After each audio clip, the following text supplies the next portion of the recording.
know you're stressing, right? You need some meditation. Don't let them ruin your vibe. No time for rumination. Let's leave it all behind. Take a flight, aviation. Want you, girl, by my side. Let me show my appreciation. I want you here with me.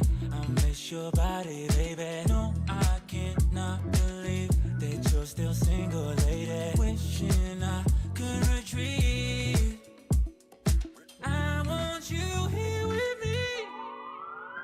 Be my lover, be my, be my, be my, be my trophy, be my, be my, be my, be my woman, be my lover, be my trophy, be my, be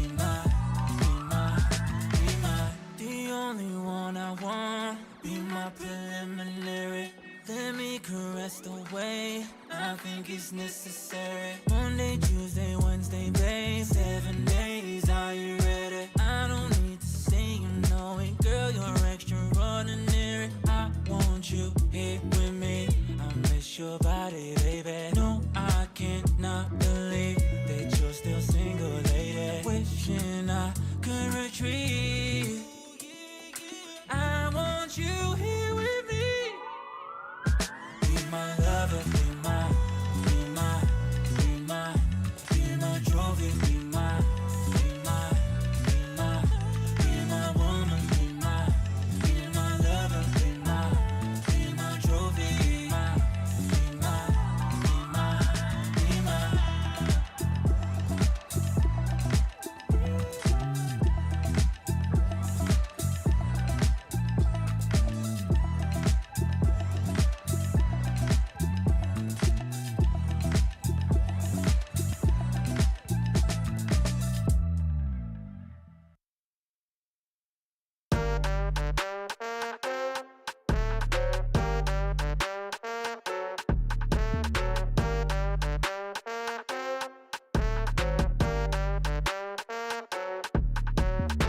Stepped out with my new swag on, I'm dripping. If you wanna chill with a hot boy, come my way for a minute. Come my way for a minute. Step clean any day, won't see man slipping. But you might slip on a drip, man. Tip up the sauce and spill it. Tip up the sauce and spill it. Best cut chop, cause the clock's still ticking. Just check the way man stepped, know that I dropped it different. Know that I clocked it in it, know that I got this in it. No, you can't stop this winning. I came for the top spot in it. Came for the top spot in it. Came for the top spot. Soon I'ma get right there, I'ma step right there, got a bot. Came right there in the drop top, try how you like it or not stop. Non-stop. Yo, if you wanna get this poppin', you better get to shopping. I came in a different drop this time and they thought it was the same one, they didn't clock it. Oh well, it's nothing, they call me a dripaholic. Just watch how I'm dripping on it, please just don't be slipping on it. Oh well, it's nothing, they call me a dripaholic. Stepped out with my new swag on, I'm dripping. If you wanna chill with a hot boy, come my way for a minute. Come my way for a minute. Step clean any day, won't see man slipping. But you might slip on a drip, man. Tip up the sauce and spill it. Tip up the sauce and spill it. Best cut chop, cause the clock's still ticking. Just check the way man stepped, know that I dropped it different. Know that I clocked it in it, know that I got this in it. No, you can't stop this winning. I came for the top spot in it. Came for the top spot in it. Stepped out with my new swag on, I'm dripping. If you wanna chill with a hot boy, come my way for a minute. Come my way for a minute. Step clean any day, won't see man slipping. But you might slip on the drip, man. Tip up the sauce and spill it. Tip up the sauce and spill it.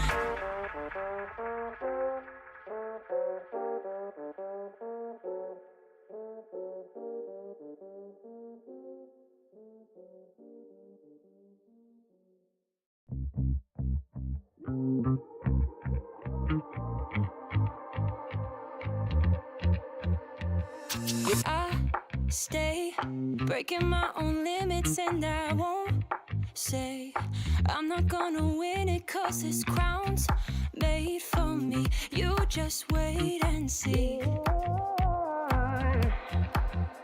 All my haters getting bitter, cause I'm working overtime.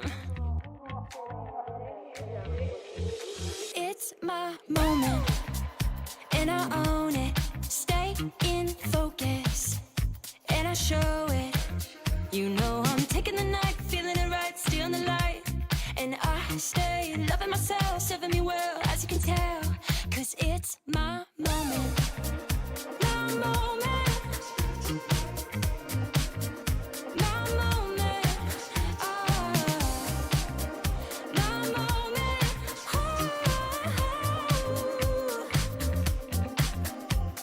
My energy's contagious, I'm the master of my fate.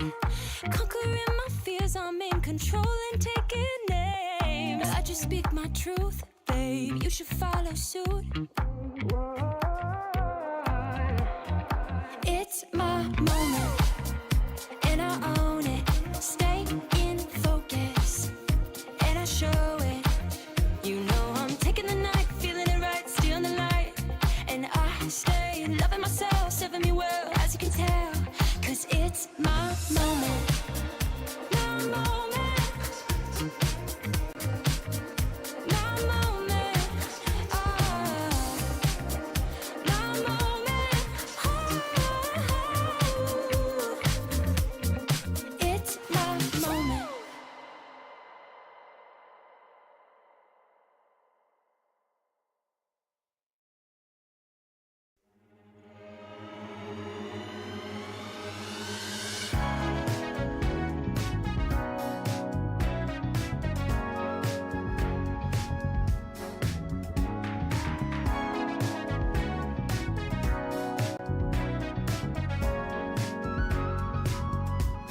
It'll never catch up to me.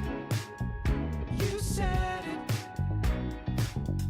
The time of just a man. There's a warning in the breeze.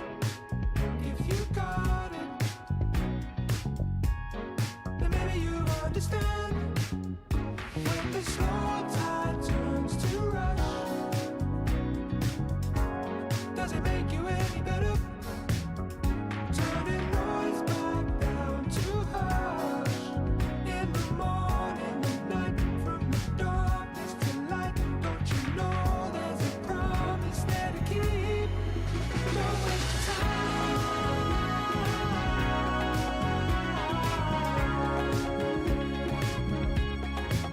Don't waste your time.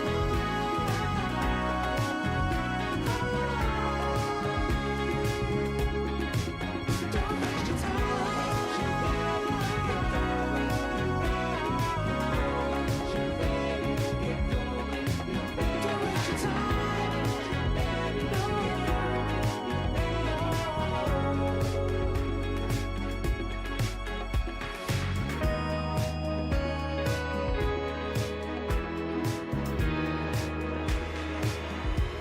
It'll never catch up to me. You said it. The time of just a man. There's a warning in the breeze. If you got it, then maybe you understand. When the slow tide turns to rush, does it make you any better? Turning noise back down to hush. In the morning and night, from the darkness to light, don't you know there's a promise there to keep? Don't waste your time.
for the M.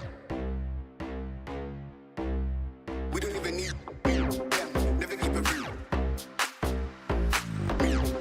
We don't even need them. Me and them boys get through.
You're stressing right, you need some meditation. Don't let them ruin your vibe, no time for rumination. Let's leave it all behind, take a flight, aviation.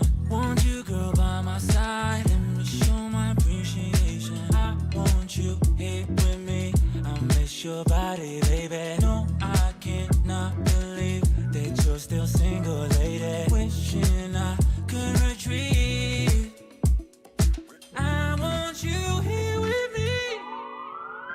Be my lover, be my, be my, be my, be my trophy, be my, be my, be my, be my woman, be my lover, be my trophy, be my, be my, be my, the only one I want. Be my preliminary.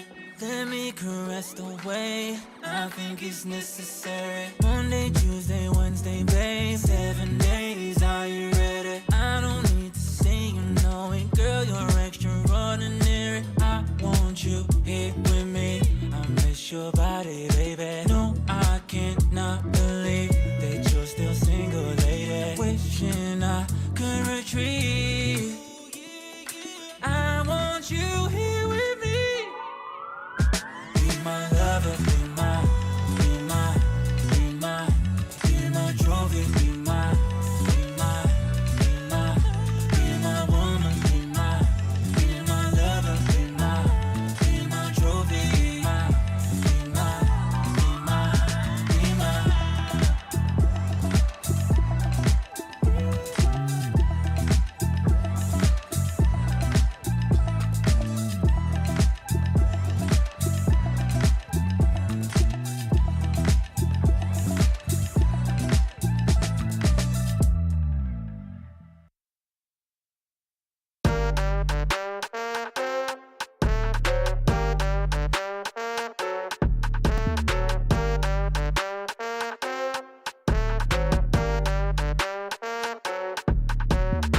Stepped out with my new swag on, I'm dripping. If you wanna chill with a hot boy, come my way for a minute. Come my way for a minute. Step clean any day, won't see man slipping. But you might slip on a drip, man. Tip up the sauce and spill it. Tip up the sauce and spill it. Best cut chop, cause the clock's still ticking. Just check the way man stepped, know that I dropped it different. Know that I clocked it in it, know that I got this in it. No, you can't stop this winning. I came for the top spot in it. Came for the top spot in it. Came for the top spot. Soon I'ma get right there, I'ma step right there, got a bot. Came right there in a drop top, try how you like it or not stop. Non-stop. Yo, if you wanna get this poppin', you better get to shopping. I came in a different drop this time and they thought it was the same one, they didn't clock it. Oh well, it's nothing, they call me a dripaholic. Just watch how I'm dripping on it, please just don't be slipping on it. Oh well, it's nothing. They call me a dripperholic. Stepped out with my new swag on, I'm dripping. If you wanna chill with a hot boy, come my way for a minute. Come my way for a minute. Step clean any day, won't see man slipping. But you might slip on a drip, man. Tip up the sauce and spill it. Tip up the sauce and spill it. Best cut chop, cause the clock's still ticking. Just check the way man stepped, know that I dropped it.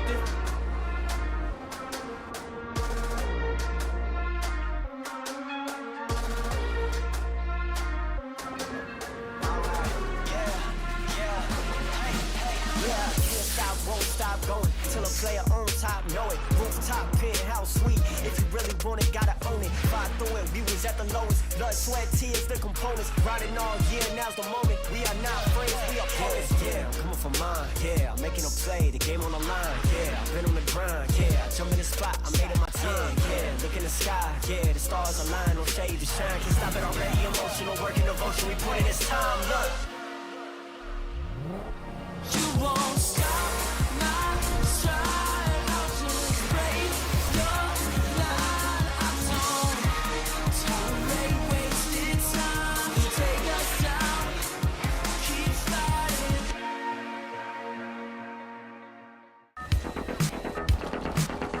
Battle Royale. That's freestyle.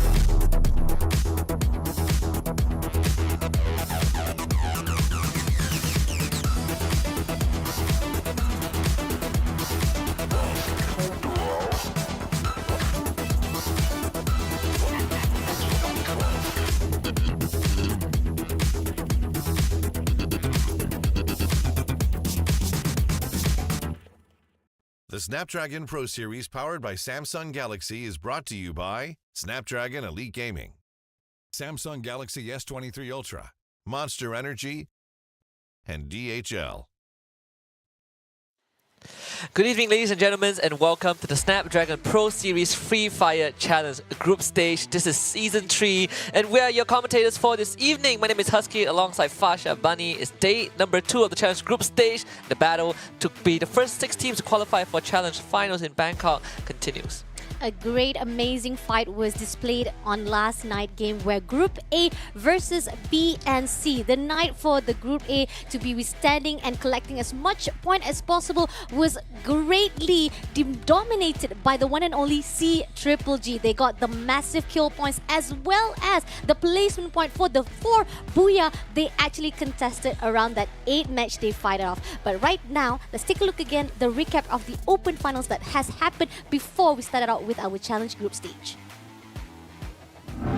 Welcome back to the Snapdragon Pro Series Free Fire Season 3. Before we begin with the challenge season, let's have a quick recap on what happened in the Open Finals. The Open Finals had one of the craziest battles we have ever seen in the series, but the craziness will only ramp up from here on. Teams from the 4 regions each showed their prowess, besting their opponents to get their spot in the challenge season. In the Thailand region, Reverse Red, C Triple G, and Free Fire World Series 2022 champion Attack All Round emerged at the top with 6 Booyahs each, qualifying for their spot in the challenge season. Reverse Red shook us all with an incredible performance, taking the first place for their region. Moving on to the Vietnam region, the heat rages on, especially from the invited teams like Ranking Esports, P Esports, and V Gaming, as they destroyed their competitors. V Gaming dominated the series with one of the highest team kill scores we have ever seen. In the MSP, the top spots were secured by Todak and Homeboys from Malaysia and Illustrator Swagers from the Philippines. Homeboys, who were formerly Farang Esports, were the favourites to win Season 2, but fell short of that outcome. Will they redeem themselves this season? The results of the Open Finals show that might just be the case. In Indonesia, Onyx Olympus, Poco Stars, and RRQ Kazu qualified for the challenge season. Despite this being their debut appearance in the Snapdragon Pro Series, Onyx Olympus finished with an astounding 80-point lead ahead of the second place team. For this challenge season, these 12 qualified teams will be joined by 6 invited teams for a 6-day brawl for a spot in the challenge finals. The teams will be shuffled and put into 3 groups where they'll have to play through 6 days of matches. At the end of it, the top 6 teams will advance to the Challenge Finals. As for the fate of the remaining 12 teams, that will be decided during the Challenge Play-Ins. That's happening after the group stage. Now buckle up and get ready as things are about to get red hot on the battlefield in the Snapdragon Pro Series Free Fire Season 3. Good luck to all the teams and see you at the Challenge Finals. Thank you, Danielle. As always, our esteemed voiceover for our videos. That is the Open Finals recap, but we gotta give you guys a quick refresh on the tournament calendars and how things work. Currently, we have just kicked off January 2024 with our week 1 of this challenge group stage. We finished yesterday already. Today is the 6th of January, Saturday. Tomorrow will be the last day of the first week. Afterwards, we will have a group shuffle as we progress into the second week of the group stage, where we will find the first 6 teams to qualify for the challenge finals, directly skipping the play-ins, which will be happening on 19th to 21st of January, where we will find the remaining 6 teams for Challenge Finals out of the bottom 12. Challenge Finals itself will be happening on the 9th and 10th of March 2024 in Bangkok, Thailand, so keep your eyes peeled because we are going to be rolling out the details in a little bit. The fact that the format is very balanced and fair to all of the teams. We've started out with the Open Finals, where all of the teams from each and different region to qualify themselves, top 3 coming into the Open Group Stage Finals, whereby only 6 teams that will be qualified to the Challenge Final stage. There will be the second redemption stage, which is like the side of Husky has said already, whereby bottom 12 teams have to fight off at the play-ins and on 19th till 21st of January. Even though so, we would like those who are at the top 6 will be able to actually get the shortcut, the right path away, so that they can smoothly go straight to the finals. But then again, our bottom 12, there's still hope for you for that second last redemption at the play-ins stage. Absolutely. This is just like last season when we talk about the first 6 teams to qualify is always the strongest of the fittest of the strongest, strongest of the bunch, right? When they qualify, it does give way to a lot more room for the rest of the teams to compete for the final 6 slots. So I am enjoying this very much. I'm glad that the format is the same. And of course, compared to conventional Free Fire tournaments that we've seen, we play 8 maps per day instead of 6. But we also got to give you guys a quick refresher on the groupings. For Group A, Todak, C, Triple G, Reverse RK, Poco Stars, Team Flash, AV Radicals. Group B, we got the Homeboys Malaysia, Rivers Red, we got the PE Sport, ONIC Olympus, we got the Tourette as well as JV Esports. And for Group C, Ilustrados Juegos, Attack All Around, VGM, RRQ Kazu, Buriram United Esports, and Expand. These are our top 18 teams competing in the group stage, but of course, at the end of January, 6 of them will have to wave goodbye. But these teams are not just competing for a slot in the Challenge Finals, they are also competing for a prize pool. The first place team to finish this group stage and qualify will not only get that ticket directly to Thailand, but they also walk away with $3,750 all the way down to $900 for the team that placed 6th. This is a great prize pool. Definitely when we talk about how the prize pool gets even bigger at the finals, meaning those who are already inside the group stage are already getting a lot of the pie for themselves. But how much of a prize they want to actually get back home, that's one thing for sure to check it out on how they actually portray their skills and gameplays here at the Challenge group stage, as well as the Challenge finals right here at the Snapdragon Pro Series Free Fire for the rest of the stages right here that is actually shown out for our game itself. Yeah, pretty crazy that this tournament, Snapdragon Pro Series, in it itself is the only tournament I have seen in my entire life where you get rewarded every single step of the way. You get something on the group stage, you get something in the grand finals as well. There's incentive for these players to keep on going. But as with all competitive Free Fire format, it is governed by the holy mandate of the point system. Booyak gives you 12 points all the way down to 0. Every single kill constitutes 1 point. And if we have a tiebreaker situation, we will first look at the number of booyahs between the tied teams. If those are equal, we'll look at the total kills the teams have. And if the total kills are also equal, then we get to the most gruesome part of the tiebreaker, which is the placement of the last game. And trust me, you don't want to get to that stage. I mean, the fact that we've already had the standardized point system, I think most of our players already know, and hopefully they will take advantage of this situation whereby not just getting the balance of the placement point, but also be aware of how to actually manage their kill points to push inside the standings here at the challenge stage. Right here, we got the schedule for today. It's the same as we have already predicted, as well as set it out from last night, whereby started out with the Bermuda map, going into Nextera for the second round, as well as the third round will be Purgatory and Alpine, and the second set will be the same map as well, but we'll be seeing Group B versus the C instead for the second set. Yeah, and yesterday when we look at C Triple G, they had an amazing day number 1. We're gonna look at the points in a little bit, but for today, it's redemption for teams like Homeboys, who are at the very bottom right now. I believe like 10 points off of 4 rounds, as you can see on your screen right now. Homeboys not doing too well. Today is a big day for these lads, but for teams like C Triple G, they are sitting so comfortably at the top with 4 booyahs and 172 points, followed by AB Radical in second and BRU in third. I mean, you can see that the theme of what has happened last night, we keep on giving a lot of highlights to the champions because we got all the top 3 that managed to qualify from the MSP, Thailand, Indonesia and Vietnam from the Open Finals. Ended up, they were not performing well. All the champions were not performing well from the Open Finals moving into group stage, but it was a highlight of night for those who are at the top 2 as well as the top 3. C Triple G was actually at the top 2 for their own division, at their own respective region, but ended up, they were performing well. Now, talking about Homeboys, like you said, they were already a champion at their own division from the MSP. Little do we know, they were not even performing well here at the challenge group stage. Yeah, and for people who are not familiar or might have forgotten who Homeboys are, they were previously known as Farang, right? One of our resident champions. At a certain point of time, when they picked up the roster who was Do Easy back then, they qualified immediately for the first World Series. They've had a good track record, but the bumpy ride for Homeboys continues at this point.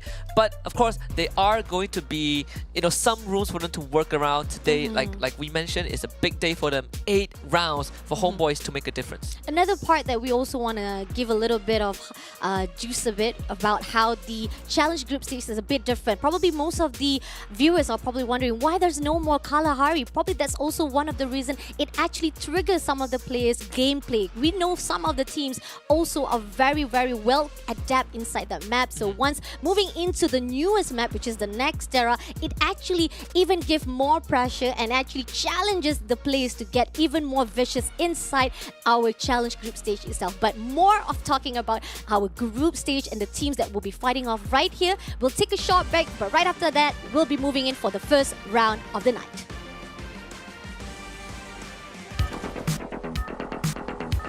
Battle Royale. Let's start.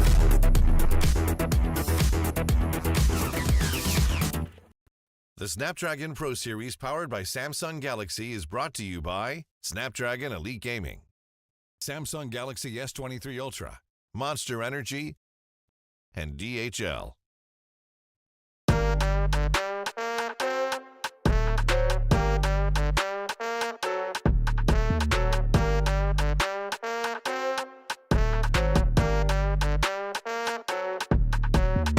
Stepped out with my new swag on, I'm dripping. If you wanna chill with a hot boy, come my way for a minute. Come my way for a minute. Step clean any day, won't see man slipping. But you might slip on a drip, man. Tip up the sauce and spill it. Tip up the sauce and spill it. Best cut drop, cause the clock's still ticking. Just check the way man stepped. Know that I dropped it different.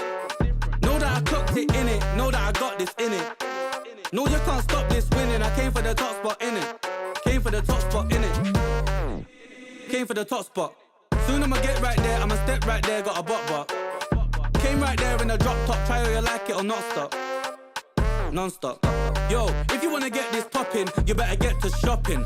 I came in a different drop this time and they thought it was the same one, they didn't clock it. Oh well, it's nothing, they call me a dripperholic. Just watch how I'm dripping on it, please just don't be slipping on it. Oh well, it's nothing, they call me a dripperholic. Stepped out with my new swag on, I'm dripping. If you wanna chill with a hot boy, come my way for a minute. Come my way for a minute. Step clean any day, won't see man slipping. But you might slip on a drip, man. Tip up the sauce and spill it. Tip up the sauce and spill it. Best cut chop, cause the clock's still ticking. Just check the way man stepped, know that I dropped it different. Know that I clocked it in it, know that I got this in it. No, you can't stop this winning. I came for the top spot in it. Came for the top spot in it. Stepped out with my new swag on, I'm dripping. If you wanna chill with a hot boy, come my way for a minute. Come my way for a minute. Step clean any day, won't see man slipping. But you might slip on the drip, man. Tip up the sauce and spill it. Tip up the sauce and spill it.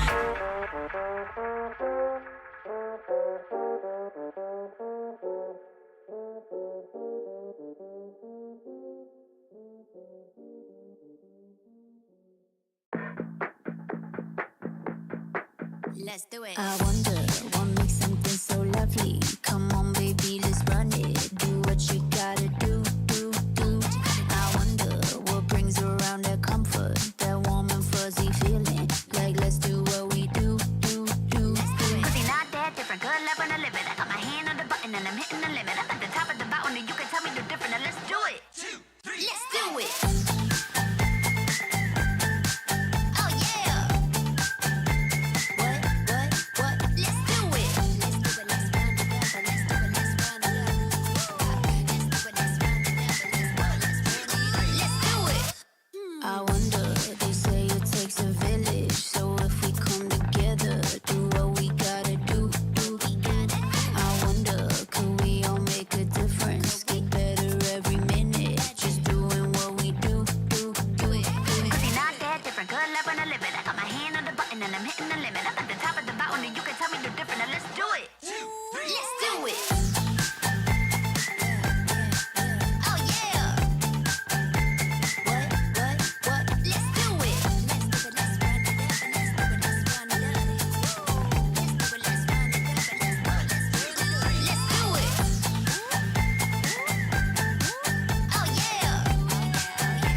Welcome back to the Snapdragon Pro Series Free Fire Challenge Group Stage Season 3, Day number 2. You're here with us on the broadcast. My name is Husky alongside with Fasha Vani. We're going to bring you the exciting 8 rounds that we're going to be having later on, with Group B being in the center of the spotlight. And I want to remind you guys that the challenge finals will be held in Bangkok on 9th and 10th of March this year. How are you going to get there? Just scan this QR code and register it right now, because we've already opened registrations for the event. And let me tell you, the best part to motivate you to attend, the tickets are free. You just gotta register. The first 500 will get some great goodies in return. Exactly. If you guys will be able to actually register as fast as possible, you get something in return and waiting for you right there at the Bangkok area for the 9th as well as 10th of our March 2024 for the challenge finals. And we will also be able to support the teams that will be able to qualify at the challenge finals. Why don't you guys come in, support your teams, and give a round of applause as well as to the 2 teams that you actually supported as a fan itself, and give them the motivation to fight and claim the throne for this season challenge finals at Snapdragon Pro Series. Absolutely. And we gotta thank one of our partners that made this happen, and it's none other than Snapdragon Elite Gaming. When winning matters. You want a great chipset to optimize your device? Well, the Snapdragon chipset is the best that you can get out there, and we thank them very much for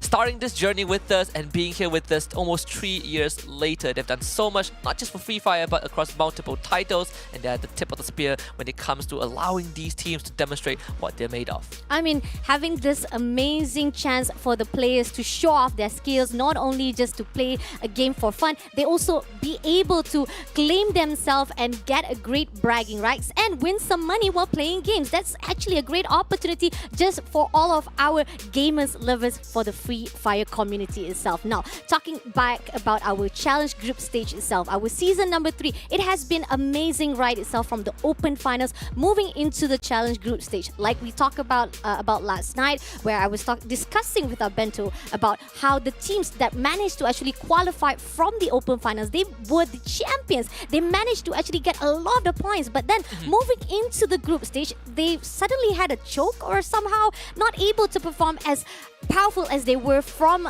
the finals itself or the open finals itself. And not only that, we also have the invited teams proving themselves the reason why they are the invited teams here at the group stage. Now, moving into the round number 1 here at the Bermuda Bat, we got the Group B versus the Group A, where the moving for the flight path is from the bottom to the right side of the map, where we see it's actually quite balanced. Not to worry much about our teams, whereby they can go anywhere they want to be, but could be there will be an early contestants from most of our teams if they jump in at the same spot. Yeah, it all starts with the drop spot, right? We're seeing Homeboys taking the far southeast, no contest at that point. Sentosa will be theirs for the taking. There is a bit of the concentration, as you can see here in the southwest.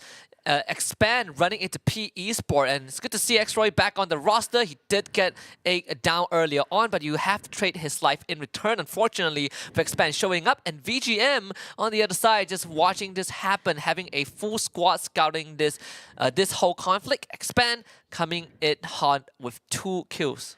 Now, Cobra comes in for the 1v1 situation. Doesn't get the knockdown just yet. And Too Fast is inside the second round at the moment right now. Doesn't actually go in for a fight just yet. But Cobra going in for the aggression. But he's also being shot down. Can he manage to get a knockdown? He finally pushed through. And PE Sport was eliminated straight away. But it's going to be a third-party engagement. We got the Vei Gaming coming in. And Abai, the one and only Russia from the RRQ Kazoo, also comes in for the third party. Yeah, and this scout from RQ Kazu is going to get down by Cobra. VGM, on the other hand, Ranger, unfortunately, will need a bit of help from his teammate. Finished off, though, by Brent 2, unfortunately, as Ilustrados Juegos decides to stick a foot in this and giving Expand a lot more room to breathe. Kabi ends up having to deal with not just Expand, but also IG on the other side. So VGM decides that it's time to evacuate.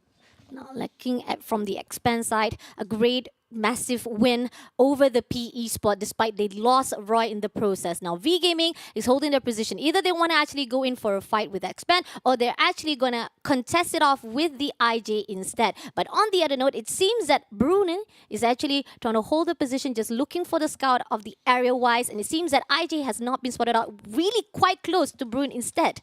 Yeah, just a very silent movement right now. While I say that McCrory decides to jump out the window, most likely will be spotted out by VGM. Expand continues to take control of Clock Tower, which is an area that we don't see it being taken by the team often, but McGrory actually wins that gunfight, so he gets an extra point for his team. Expand now desperately needs to get their teammate back. See, attack all around is actually nearby, alongside with RQ Kazu, so this is an extremely populated area. Yeah, it's very popular. Started off with the Expand with the PE Sport. Now, finally, most of the teams joining in the party and also want to start out the war. Now, V Gaming, Kabi comes in to fight with the Ice Wall, managed to knock down one of the players and shuts down the team of ONIC. It seems that ONIC Olympus is also around the area. A lot of teams coming in together at the same spot to fight along right here at the Bermuda.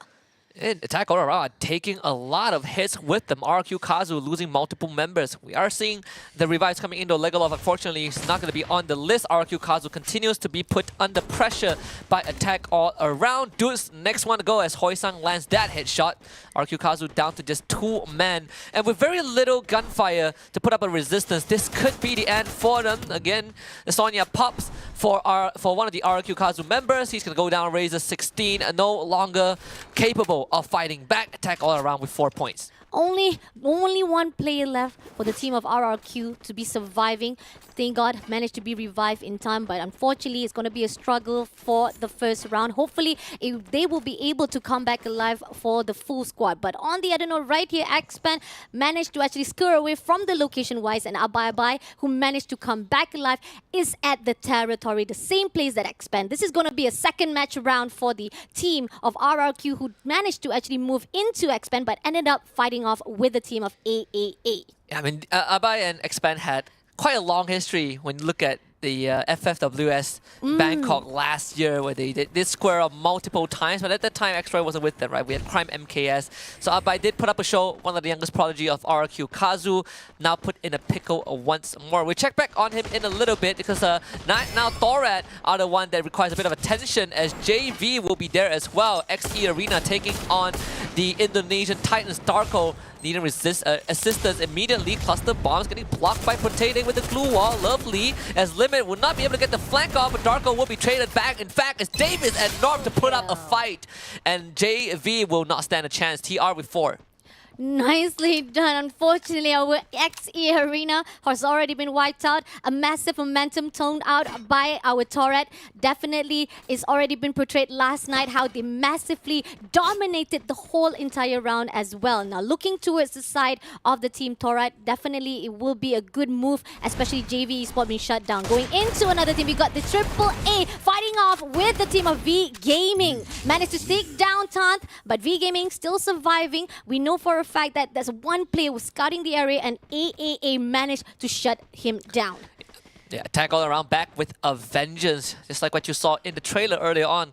Ties are shifting, Fasha. The trophy has left Thailand after 4 years, going back to Brazil. So the Thai teams are definitely here to prove that they are still worthy of being the strongest region in the world. In fact, if they ever made it to Mobile Masters, they're going to be the home ground of our current world champions. But that's a topic for the future. For now, attack all around, having a wonderful start to the first game. Onyx, on the other hand, they're about to run into red if they continue up this trajectory. Now, one of the teams that was not performing well, especially the fact that they are the one who actually had the most amazing gameplay from the Open Finals, is the Rivers Red. Rivers Red, unfortunately, was at the bottom of our scoreboard right now and needs to do something tonight to prove themselves will be able to qualify at the Challenge Finals. On the high ground, they have the benefit, actually the advantage to actually push through, especially the fact that they might be able to scout ONIC Olympus. But on the other note, it seems that engagement-wise will be started out. ONIC will be the one to start off with the first shot. Yeah, and you can see the reverse rate. They do have the high ground advantage, but Onyx Olympus are starting to make a bit of headway by placing down all those blue walls to cut off line of sight, forcing reverse rate down to the low ground. So Onyx Olympus have taken control of the top of Olympus, literally. They get scanned out by the UAV just a tad bit, but they do have a way better vantage point to start taking pot shots at reverse red. Now reverse red, they are spread apart though, so there is a chance for them to go in for a pincer, but on the other hand, attack all around has just run into Tourette. Not just Tourette, we also see that V Gaming is quite close by. There could be a third-party engagement now. Tourette, we got the North right in front going in for the dash. Shots down one player with the shotgun, but unfortunately he will be shot down instead. Now left with Jump God as well as Kuro pushing into the side of AAA at the moment right now. Takes down one of the players. Tourette holding off the position. Ekal will be taken out straight away. Unfortunately, our Tourette still surviving, runs away from the location-wise to survive from the team of AAA. Yeah, complete demolition of Thorat. Attack all around, trading one member, but got 3 in return. That's 8 points under their belt, and they do have a arsenal nearby to work with, so revival shouldn't be too much of a problem. In fact, VGM, they're gonna take the portal. Kabi trying to chase to attack all around, can't find it. On the other hand, Onyx Olympus have been wiped out by reverse red, so the king of the hill this time will be reverse red themselves. I mean, that's an amazing job. The fact that we've been talking about how Rivers Right was not performing well last night, but turns out tonight, it seems that they have improved their gameplay and managed to actually get the first team to be wiped out. Now, V Gaming getting closer to the side of AAA. They spotted out the fight, but they didn't actually go in to go for the rush. Wise, they just hold in their position to figure out if they can find the opening. But shots can be hit here. Ranger gets a little bit of hurt, but somehow it's not going to be enough to take down. Moving into another area, we got the team of Homeboys meeting off with with the Rivers Red. We got one player, Faiz, already scouting the area far away, separated with the two other players right behind. It seems that the team of Homeboys is just scouting the area at the edges of the zone, holding off their position, not going in for the rush just yet. Yeah, just for now, they are taking a bit more time. North was able to bring back Ekao, so Thorat in recovery phase. Homeboys, on the other hand, just skirting the edges of the circle, but they have to make a call very, very soon, as they will have to start bolting into the safe zone. Attack all around, taking some long-range shot from Brunier, who is just pelting Keroro with some bullets. The blue wall can't keep them safe for too long. In fact, they do have the man advantage. VGM have been following attack all around for quite a while. This could be the moment for them to strike. Now it seems that Brune just trying a little bit of quick scope there with the sniper. It doesn't hit anyone, but it does give a little bit of stir of heat in the moment for the AAA to back away from the fight. And John God finally gets through with a shot. Unfortunately, they know that V Gaming is not going to waste any more time. They go in for the rush. Snipe 1, gets 1 hit. Snipe 2 doesn't get it. Foki will be spotted out.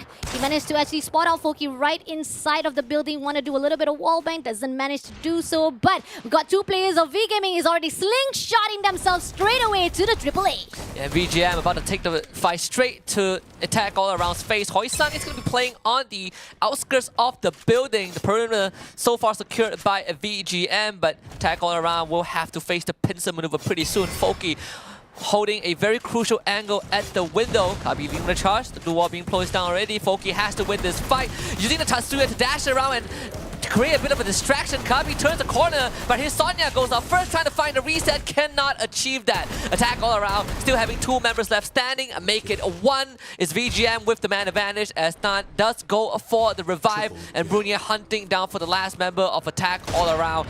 But it seems like all hope is going to be lost. It's just a little bit of charge buster in the face. Vita actually lets it overheat a little bit, but he does not care as Foki gets taken out. VGM wins the fight. Expand, on the other hand, left with two members, but they're going to be the one chasing after Moshi, who tries to make an escape, but not today. Expand comes out on top.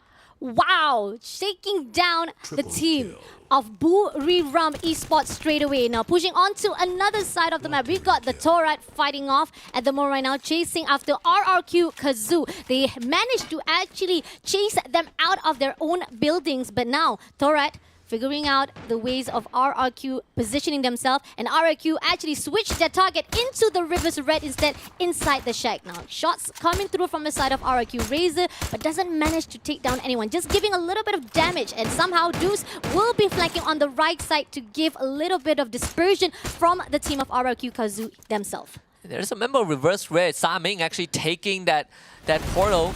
Despite this, so he can start sniping members of Expand as Nameless, the first one to get dropped. Axel will be able to recover his health bar. Nameless is already out, officially eliminated. Reverse Red down to the last two members. Saming now has a lot of weight that he needs to pull, with Diamond holding the fort on the ground. Cobra the first one to have his head taken off, as Diamond will finish off the kill with the Trogon, but Expand are still outnumbering Reverse Red in terms of manpower. So Reverse Red will decide to slow down the fight a little bit. Axel got caught sleeping at the wheel, but does have his teammates to back him up. Now Expense trying to gatekeep, making sure that the team will not be able to get in now, making sure that the team of Red will not be able to get through, but Expense at this process as well, suffering some damages. Now Axa goes in for the backstab, shuts down Diamond in the process, but we still have the team of Rivers Red managed to actually score away. Sming's the only one left to survive, moving away from the Expense team, but then again, it's going to be the only one left to survive. Tough fight right now for Reverse Red. Down to just their last sniper player in the circle, the blue zone coming in imminently. Sami's going to start tanking some damage as well. VGM, on the other hand, able to sneak into the center, but it's just with one member.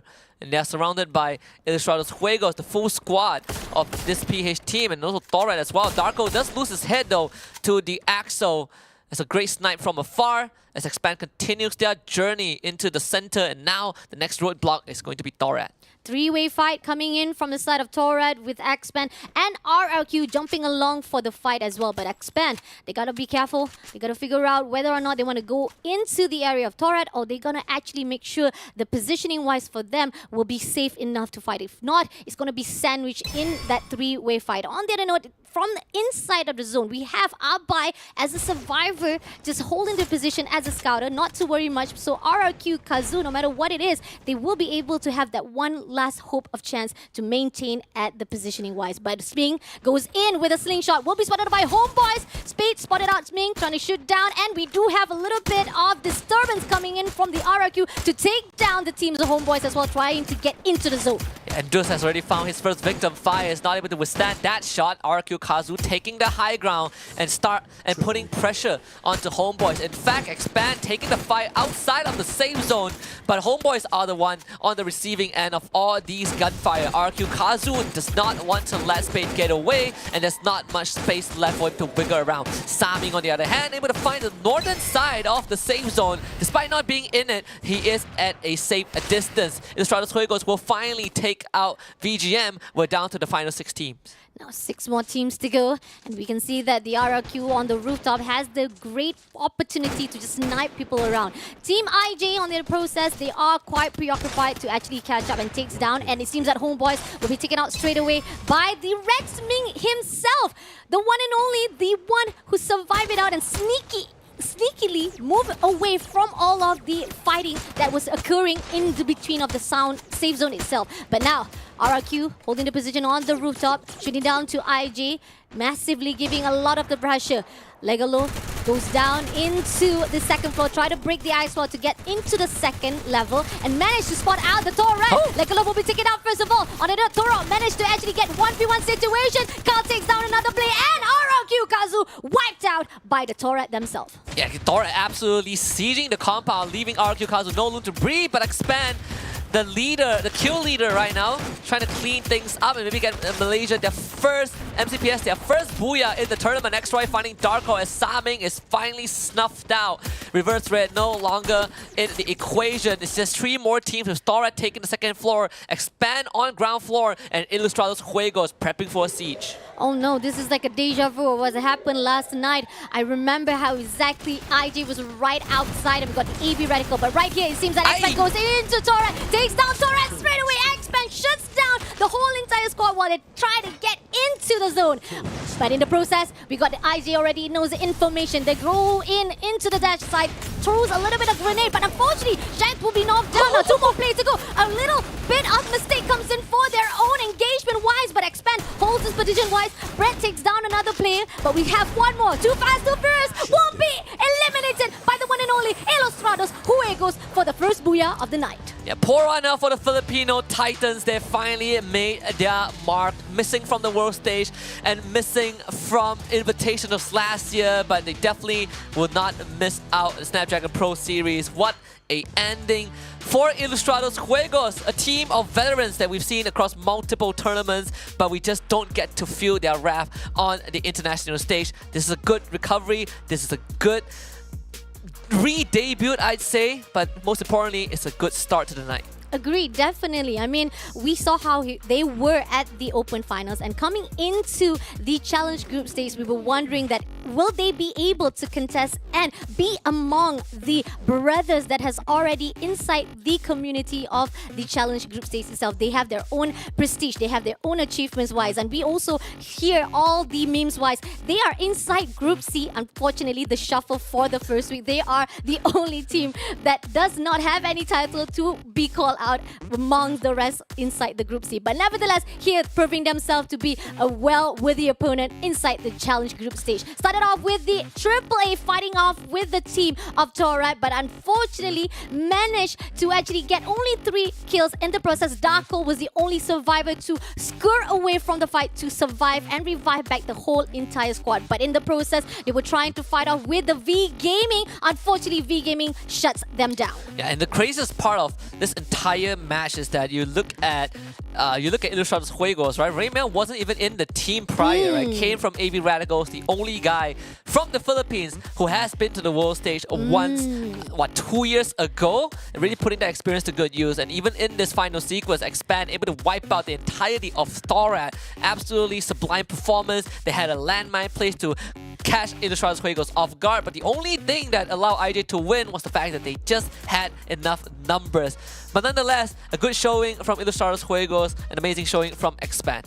Agreed, definitely a whole new, different kind of gameplay been portrayed here for day number 2. The fact that most of the team, as you have said, Husky, some teams probably was not performing well last night, probably are jitters, and probably could be tonight the redemption starts out and they finally portray as well as lay out a good plan to come back and learn every single move that the teams has already shown out last night. Yeah, and the most important thing is about recovering, right? And Free Fire is one of the games where, for me, there's just so many surprises that can happen within a single round or within a single evening, and we are already starting off day 2 with a different note. We don't have teams that are just snowballed from yesterday continuing their momentum. Well, maybe Ilustrados Juegos is a good example. They did finish second yesterday, but the fact that they were able to continue this consistency, that is what's very commendable. Agree, definitely. And one of the teams also was in the highlight, despite they also was wiped out a little bit at the middle of the game itself on round number 1. Rivers Red, they were performing so poorly last night. We were wondering like, what happened to Rivers Red? But finally, tonight, they managed to at least get one team wiped out, pushing through to the ONIC, when the fact is they were the one who was taken out. But in the process, it was a massive, great fight indeed. And as we move along to the side of the game for round number 1, hopefully they will manage to portray themselves even better while our night will be able to go in. But now we have an interview ready for us, Husky. So let's go for our first interview with the winner of the Booyah. Hello, Ilustrados Juegos. Thank you very much for being here with us. Congratulations on your first Booyah of the entire group stage. How are you feeling right now, my man? We're feeling good actually that we've got to booyah the first round today. Yeah, that's great because after yesterday, you guys were placed in second, right, Brent? So I understand that Raymia wasn't with Ilustrados Juegos at the beginning, and now he is the one with, I'd say, the most experience, the only one in your squad who has been to the world stage. As we, when you look at the entire Filipino community, how has that experience helped you guys as a team? Because of the experience of Raymel, he is able to showcase his talent, especially in the long-range fight since he is the sniper. So it really helps a lot the team. All right, so you guys have quite an interesting, evening ahead, right? You guys still have 3 more rounds to go. What do you think? You guys, what elements you guys carried from yesterday to today that made you feel like you are better than the rest of the team? I think it's the meme of our group in the Facebook page. Like we're the only team that we're not part of the FFWS. So most of our bracket C is already have experience in World Series. So it's a wake-up call for us to prove ourselves this time. All right, awesome. That's great to hear. You have anything, Fasha? All right, just one question for Brent. Okay, among all of the top 18 teams right here for the challenge group stage, which team that you would like to beat them the most? Can you repeat? Which team that you want to beat them the most? You look forward to beat them among the top 18 team right here at the challenge group stage. I think it's CGG. C-Triple-G. All right, you guys have a task in front of you, but I'm sure you'll be able to pull it off. Best of luck for the rest of your games. It's great talking to you. We'll see you in a bit. Thank you. And there we have it. That's Brentu from Ilustrados Juegos, the only team that has no accolades on the world stage, but yet was able to put up a heck of a performance in Game 1. This will be the game summary.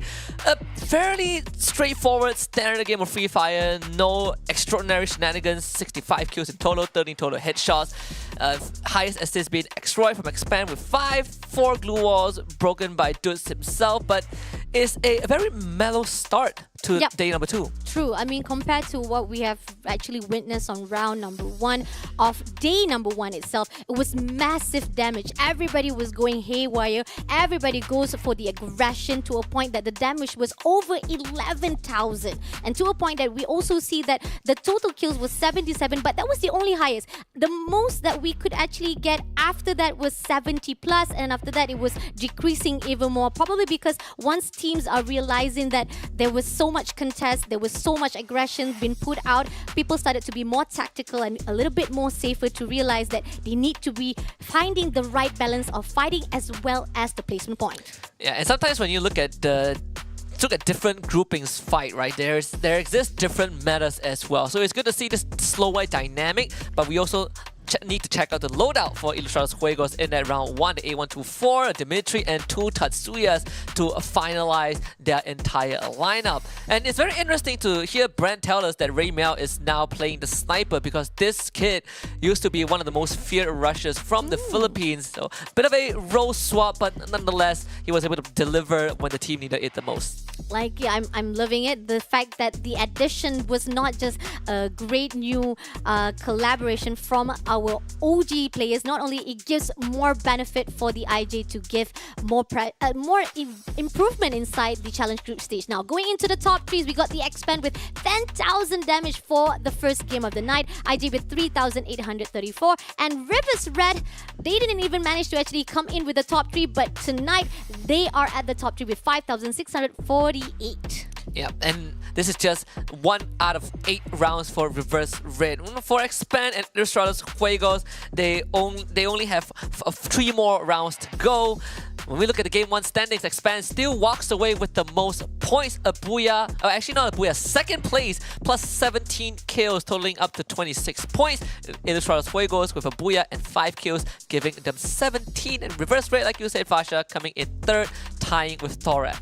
Amazing. Great job by Expand. Not the same teams that we are seeing from last night, especially the fact that we do see V Gaming also doing a massive job as well, because they are one of the team also struggling a bit last night. RRQ Kazu at the 7th place with 11 points. Buriram United, now this is a team that was performing so well last night, suddenly having a struggle to actually catch up with the momentum they have already portrayed. Homeboys, on that note, still maintain consistently, quite badly, poorly actually fighting off. Hopefully they will be able to defend themselves and prove to be the one to go into the challenge finals. ONIC Olympus also struggling.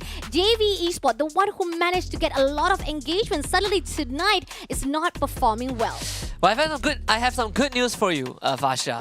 Homeboys got half the point that they got yesterday already in one round. Right, they have 7 more to go. I'm not raining on their parade. I'm just saying this is so much better from what we have witnessed. We're halfway there. I don't know if that's a backhanded compliment, It's a very low bar to clear, but I'm optimistic, right? Okay, because cool. for the teams out there, if you can't finish first top 6, you still have the play-ins to go through. Obviously, it's an extra process, but you are given a second life regardless. So you can kind of take this as a practice round, though I would highly advise against that. True. Yeah. That's to calm the Homeboys fan. No, I think I've just done the opposite. We'll find out. We'll find out. But then again, I really hope it will be a different case for the Homeboys. Like we've already talked about, this is the opportunity to get the shortcut. Yes, the fact that you did say this is the practice round, and we also give the best of the best here at the challenge group stage. We are going to see teams that has the best opportunity that will be performing well. And not only that, we give the opportunity to say thank you to our sponsors. Without them, we would not be here. So thank you to Snapdragon. If you guys want to win some games, you got to make sure that you got Snapdragon chipset inside your gaming phone, because winning can only be matters with Snapdragon. Yeah, absolutely. And we also got to thank Samsung Galaxy for being a part of this family with their Galaxy S23 Ultra. Share the epic and level up your game. It also comes with the Snapdragon chipset, so guess what? You have a great device, great chipset, your gaming experience is going to get elevated. But if you want to juice yourself up even more, we have Monster Energy, allowing you to unleash the beast within you. So check them out at www.monsterenergy.com/gaming. But if you guys want some explore the cutting edge technology in terms of your employment choices, you can level up your career with DHL. Just go to dhl.com/FE career, and you'll be able to kind of explore what's out there. AI technology, engineering, and they give you so much out there in the open world. We're gonna go take a short break, and we will return with game number 2 of the challenge group stage.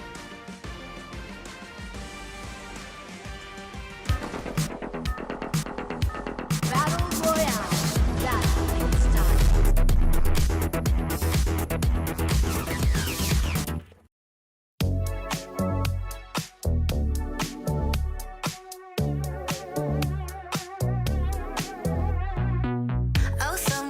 bitch, just pinch me. It's nearly midnight and we're going to my place.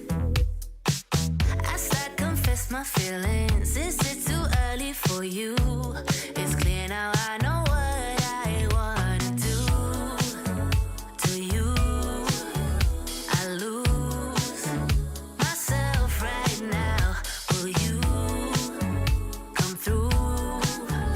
Oh babe, don't let me down. Baby, I'm your A-team. Deliver like you want me. Today you are my mood. Can't tell you what to do. Just treat me as your A-team. Baby, I'm your A-team. Deliver like you want me. Today you are my mood. Can't tell you what to do. Just treat me as your A-team. I woke up late this morning, ready to be alone then. I saw you laying next to me. What? My bad, I'm not used to this, but I can get used to this.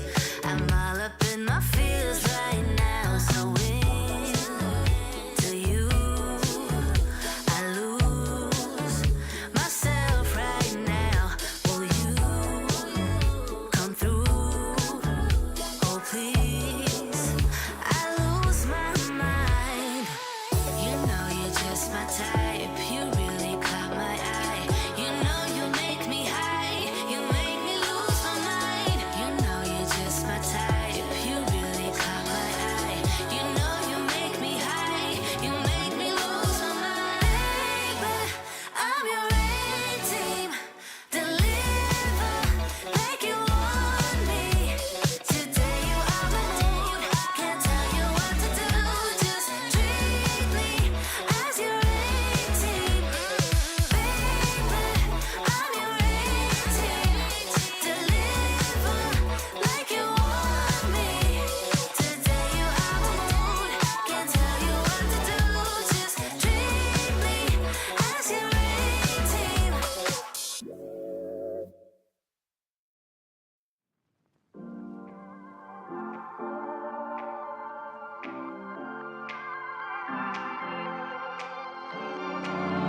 I remember your smile. I remember your eyes. I remember your laughs. I can see that you're down, trying to find your way round. Try, relax and unwind. One step at a time, said I don't mind. Slow pace, no race. I promise you there's no finish line. Backlash got stuck, but it's all fine. Little by little, we go strong, just give it time.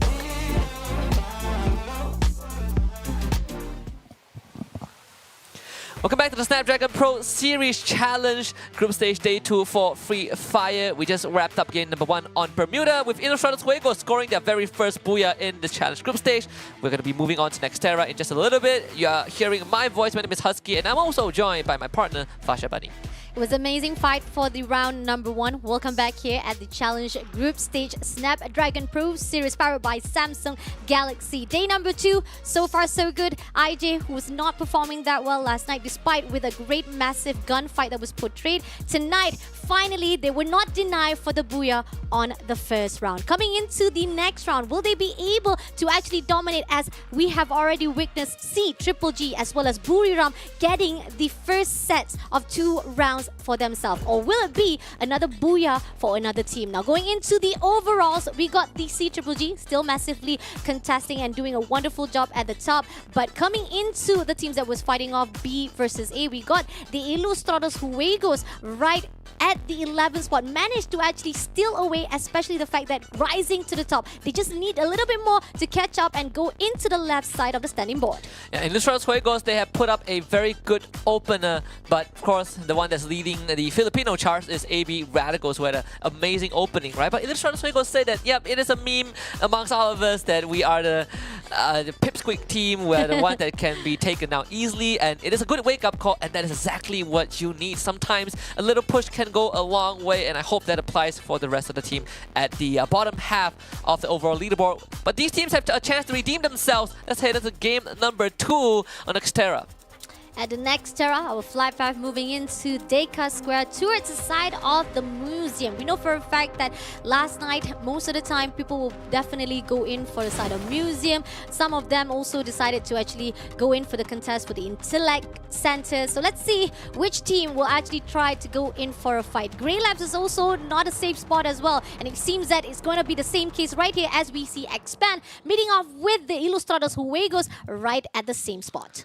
Let's see if any teams will stray off the beaten path. Ilustrados Juegos and Expand might end up meeting a bit earlier than they would have liked. And if you're Ilustrados Juegos, you do not want to be that team to get knocked out. Unless Buriram United also decides to pay a visit, but their drop is a bit more spread out. Expand, well, not really together. We see the homeboys using the Avron scan as well. I see paying out BRU member. Axel will find Brent 2 though. So Brent 2 will be first blood for Expand. Now coming in for the high ground advantage, spotted out the Shanks. Cobra at the outside, but Roy pushing into the side of McRory, but doesn't go in for the shot just yet. Just rotating around, and Shanks also figuring out a way to go over away from the side of the Expand. Now, Buriram probably want to go in for the third-party engagement, just looking from the overside, but Joanna will be the one to try to shoot down the Shanks, but unfortunately lost that gunfight. And in the meantime, V-Gaming have been wiped off the map a minute and a half in by Thorad. So it's not a good day for VGM so far. Ilustrados Juegos able to skirt away with at least Ray Miao. The Shanks also going in the other direction, but it's not much space to work on Nexterra, at least where they are at. It's good to see that Ilustrados Juegos decide being able to disengage from that fight, but it's going to be a long journey. Now BRU decides to come in and take over what has been started by IJ, finishing off Cobra and Too Fast at the same time. Xtroid just drops like down, takes on the fight head on, and beats Wasana, but already just shoots him out of the skies, and BRU have completely taken control. Now the Expand, gotta figure out, but oh, a good comeback comes in from the side of the XL to takes down already. Now managed to pick out Roy in the process, and unfortunately comes back alive and shuts down back our team of Expand. But Roy comes through for the help, shuts down back again the team. This is like a back and forth fight between the team of Buriram with the team of Expand. 1 minute they're up, another minute they're down again. Expand overcoming their fear of Wasana, one of the best CQC players we have in the entire world, and that definitely closer than they would have liked, but Expand able to make it out alive. Can't say the same for Nero though, last man alive, with not much of a weapon in his hand, able to find the first ambush onto Jack. Onyx Olympus should be able to finish this off. And there's also a revival point if somehow Nero was able to survive this, but he doesn't have much health left. Kiba turns the corner, drops down blue on Nero, also playing ring around the Rosie, but now Onyx Olympus will make the decision to double up, but Nero makes the call to retreat and hide behind just that little arcade machine as Onyx Olympus revives the rest of the team. Ooh, sneaky. Haven't been smelt yet by both of the players of ONIC. Definitely safe for now. See, right? For now. Just for now. Like, imagine that. Invisibility-wise is real here at the Free Fire, unfortunately. Now, on the other side, ONIC Olympus, great job. Massive aggression coming into the side of PE Sport. But little do they know, McRory comes into the fight. No! What was going on? McRory just jumps into the territory saying hi? I'm already passing by Jack and seeing Gary instead. It's like pretty unfortunate as F and Kiba are actually still there, so they should find Nero right about now. PE Sports out in 11th, Onyx Olympus with 5 kills. Amazing job. I mean, like, invisibility, how long can you actually hide it out? Especially the fact that ONC Olympus is doing well to scout the area. Now, going into the bridge side, we got the attacker round meeting off with 2 on the right side, 1 on the right side. We got Darko on the billboard right here, hiding off for the high ground as a sniper. Shots to the one side of our attacker round. There's going to be an information given out. Hoi Sang right under the bridge. It's going to be a little bit of scouting as well as probably a backup for the team of attack around. Hoi Sang is very aware of this. this could be, if Hoysang is able to land this shot and take out Darko, that would be massive for the team. But Darko, he does have backup. It's going to be North starting to rush into Hoysang, and Hoysang doesn't really have the best weapon for close range fight, so decides to use the Tatsuya sprint to get to safety. The rest of attack all around will kind of double back and help him out. Now, two players comes in for a fight with Torad. Karoro missing off, but unfortunately will be knocked down. First of all, Jump God backs away from the fight when the fact that they couldn't actually goes in, but nevertheless, they're just waiting, looking for the right time to fight off. North shoots down to two players of the attack around. Hosang, as a sniper, breaks the glue wall, but here, Devi comes in, say, come for the drive-by, my friend. Shuts down to Hosang, and 2-on-1 shuts down one of the players from the attack around. Yeah, the pillar of Thorad is Darko for sure. The captain, the shot caller, and the man who orchestrated this entire sequence to slowly dismantle attack all around. That's 7 points for Thorad already. And attack all around, unfortunately, just met their maker outsmarted and outgunned. Amazing rotation-wise coming in for Thorad. It's like just baiting out the pet from the inside of the bridge, as well as the fact that they know anytime and soon they're gonna actually eat that bait. Now, moving into another area, we got the team of RRQ Kazoo fighting off with the team of JV Esports. They need to do better for the fact that it was a tough fight indeed for the first round. Now, Cougar meeting off with Razor right in front. Dude's already been shut down. Now, coming in for the backup, Abai shuts down another player from the side of JV. Shut Up will be taken out. Now, coming in for the Dash Wise, trying to give a lot of pressure from the outside, but doesn't manage to take down anyone just yet from the team of JV Esports. Going to pick up the teammate while in the process. It's going to be a good effort from the team of RRQ, but JV, Protete, as well as Limit will be the only two left to survive. JV not having a good time at all, losing 2 members and getting none in return. RRQ Kazu continues the push as Abai in the front line leading the charge. Just giving enough information to RRQ Kazu. They have completely taken control of the entire building, and JV Esports might have to fight their way out of this. Abai going for the Tatsuya dash, just spot out both members of JV. Limit finds a knock on the Legola, but instantly traded back, and it'll be cleaned up. Abai finding the last 2 kills. JV Esports out in 10th. Nicely done by the RRQ Kazoo to wipe out the JV Esports. Again, another round not doing well for the JV Esports, but a massive fight indeed by the RRQ. Now moving into the map itself, zone is right here at the Deka Square as well as the mud side, but somehow some of the zones that's already been in the favor of our three teams. We got the team of IJ, we got the team of Rivers Red as well as ONIC. Those who have to move into the zone. Torah probably have to figure out how to get in from the Z-Way, and you can see that the homeboys are quite preoccupied fighting off with another team. Managed to shut down. We know for a fact that homeboys got to do something to back things up. Expand in the process lost their 2 players. Now will be trying to revive back Exiles on Roy, but I think he doesn't have much credit, so in the end it's quite falter for the team of Expand. And so far, I think it's great to see Expand performing to a certain degree and having X-Roy back on the team on loan. It's quite a tale that they didn't have him for the second half of 2023, and he was the only one that didn't qualify for the World Series, and he could have if he stuck with the from the original Expand roster. What a story it is, but this reunion is giving Expand kind of a breath of fresh air, right? You play with, it's another full Malaysian squad.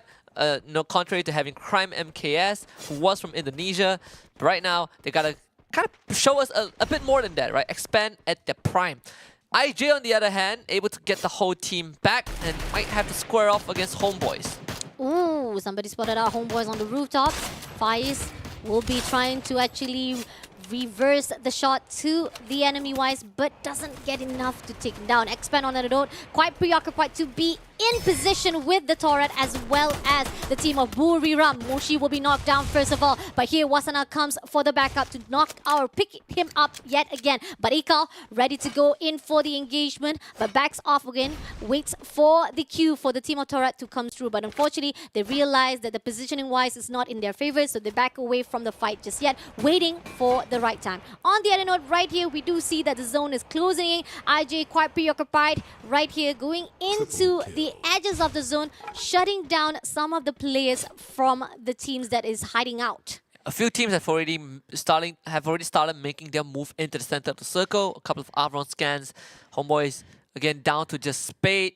Same as last round. Him carrying the hopes of the entire team. Might be able to catch a straggler in the forms of Ray Mia, but that is pretty much it. Ilustrados Juegos also taking a bit more time to make this rotation as they did suffer heavy losses earlier on. Torre, on the other hand, able to pick up Jump Guard from attack all around as Reverse Red also starting a fight with Buriram. Now, coming into the safe zone, IJ doesn't need to worry much. They're the one who try to go in for the rush with Homeboys. As Husky has already talked about, Spade is the only one left. On the other side of the map, Rivers Red is doing well, comfortable, not to worry much, especially using the drone to check out the area. We got the team of RRQ quite preoccupied to fight with the ONSC Olympus. They are in their own position for the building-wise. RRQ trying to actually close in from the outside. Grenade been thrown out one after another, but is that going to hit anyone? Nope, it's not going to hit anyone. But ONIC holding their position. There's not going to be much of the contest-wise. But on the other side, we got the Torret fighting off with the Buriram United. This is going to be a heated fight. These two teams have faced off many times on the international stage. BRU always the favorites to win, but Torret are on a roll right now with 10 eliminations and they're looking for more. BRU though making the first move to go for the push. It could be a pincer maneuver as they found Darko completely isolated and they are looking to just absolutely bombard him with pellets, and Darko does not stand a chance. Jonah getting the job done. Ika also snuffed out by the Shanks. Torret losing 2 members in quick succession as Space gets found out as well. Moshi in a 1v1 fight against Davids. Davids hiding behind the blue wall, exposes himself, gets the pump, but it doesn't matter. Torret has been eliminated. Great job, great tag team from the BRU themselves, but the fight still continues. Shots coming through from the side of River Red to actually continue the war with the Buriram. Damage has already been done. Now, Wasana trying to shoot down to Diamond, doesn't manage to take a knockdown. Gonna go back to the front to actually get a little bit of the juice from the medic class. But Mushi holding inside the building, goes back again to hide it out. But Red Sming already ready right at the outside. But no, doesn't take the opportunity. Suddenly goes back away, and the team of BRU reposition themselves. Yeah, and can say the same for Saming, escaping death literally. Homeboys, Jemba will perish to the blue. 6 more teams remain. BRU only have 2 more members. And this Diamond now spotting where Moshi is. It's going to be a pretty tough one for BRU, but Reverse Red decides to make the move into the circle instead of continuing the fight. They want the circle, they want the booyah. They want the booyah, definitely a great mission focus for the side of Rivers Red. But on the other note, RRQ, Kazoo, slingshot themselves at the high ground as well, and they will be fighting off with the Rivers Red. On the other note, IJ quite preoccupied at the outside. ONIC will come along to actually tag inside the zone as well. So it's going to be a 3-way fight indeed. Can see that the team of Rivers Red is quite already focused on the team of RRQ, but ONIC comes along to actually jump into the fight as well. Yeah, Onyx Olympus, they do have Gary in the front. 2 supporting players, Kiba and F. They are going to be playing that long range and just at the edge of the circle as well. But fortunately for all the other teams, there's going to be no one who will be gatekept by Onyx Olympus themselves. Reverse Red, pretty safe and sound within that compound. Ilustrados Juegos, on the other hand, might have to face off against Buriram, who just revived 2 of their members. Let's see. Buriram comes into the compound of IG. Now, gonna actually do a little bit of teasing from the outside through the window. And now, Musana will break the ice wall, become the engager to rush out to IJ. Shanks managed to actually break the wall and making sure that Buriram will not be able to break their defense-wise. Shanks pulls through with the ice wall, trying to shoot down to the Buriram teams, but Buriram unfortunately loses some of those gunfights. IJ portray a great defense-wise. It's gonna be Moshi to be surviving all alone, hiding out at the end, at the center or the corner side of the building itself. Yeah, and Onyx Olympus decides to make the move in the midst of this chaos as well. Perhaps they can catch Ilustrados Juegos off guard. But IJ, they are holding on mighty strong as RQ Kazu also springs their offense into Reverse Red by trying to desperately take down the wall. But Nameless have already down. Those Nameless just absolutely massacred RQ Kazu with Abe as the sole survivor again. But Reverse Red this time will have the entire squad to deal with this Indonesian prodigy. No. It's the only one surviving, trying to do a little bit of sneezing from the outside, but is that a good decision to be made as you're the only one? Try to give a lot of pressure to the Rivers Red who's inside the building. If he has any cluster grenade, it will give a lot of pressure to trap out the Rivers Red. While trying to go out, we do have Posey coming in for a fight with Abe. Abe still tries holding on for the clutch wise, but Posey slashed it up, shooting down through that wall. But unfortunately, RRQ will be denied for that clutch. Now pushing in with the 4 teams that's still surviving. ONSC comes along to join in with the party. And Gary, taking advantage of the situation, will find himself 2 kills as well. Asami and Proxy now stuck behind the glue wall. The glue wall melters will start melting down the defenses. Reverse Red needs to find an opening and create an opportunity, but F will not let it happen. Posey is down. Is Saming left all alone out in the open, and Kiba sees this happening.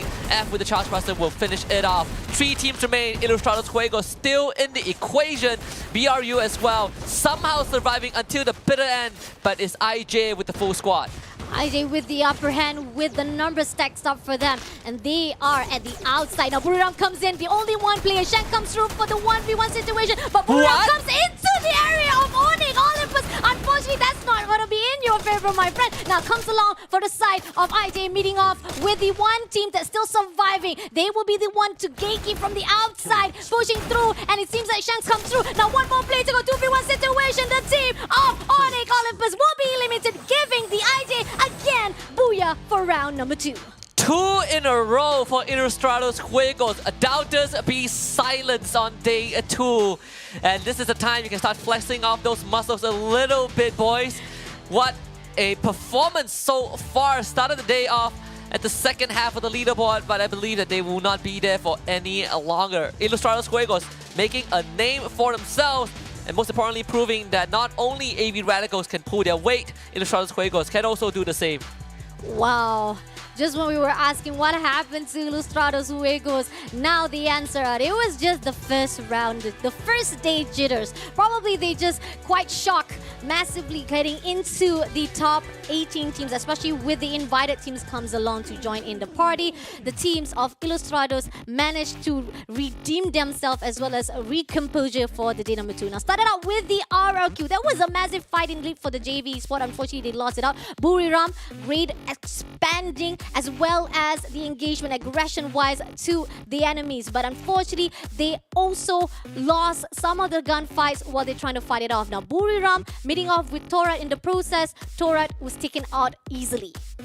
And overall, it's just a very impressive performance from not just Ilustrados Juegos, but you also got to give commendations to Buriram United, right? A team known for the ferocity and also survival instinct. Started off the round in a bit of a shaky manner, right? Lost multiple members, made it until the end with almost nothing and still continued to fight on and finally finishing top 3. Reverse Red also put on a heck of a showing in this round number 2, able to make it to the final circle themselves, again taking on the fight against Onyx Olympus, which was also a team that didn't show up too big yesterday, but also able to make a mark for on day number 2. So the teams that were falling behind a little bit are starting to shake off the rust and show us why they deserve to be in this group stage. Agree, definitely. Especially the fact that the funny part of round number 2, one only player from the RRQ was already holding at the ice wall, and Posey was just back and forth running around like Husky said,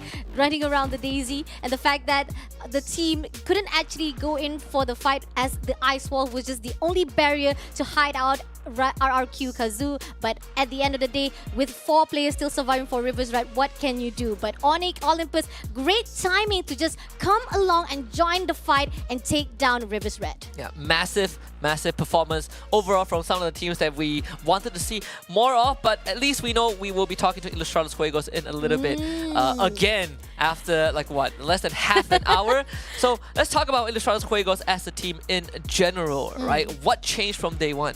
I mean, from day 1, it seems that they were not well prepared, especially the fact that they were too much of the aggression to a point they lost those gunfights. And to a point, there was one part they tried to go in for a fight with the team of Buriram.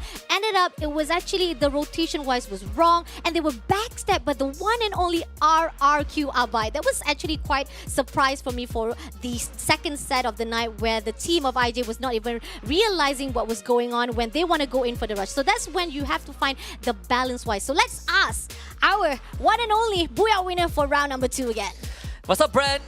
Didn't expect to see us again so fast, but congratulations. Second Booyah in a row. You still feeling good? Still feeling confident? Yeah, we're still confident. Yeah, I see you're flexing your muscles after that round win. I think except for Raymia, who didn't do much of the flexing. Who in the team lifts the most weights? What? Who in your team can lift the most weight in the gym? Like y'all go to the gym? It's McCrory. McCrory. Yeah. All right. He carries a lot of weight, then he hit a lot. All right, that's good to know. So again, today you guys are only playing 4 rounds. That's 2 out of 4 booyahs. I'm gonna give you the golden question, right? You think you can go for all 4 tonight? What? You think you can go for all 4 booyahs tonight? You can get all of them? We will try. Right, just humble, right? Just no bragging for now. Fasha. One question of what happened last night. This is also what I just talked to Husky. You guys remember there was a round that you guys were backstabbed by Abai, the one and only survivor, right, from RRQ Kazoo. You guys were trying to do a rotation to the side of Buriram. Why did you guys did not realize that Abai was right at the backside when you guys got backstabbed? All of you guys. We were busy on the enemy in the other side, so we don't focus much on our back. I see. Right, so you guys definitely made some adjustments, right? I'm not going to pry into your tactical secrets for Free Fire, but if you... I'm pretty sure a lot of Filipino fans are watching this, right? And you know, they've seen great come-up stories from the region itself. If you have one thing to say to all the people out there, what would it be? Just always be happy and do your best. Make the best out of it. Make the best out of it. When you're happy doing something, you perform the best. Thank you very much for those wise words, Bren. I'll see you after next round again, hopefully. All the best. If this continues, we're going to have a very easy interview evening, at least for half of the show, because we'll just be talking to Bren. Great guy.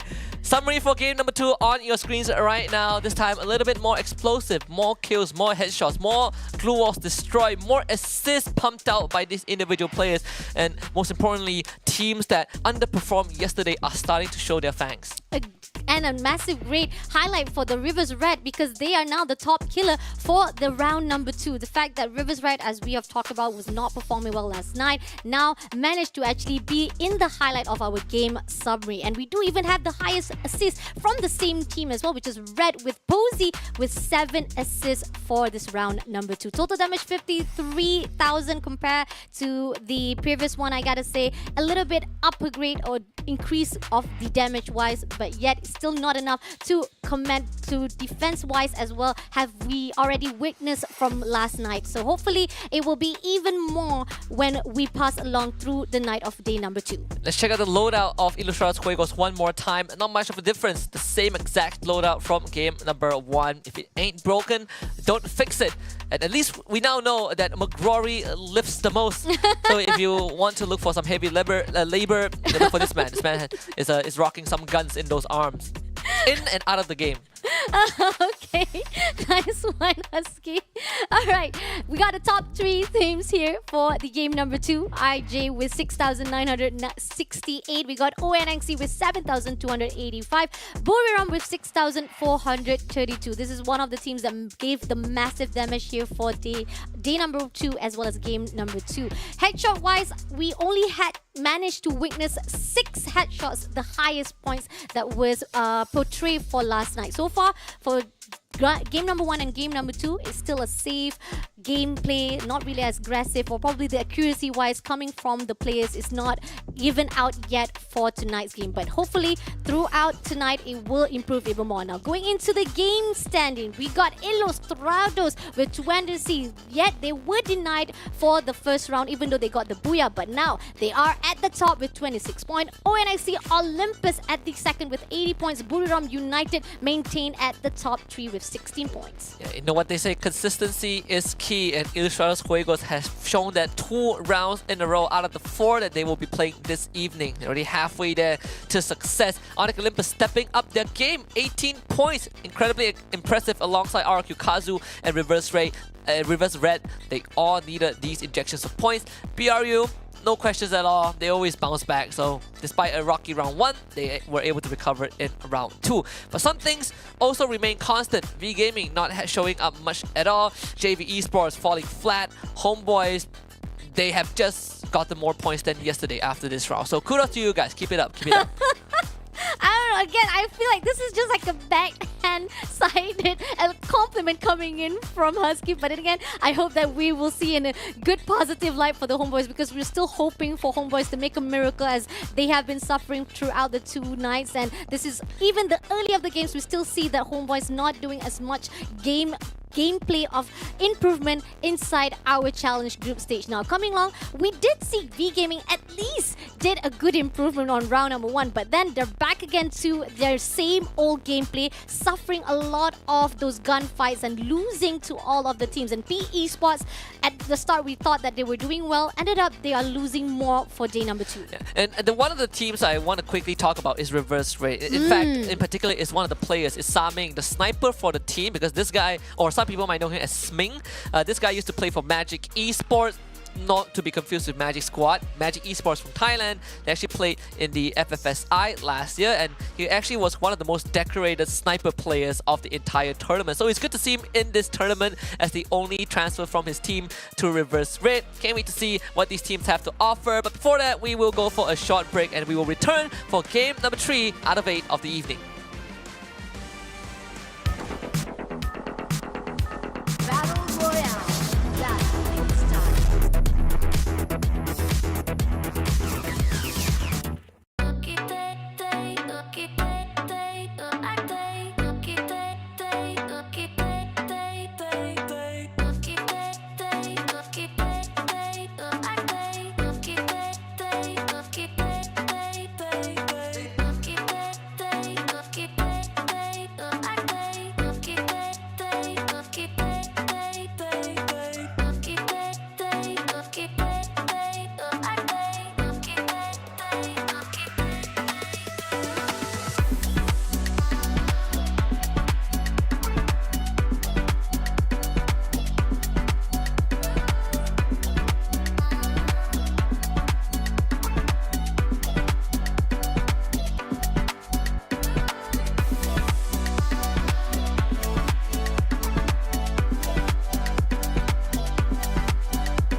Welcome back to the Snapdragon Pro Series Free Fire Challenge Group Stage for Season 3. This is day number 2 and we just finished the first 2 games with Ilustrados Juegos coming in with a double whammy. Booyah on both.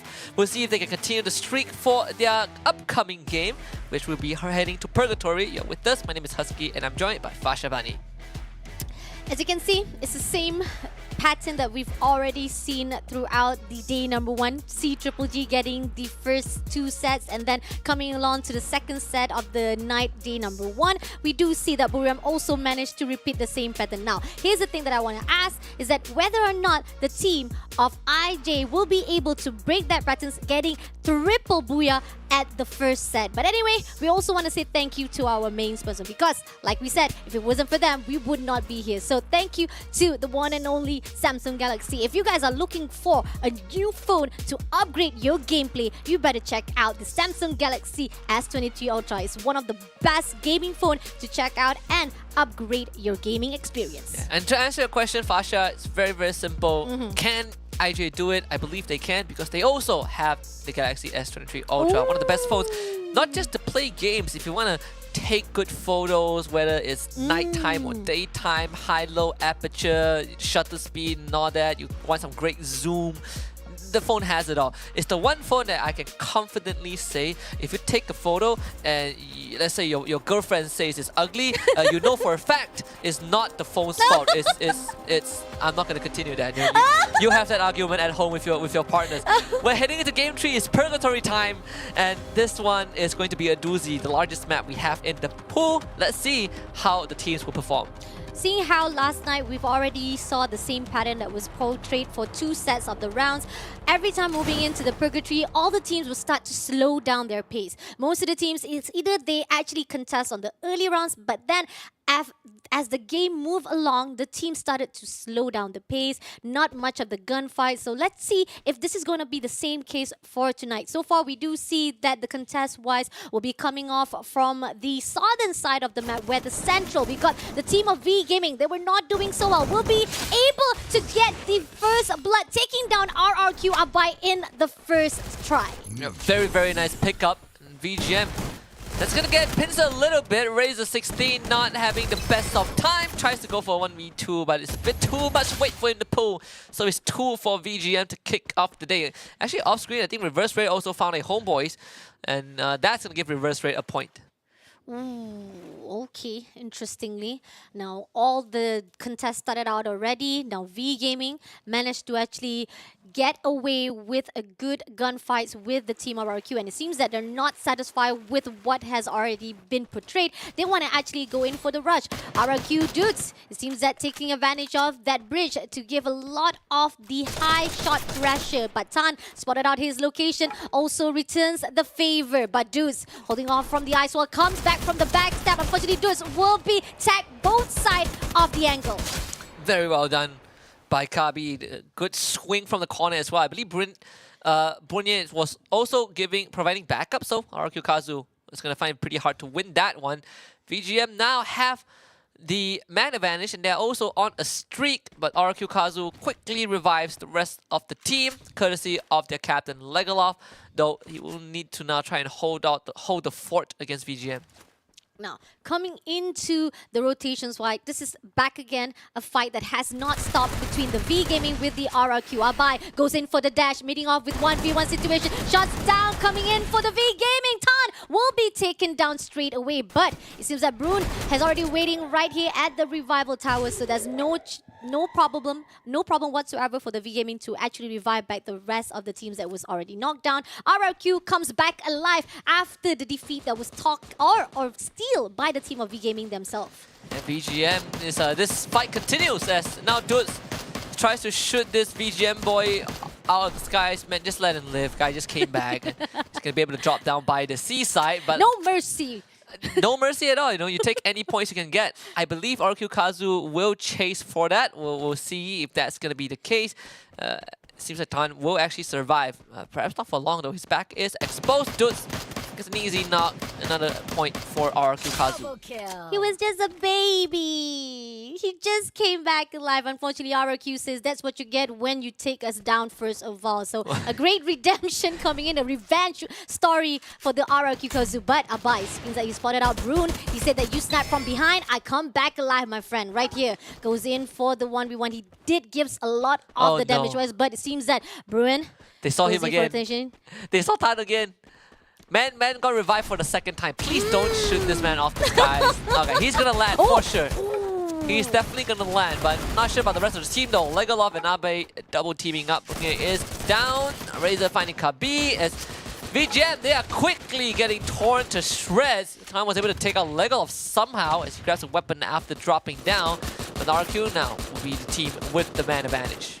I mean, this is like farming off the kills from the V Gaming themselves. They come back alive, they go back to the lobby, and now it's just RRQ just farming those kills. Now, spotted out Tan, who just came back from the dead, will be spotted out. Razor's chase after, but they're gonna actually corner him out. 3v1 situation. No! Tan, you're back to the lobby. Your life is just to be killed and be lived again by your one and only V Gaming players. Ranger are finally on the run, so you know RQ Kazu winning out this very extended exchange, and they're looking to end it right here and now. Ranger doesn't have much space to work with. Abai, a shot to the skull will secure V Gaming's fate. RQ Kazu is the one that comes out on top. 7 points, just like that. Like a farm. Like I said, farming kills just by the V Gaming. When the start of the fight itself was a contest from the V Gaming, but unfortunately, as time moves along, they lose all those gunfight towards the side of RRQ Kazu. Now, high ground wise, we got one on the high hill of Expand. On another side of the hill, we got the Riverside. It seems that they know the shots coming in. It seems that Expand straight away goes to Riverside. They don't waste any more time. They just rush it out. Too fast, runs away. Roy right behind, holding on the position from the ice wall, but grenade been thrown out. Diamond straight away dash to the Expand. Try to shoot down one after another, but doesn't manage to get a knockdown. Nameless goes in for the flank. On the other side, there's another team already ready at the other side of the hill. It seems like Expand, they are able to reposition very, very quickly with the portal. So now gaining distance against Reverse Red and putting pressure onto them as well. Very, very well done from this team. Shot calling not only allowed them to get away from Reverse Red, but also to reposition at the same time. And Too Fast will take that opportunity to kind of replenish some of his resources. Reverse Red deciding to completely back off from the area. Expand now, they have a free entry into the safe zone. Expand is not giving up. They still want to actually give as much pressure to the Rivers Red while they're trying to get into the zone. On the other side of the map, we got the RRQ meeting off with the team that is actually trying to get into the zone, which is JV Esports. On the high ground, on the rooftop, August waiting for the right time to actually go in for the scout, and it seems that they back away, go to the lower ground. Cougar takes one from RRQ. Razor will be shut down now, pushing into the second floor. Rotate takes down Juice in the process. And it seems that RRQ is losing those gunfights to JV Esports. And JV continues to leverage on kind of the vantage point that they have. Abe, Tatsuya dash to try and gain distance, but runs into Potato instead. That's 3 dead for RRQ Kazu as JV Esports picks up a couple of the stragglers from RRQ Kazu and gets themselves 3 points. Legolath managed to actually scurry away as the last hope survivor, so RRQ still remains here inside the room. Coming into another fight, we got the Rivers Red with the Torat team. Last night, they did a superb. Even the earlier games for day number 2, the Torat managed to get a lot of the kill points. But right here, Rivers Red needs to prove themselves to be even better as they did last night. Somehow, they didn't actually go into fight. They ended up actually repositioning themselves back onto the other side of the map. And PE Esports on the other side as well, try to get into the zone safely without being gatekeep. Very, very long rotation. Made by Reverse Red. There's no easy way to get into the circle, and the circle could kind of covering the west island of the map. So a couple of these teams have to make a long rotation. But on the other hand, Illustrados Fuegos now come under fire, assaulted by attack all around. And this time, seems like Illustrados Fuegos will not be able to get a three-peat as they've already lost 3 of their members. The 4th one, McGrory, is near a revival point, but unfortunately, that revival point is a no-go for him. Oh, this is tough. As we know, IJ has been a great dominator, getting the booyah for themselves, and they have been collecting as much point as possible. But unfortunately, Rory, as the last hope, hopefully will be able to survive as long as possible. As zone closes in, he will be trying to do as a long rotation for the safe zone and might actually meet with another team. And going in for the vehicle-wise, that's going to give him even more leverage to push through for the survival-wise. Now, Rivers Red goes into the center of the map. Somehow will be actually meeting off with the teams that's already safe. The team of Torad, on the other note, is quite preoccupied with the attack around. Somehow the fight continues on the other side of the map. We have the homeboys with the Buriram United. Yeah, and Moshi is making life extremely painful for homeboys, just sniping them from afar. And homeboys now are gonna get pushed by BRU, and this is not going to end well. Spade is already out of the picture. Salif, Jembao, they all are getting taken down. But wait, it's by Expand from the other side of the river. And Expand also wants a piece of the pie, finding 2 kills all on their own. And this could be an eventual BRU against Expand standoff as Fire desperately tries to stay afloat but ends up sinking to the ocean. Expand decides to even take a dip in the river to try and take on BRU. They've already crossed over, and his Too Fast has done so. Already now taking a lot of the shots from this Trogon.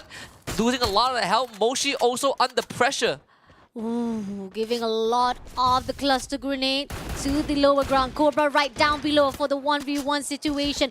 Joanna right at the outside area, and Mushi managed to actually score away with the portal-wise. It seems that Buriram knows that Expand is actually thirsty for the blood. Now Cobra and Too Fast goes to the rotation of already, as well as Joanna coming in for a fight. The engagement shots are coming through. Wasana Wasini comes in for a fight but doesn't get anyone just yet. But it seems that Expand comes in from the window side and they're holding their position, try to survive it out, but Expand Cobra will be knocked down first of all. Cobra needs a bit of help. Ice Grenade thrown out by Wasana, trying to find for flank angle. It's like all around. Gets wiped out by Thorad. Already gets dropped again. It's BRU looking to pick him up. Axel will lose his life. Wasana and Moshi coming in. A tag team from BRU to finally open the floodgates to take on Expand and take them down. BRU coming out on top without losing a single member. Such a shame, especially the fact that Expand was the one who wants to actually contest it out. They were the one who wants to go for the aggression. Ended up losing to the side of Buriram with a great rotation and the positioning-wise. This just shows that patience-wise as well as a better gameplay and gunfight needs to be enhanced here at our Free Fire Snapdragon. Now, coming into the safe zone, we got the team of PE Esports still surviving. Don't cry. We're pushing in, and it seems that Deuce was not spotted out by Cougar. Cougar will not go in for the 1v1. Deuce will be dashing in, but Cougar finally steps away from the vehicle, will be going in for the 1v1, hiding inside the ice wall. Cougar throws with a throw again, shuts down to Deuce. Deuce will be knocked down straight away by Torad. A little bit of third party coming in, but Cougar says this kill is still mine to be taken. And it's good, and JV actually replacing Shut with Orgus as well, so keeping Cougar in the main 4. So far, JV doing pretty nice. Shanks, though, found out by already as the run for Ilustrados Fuegos continues to be treacherous, but they still have the other 3 members left alive. This time, it's Buriram United who are on a tearing streak as they find 2 more onto Thorad. That's 10 kills. Wasana chasing for number 11. And Darko has his spine shot by Moshi. That's 11 points for BRU. Already coming in for the flank. Ice wall after ice wall been put out, and it seems only left with 1 more play to go. North will be shut down straight away by the Buriram. Taco will not be able to survive it out. Buriram is just tagging off every single one of the players, but we do have Davis coming in for a fight with a Rivers Red. He's all alone. He tried to survive it out, but Rivers Red will be denied by Torad to be taken down instead. Don't Cry, on the other hand, is going to be forfeited as well. As Portele finds him. That's 6 for JV. BRU continuing that killing spree in closer to the safe zone where it's occupied by Onyx Olympus, but they have to get through Ilustrados Fuegos first. Now, throws grenade into the bidding of Ilustrados Fuegos. Brent is right on the 2nd floor. Buriram goes in. Will be dashing into the 2nd floor. Joanna just holding the position, but ONIC spotted out. Ramel right there, hiding behind the tree. ONIC is unfortunately, Ilustrados will be shut down straight away. Now up to the team of JV to fight out with the Buriram in the same compound. Yeah, Onyx Olympus having a very, very firm grip off on the circle. JV and Buriram, long-time rivals in the Thai scene. only one of them can make it out alive. But JV so far are putting their attention on to Onyx Olympus instead. We're occupying the first floor of the compound. You can see on the other hand is actually Thorat very far out, but we just noticed. I mean, JV are split up in a 2-2 formation. That's interesting. Let's see if that's gonna do in favor of JV. It seems that Limit finally will be regrouping with JV. Now coming in right here, August looking for another target to be fighted off while Zone is closing in. It's gonna give a pressure for the Buriram to get in. Somehow, Joanna managed to actually go in as fast as possible. Limit is right on the other side of the map, was already sneakily runs from the side of the team. But triple kill comes in from the Buriram. Joanna himself moving into Thorat as right in front. He dashed in. One more play to go will be spotted out. Ikal hiding for dear life. Aswal will be put it up first of all. Now, will he actually throw some grenade? He's waiting for the right time, try to do a flank, but ended up going away from Ikal? Yeah, this should be easy pickings for Onyx Olympus. Jonah going for the reposition now has a better vantage point to scout out the rest of the teams. Though BRU and Thorat are just down in the last legs, Jonah finds the wipeout of the Thorat. 16 points for BRU. Finally managed to actually get a hold of the positioning of Thorat Ikal. Still have 3 more teams to go. ONIC has the better benefit with a full squad. Gonna actually gatekeep JV spot, not allowing them to go in. So up to 2 more teams to go. Joanna will be the only one. 4v1 situation. Grenades been thrown out. Joanna trying to survive it out. There's going to be a massive gunfight comes in, but he will be denied because with the gunfight from the team of ONIC Olympus, Onyx Olympus will be the first to get the booyah for tonight at the 3rd round. The Greek legends ascend to the peak of the mountain. Onyx Olympus finally cashing in on their first booyah. After a hard-fought fight, not the highest kill count, but they were able to find a circle and never let go of it. Of course, a very well-deserved win, but we're starting to see glimpses of what this team is capable of. We're also starting to see glimpses of Buriram United again, reigniting the 2-time world champion mojo within them. But for now, we will celebrate this moment with Onyx Olympus. Onyx Olympus did a great job.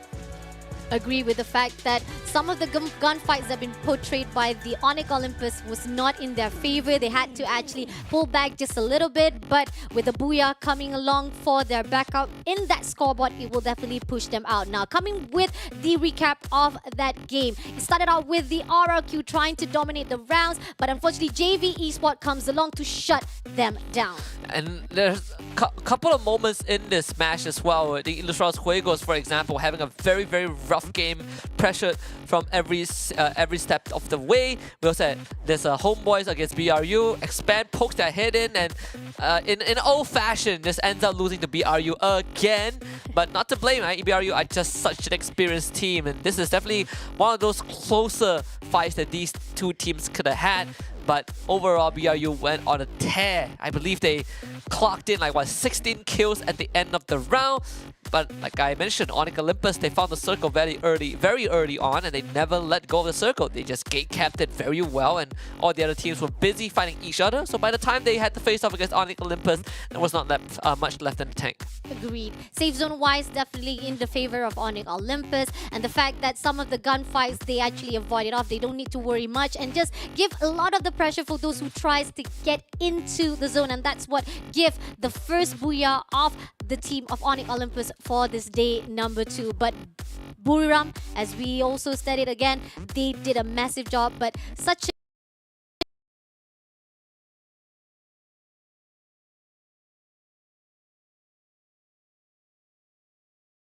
loses those gunfight because of those mistakes, especially been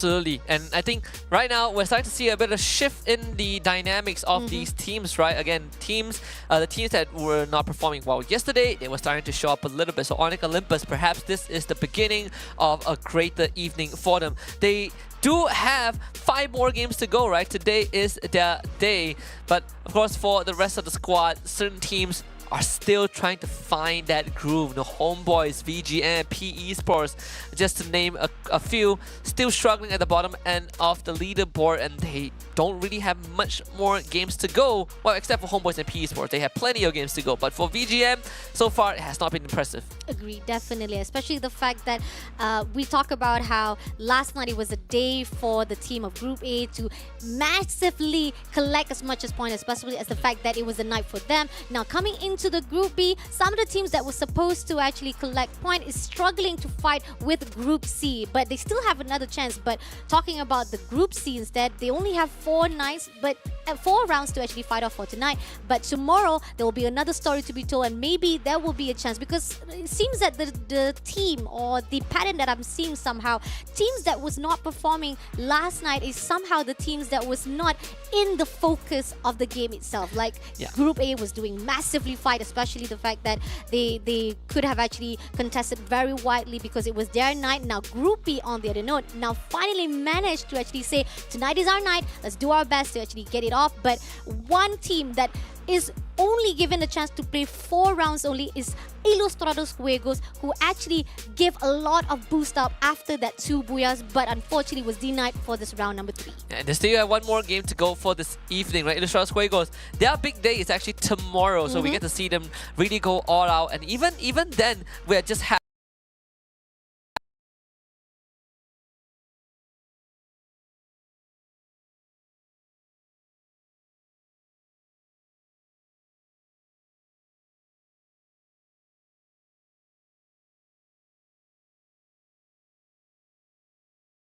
to win the round. Whether they can carry this on for the rest of the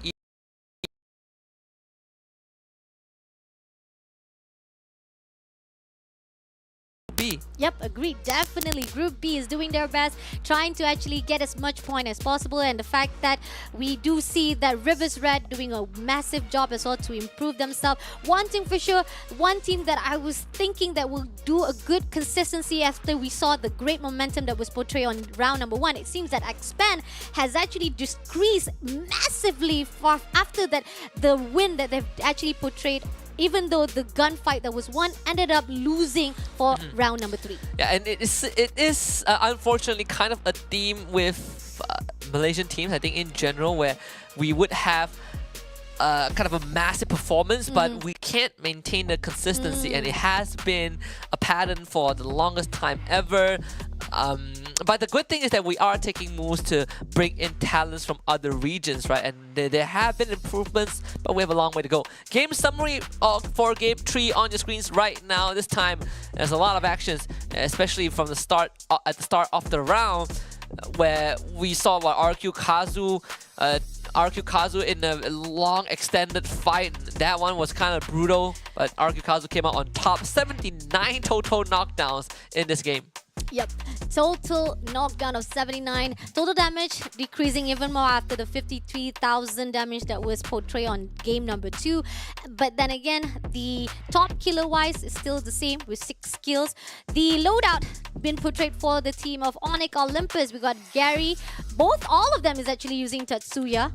Some of them, we have 1 sniper in the hands, and the rest is probably with the loadout, a very basic, popular weapon in their hands that give them a good boost to fight off. But something that I want to see is they push their potential more even further, because some of the gunfights was not portrayed much on the ONSC, and the reason why is because the win of the Booyah is just by luck of the safe zone as well as the safe placement. Absolutely. And despite Onyx Olympus getting into Booyah, the top 3 teams are Buriram United Esports, Thorat, and JV Esports. And of course, BRU having one of the biggest breakout rounds so far, 8,000 damage in total, and with the highest amount of kills as well. No surprise right there. Thorat and JV Esports having a pretty decent round overall, but just now I noticed that Onyx Olympus decided to go for 4 Tatsuya, so it means for them it's all about the fighting, it's all about being able to outmaneuver your opponents. I call it an ego challenge, like you have to be very confident in your your mechanics to be able to pull it off, and they were able to pull it off. So let's check out how many points they've been able to garner for themselves. For Onyx Olympus, even though with the Booyah, they didn't really have much kills, so it's 17 points for them in total. Ahead of them is JV Esports with 18, Thorat with 19, and Buriram United with 25. 25 over. Most of it majoritarily actually compiled from the kill points that was taken out by Buriram United. Definitely they dominated that game number 3 with massive gunfights. Now coming along with the Rivers Red, not far behind at the 6th place with 10 points. We do see Expand still consistently being at the 7th place. On the other note, Homeboys, shockingly or not really shockingly, after a great success of getting 8 and 5 points for themselves, now they're back again at the bottom 12 with 0 kills. Or points. Oh boy. Oh boy. They have not hit that. Well, they have hit that quota, but don't worry. We have 5 more rounds to go. Homeboys step up a little bit. To be fair to them, they had to fight off Buriram and also Expand. It's not the easiest task to pull off, but again, today is a big day. Homeboys. You know, when I heard the news that they were trying to look for an organization to acquire the roster, I was hoping that they would get picked up, right? Because there's a bunch of talented players. And then I heard that, well, Homeboys is entering Free Fire. I wonder who they would pick up. And lo and behold, they picked up the whole Farang roster. But it's good to know that X-Farang is still the same, where we are looking at a very inconsistent performance overall on the big stage. But they still have time to make amends. They still have time to adjust for this evening with 5 more rounds to go, with Alpine coming up next. Perhaps that would be the magic map for them. Hopefully, I hope so, because again, reminder, Group B was supposed to have the most potential to catch up and especially collect it as much point as possible, because this is the night for them. But Homeboys, after the disappointment that we've already witnessed last night, we're still wondering, where is the magic? Where is the miracle that coming in from the champions of MSP for the Open Finals? Farang, are you still there? Homeboys, what is happening to you? Can you actually push through that Farang X-Farang teams that actually portray a great massive fight from the Open Finals? That's the question that will be answered right after this. So we'll take a short break and we'll be coming back for the last round. Battle Royale. That's time.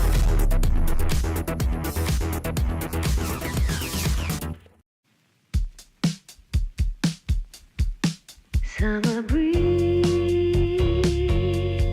diamonds in the water, on the beach, my mind begins to wander.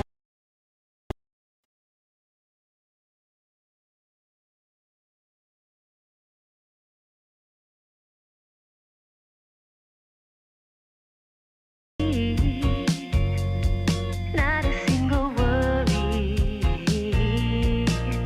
Gonna dream away the afternoon in a haze, green and blue. Nothing else I wanna do but drift away. Neon mountains on a cloud, up so high, don't look down. Drift away, drift away.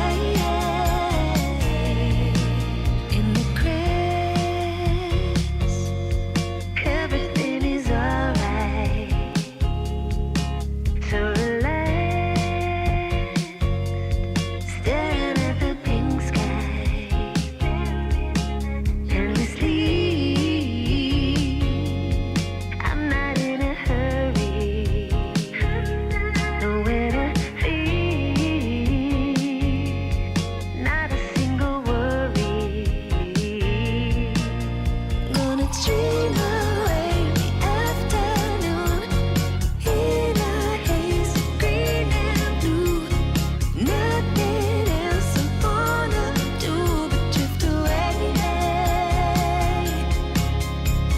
Neon mountains on a cloud, up so high, don't look down. Drift away, drift away.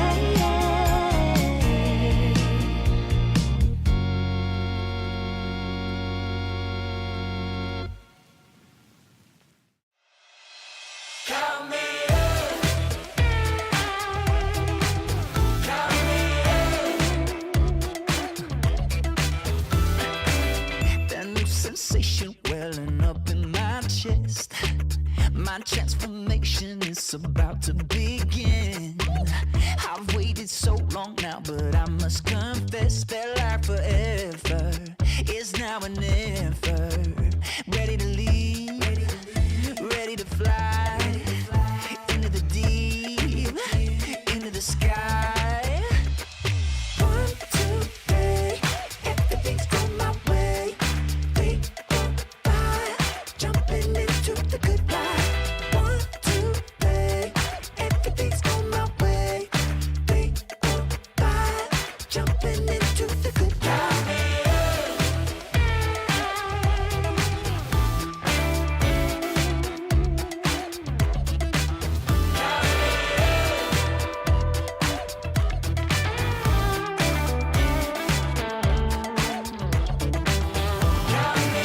It's the kind of thing that come around once. Carpe diem, I just do it for the love of the game, not the fame or the critical acclaim. I'm ready to leave, ready to fly into the deep, into the sky.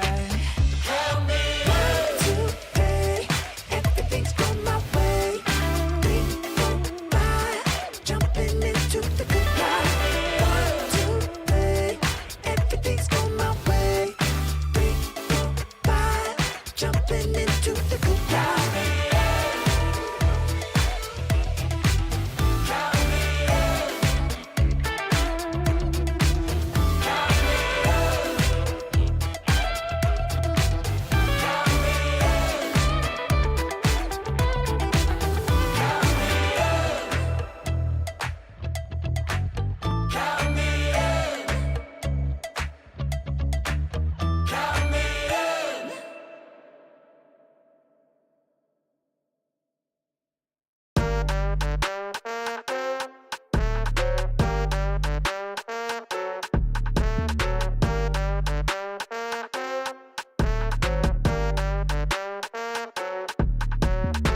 Stepped out with my new swag on, I'm dripping.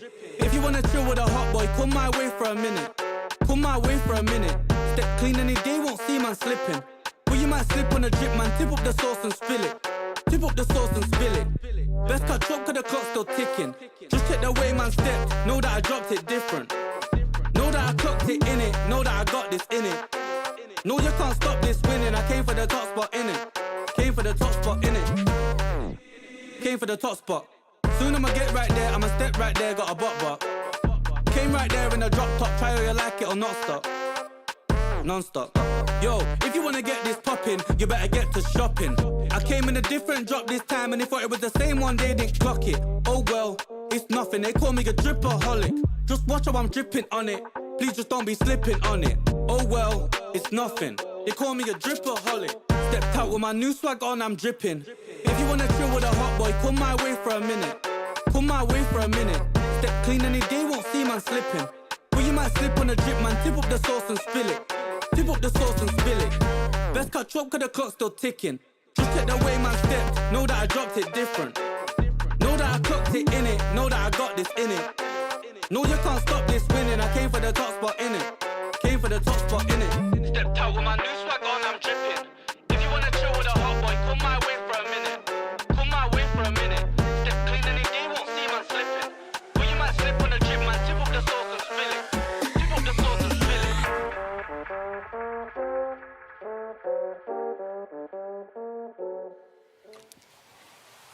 Welcome back to the Snapdragon Pro Series Challenge Group Stage, day number 2 for Free Fire. We are almost halfway through the evening, but not quite yet because we are going into game number 4 on Alpine. It's me, Husky, and I'm joined by Fashabadi. Great massive fight indeed coming in from the IJ. This is the same pattern that we see from last night. Started out with 2 booyahs from one of the team, which is IJ for tonight. And then we get Onyx to actually break the curse to actually get the 3rd booyah for the Group B versus C. Welcome to the Snapdragon Pro Series Challenge Group Stage Season number 3 that is powered by Samsung Galaxy. So far, the day number 2 for Group B and Group C has been phenomenal. Teams that was not performing well is now rising to the top, even though there was a lot of massive gunfights that even so they tried to actually portray and tried to redeem themselves, ended up losing to the teams that has been phenomenal from day number 1. Now, going into the overalls, we are seeing the teams of Group B that managed to actually go to the other side. We got Ilustrados Juegos finally bagging themselves at the 7th place with the 85 points. On the other note, we do see that the team of Expand also expanding themselves to the other side with the 81 points at the 9th place. Yeah, and Onyx Olympus continues to ascend as well as they clock in 88 points. Currently in 5th place with Thorite overtaking AV Radicals and Buriram United catching up to C Triple G. Just almost shy of 40 points away. But that also means that certain teams are pushed to second page. Todak, for example, now in 11th, but they will be playing in a little bit. Homeboys, V-Gaming, and PE Sports, unfortunately, have not made much progress from the second page, and Reverse Rate are also sort of still stuck there. Now, the thing is, the question that we're asking, because this is going to be the only last round for the Group C to fight off. We got the attack round still massively right there on the right side of the scoreboard. Are they going to be able to push through, or will this be the end for them to actually catch up with the rest of the team on the last night? Coming into the last round of our half set tonight, we're moving into the Alpine map. Flight path moving in from the ocean view to the base camp. A great, beautiful flight path indeed. You don't need to worry much. Definitely, most of the gunfights will portray at the bottom map. Usually, those contests will come in at the Gushen as well as the river mouth. We do see there's going to be a high tier looting area for that. But somehow, I feel like V-Gaming will be contesting the area with the side of Ilustrados Juegos unless Expand comes along to join the party. And Expand again taking Forest Red as usual, one of their favorite drop spot. But near them, we have Wasana from BRU with the entire team of Ilustrados Juegos who just used the binoculars, so they have intentions of contesting Forest Red. Right off the bat, McGrory has already spotted one of the Expand members now with the double revolver in hand, trying to chase down Too Fast, but Too Fast is too fast for McGrory, starting around the building and able to actually waste a lot of time of Ilustrados Juegos. So even if they take him down, he has done more than enough. And the Shanks will secure first blood alongside Ramiel for the team. I mean, great, massive backup coming in from Ilustrados Juegos. But here comes along the V-Gaming to continue the fight. Rangers spotted out. It seems that Brent will be left behind to actually spot out one of the plays. Is going to be Kabi to shut down one of the plays, which is IJ McRory. But on the other note, Kabi moves along to loot some areas as well. But V-Gaming right behind. We got Brune. Doesn't realize that IJ is still in the territory. Brent is just hiding behind that stone. Has not been spotted out. If it's been surprise attack, it's going to be a sneak attack by the side of IJ themselves. But on the other note, V-Gaming is not aware. But finally, shots come through. They know the information. Now, the Ilustrados Juegos will be shut down by the one and only V-Gaming Kabi. Yeah, Brent tried to go for, trying to kind of bolt for it, but unfortunately, just not too much can be done. Shanks will easily bring him back. Not much was lost for Ilustrados Juegos to continue to go on the looting mission. In fact, going into Fusion, and that coincidentally also exists an Expand member. The other side is a bit more eventful, is between Reverse Red, RQ Kazu, and PE Esports, with Nero bringing back Don't Cry, Razor finding LBT, and, well, Diamond wanting to get a freebie and ends up losing his own life in the process. Nero, though, will have to fight Razor 16. Razor going for the back up as well. Nero turns the corner, tries to go for the swing, and finally gets the knock. Now, another player comes through. Abai trying to shoot down, but 2v1 situation will not be in the favor of Nero. Unfortunately, PE Spot, who just came back live right here, Abai will be taking another knockdown in the hands of the team of RRQ Kazoo. PE Spot, unfortunately, losing some of those gunfights here in the hands of RRQ Kazoo. Yeah, very well done for RRQ Kazoo, getting a couple of points at the very beginning. Reverse Rate able to make it out to safety. And once more is Saming as the last surviving member, but he's getting hunted. Hunted down by RQ Kazu themselves, and there's a chance he runs into Thorat, looking at where he is going. So we're checking on that a little bit. Don't Cry, on the other hand, is also the sole survivor of PE Sports. Gonna actually move around with the vehicle, but been spotted out. Shots coming from the backside, but no! Thorat doesn't even allow a survivor coming in from Rivers Red. Again, a massive question coming in from our Group B that is suffering for the game number 4. Our Rivers Red still been knocked down too early. The first team to be sent back to the lobby here at game number 4 by our Torret. And Reverse Red not having a good time at all. It has some decent rounds, but this one is one of the slower ones for sure. The first team to get eliminated as Ilustrados Juegos still split up. Might run into a VGM who are already beelining towards their current location and starting to fire at them. Ranger is going to go for the wraparound, but Glory has been spotted out apparently. It's going to be a tough one for IG to get themselves out of. Only 2 members in the vicinity. Ranger taking on this fight. Actually pincered by 2 members of IJ, but still able to make it out. Now let's see. V-Gaming now got some backup right here. Kabi gonna actually help the teammate. Shanks been spotted out. Glue wall for the defense-wise. Grenade been thrown out by that Trogan. Shanks giving a pressure as possible, but left flank comes in. Shanks been spotted out, but he managed to actually glue himself off. Now comes in for a fight 1v1, slides through and flanks and shuts down the players. But Kabi comes in for the backup. Shanks will be knocked down. Now takes down one of the players from the IJ.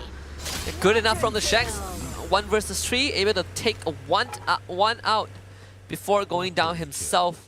At least some work has been done, but Glory will easily bring him back. But the work is not done just yet though for IG, as VGM Bunya actually drives his teammate into the rest of Ilustrados Juegos. So this is going to be a fight for survival for them. On the other hand, on your screens right now, it will be RQ Kazu against Onyx Olympus. Jack drops down from the watchtower into the hands of Legolov. It's a 1v2, but Jack able to get a knock with the sidearm, but unfortunately not enough damage to secure the kill.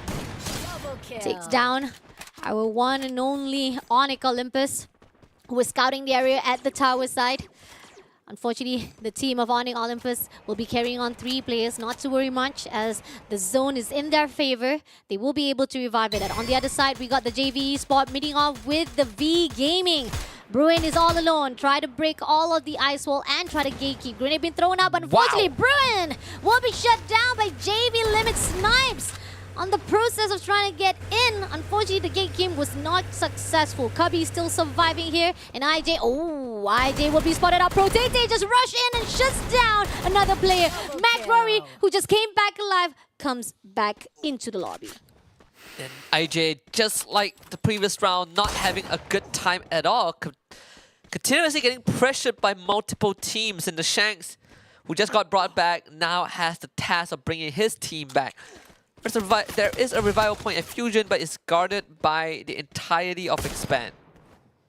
Expand will be closing in. 2v1 situation on the left side. We got too fast, and it seems that Rory will be the one who spot him out. He dashed into the 2nd floor, but Rory comes back, or Shanks actually gets out from the window, but will be spotted out by Roy instead, and Ilustrados Juegos shuts down at the 11th place. Yeah, tough break for the team. Unfortunate if you're Ilustrados Juegos. 2 massive rounds and 2 rounds that offset all the effort that's been put in. But well, that's the end of Ilustrados Juegos evening. They will get to play the big ones, the big games tomorrow. We're now set our focus back on the final 10 teams. It seems like the circle is going over to Sunside, so a bit of a eastern side of the map. Almost half the lobby will have to make a far rotation over to the area. Seeing that the Onyx Olympus is quite okay in the center of the zone already. AAA also will be contesting off, as well as conquering the domination of the Sun side. JV will be slingshotting themselves into the zone, meeting off with the V Gaming is already in. Cobra right on the left side been spotted out. Now JV looking for the next target to fight on. Will easily get a headshot. Limit, what a snipe from afar onto Cobra. Unfortunately, Xdroid not in a position to provide help, but has to do so anyways. Kuga gets placed down. Kuga just runs him over with the truck. JV finding themselves 2 free picks onto Expand. It's too fast. helplessly watch his teammates get obliterated. Potato now goes on the hunt. Too Fast will be spotted. It's a double up from the side of JV. And Too Fast, unfortunately, will have to try and outmaneuver this. He does have EXO with him, but not for long. Too Fast gets down. EXO is the last survivor of Expand. Our Expand unfortunately been tagged by the one and only JV Esports while they're trying to get into the zone. Such a sad situation as the last hope to be surviving here, the XL. On the other note, we do see that a good gunfight in it from JV Esports after we see a lot of the losses been witnessed here for the 3 rounds that was already carried out. JV Esports managed to redeem themselves, but on the other note, as the zone closes in, the teams started to scatter around and we might see a good gunfight as the zone small sized. It seems like EXO would want to revive his teammate and then might lose his life himself, right? He's pretty far, pretty deep in the blue. He's able to bring X-Roy back as well. So it's 2 revives for the side of Expand. For X-Roy and Cobra, they might have to carry on the flag for the rest of Expand. We're checking on how that is panning out because Cobra and X-Roy are very spread apart in terms of their drops. VGM getting 6 kills already, still has the full squad left alive and an uncontested route into the safe zone. You can see the side of our zone closes in. Most of the gunfights have slowed down. RRQ has been spotted out to meet off with the Expand team. V Gaming focusing on the safe zone. They will be trying to actually get a hold of those who are already inside the zone. They will be trying to fight it off, making sure that nobody allows to get in. JV Esports spotted out B right at the open. Big mistake coming in from the LBTP spot. And now Limit comes through, but Limit will be the one to shut him down straight away. And JV Esports now have 14 kills already. And they're still counting. Potato is picked back up by August as the journey into the center of the circle continues.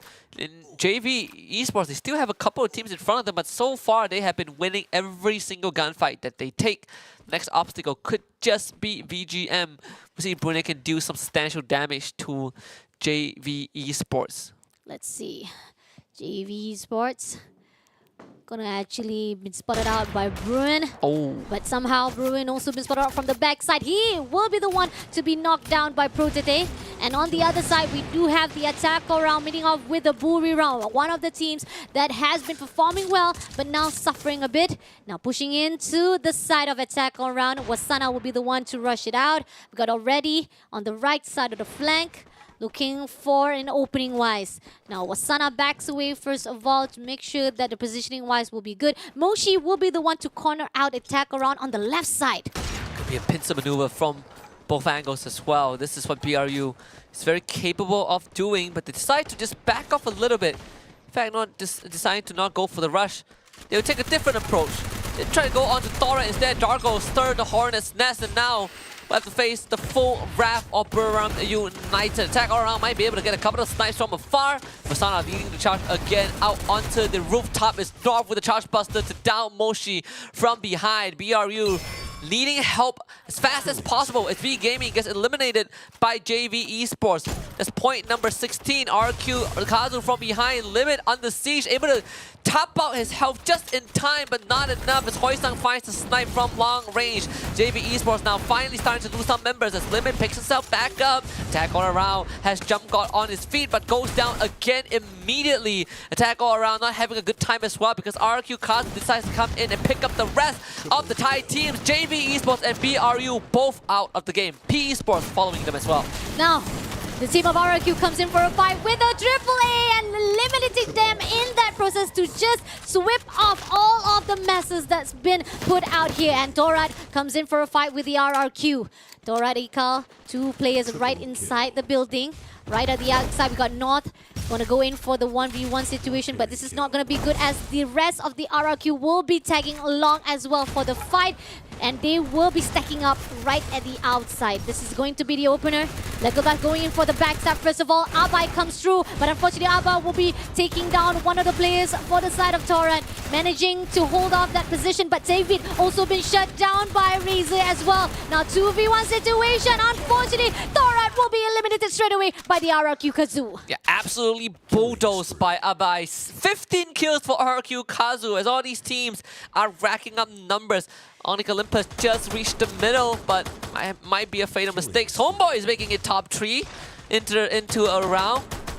First in a long time.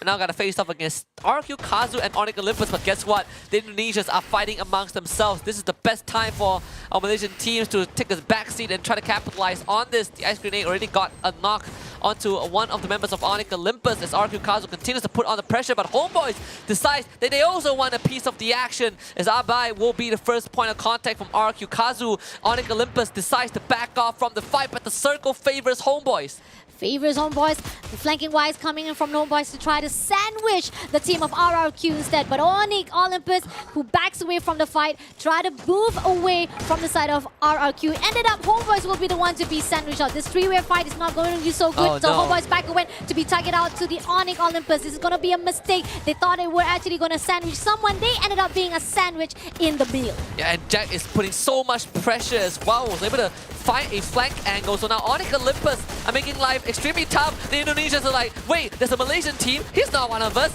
They start shooting at them. So it's Onyx Olympus and RQ Kazu taking the fight to Homeboys. But Homeboys, they are strong together. Legolas finding space already. Homeboys not looking too healthy in this conflict. Spade is already out. It's Olive and Luffy down in the red. And Fi is nowhere to be seen. Luffy trying to take on Deuce, but he's well fortified with the glue wall surrounding him as the rest of Onyx Olympus starting to close the distance. Gary is there alongside with his teammate with the cluster grenades, putting on the pressure. Razor losing his life. Abai going down as well as Homeboys are still standing strong. Homeboys is still standing strong even though being sandwiched. RRQ losing those gunfights. Dudes just throwing grenade as much as possible. But unfortunately, Homeboys will be denied the savior as this is going to be Indonesia versus Indonesia. RRQ versus Onyx Olympus. Gary will be knocked down first of all. Got 3 more players to go. Keepa spots another one. And now massively surrounding all of the RRQ, making sure the win goes back to the team of Onyx Olympus for round number 4. We saw Ilustrados Juegos do a 2-peat, and Onyx Olympus will also replicate that success as they're blessed by the Greek gods themselves. And Olympus have granted them their 2nd win in a row, but just like round number 3, it was a win where they were able to get the circle, survive for long enough. In terms of kill counts, not that much, but we know the one upgrade that Onyx Olympus has is that it went from a ukulele to a guitar. So perhaps if they win enough rounds in a row, we'll see a grand piano in the background. I hope so. Definitely a great massive fight indeed coming in from Onyx Olympus. Is really a great turnover. Definitely we were not expecting that, especially the fact that Onyx Olympus was the one who tried to fight around with the team of RRQ. But then ended up Homeboys was a little bit too impatient to run around the circle as well, to fight along. Probably they think that was a good idea to actually try to get into the fight as well, join in the party, but ended up they were being pushed back, and that was one of the reasons why ended up being conquered by the RRQ. And Onyx is just taking advantage just to give a little bit of the teasing from the outside, and they swap again the messes and just getting the points for themselves and the booyah for their win. And my mom always tell me to not be busybodies, and that is a very, very good example. Homeboys, they did have a very good chance of just staying in the circle and wait and riding it out. But again, unfortunately, they made a pretty risky call to try be involved, and they ended up falling first instead. Nonetheless, it was a decent finish for Homeboys, top 3. I think the first time in this challenge group stage. So not too shabby. There are some improvements. But overall, Onyx Olympus stepping up once again. And this time, they not only got the read right, but they were able to play around circumstances presented to them. Pressured by RRQ Kazu. They saw Homeboys join in, and they were able to find a good angle to reclaim parts of the circle and turn the attention away from them. Agreed, definitely. And the fact that what a surprise to a moment where we didn't expect it, that the pattern has been break again for tonight, as last night we only managed to see 2 of the rounds been dominated from one team, and then carrying on to the rest of the game usually will be given out 2 different teams. But Onyx Olympus making a great new different pattern for day number 2 as they managed to get 2 boyas straight away for the last 2 rounds for our first set of day number 2. On another note, I do agree on the note that Homeboys finally managed to actually break that top 3 placement point for themselves. But again, it's not going to be enough, especially the fact that they're still not getting as much of the gunfight as well as the winning of kill points to push them on that standing points. And not only that, again, but we do feel like day number 2 is the one that you're supposed to be milking as much point as possible, but we still have 4 more rounds to go for Group B, so Homeboys still have more chance to actually get a hold of the situation, improve their gameplays. But the rest of the games for the team or Group C itself, this is going to be the end for the night for the IJ, which already done a good massive fight indeed. I think pushing themselves from the right side of the scoreboard to the left side is already an achievement, especially the fact that day number 3 is waiting for them, and that's going to be even more massive gunfight to be seen by our Group C. Yeah, and we can also Expand can also take a break, right? Today has been kind of a rocky day for Expand in general. They get to kind of reevaluate and kind of readjust, do some tweaking to the gameplay, and perhaps tomorrow during the actual long day they will be able to put up a better performance. But that also means we're welcoming back Group A for the final 4 rounds. So Todak, CGGG, Ranking, Esports, Poco Stars, Team Flash, and AB Radicals. Of course, CGGG leading the current leaderboard so far. We'll see if they can continue that massive performance from yesterday, where they got like what, 4 out of 8 booyahs, completely out of this world, completely absurd in fact. So if they can do that, then I think we are going to have a real ringleader or a real pack leader on our hands. Agree. Definitely the fact that we are seeing most of the domination of our left side of the board is from Group A themselves. They are the one who are massively able to get a hold of the points for themselves, especially the fact that the only one from the Group A who's not pulling their weight is gotta be the Flash. I mean, like, I'm wondering whether or not the night was just not in their favor, but hopefully within that 4 rounds, even though it's just less compared of the day number 1, maybe there's going to be a miracle coming in from the team, the Flash themselves, especially the fact that they're actually one of the invited teams. Yeah, and Team Flash also has quite a history in competitive Free Fire, right? They made it to FWS a couple of times before, one of the most experienced teams, the most veteran teams in Vietnam, but they have not been able to break into the top echelons of competitive Free Fire yet. They're kind of always in the middle of the pack. But it's always great to see them, right? Poco Stars as well. I think this team first debuted in the FFSI, but before they were known as Poco Stars, they were known as a different team, and who was later acquired by Poco Stars to play in FFWS. So you have a couple of new and old faces, but I think no team right now can compete with CGGG, who are just one of the best teams in Thailand at this point of time. We're going to take a look at the game summary of game number 4 because, oh boy, this one was a pretty technical one. A very normal game, very nothing out of the ordinary, but the technicality displayed by some of these teams was present.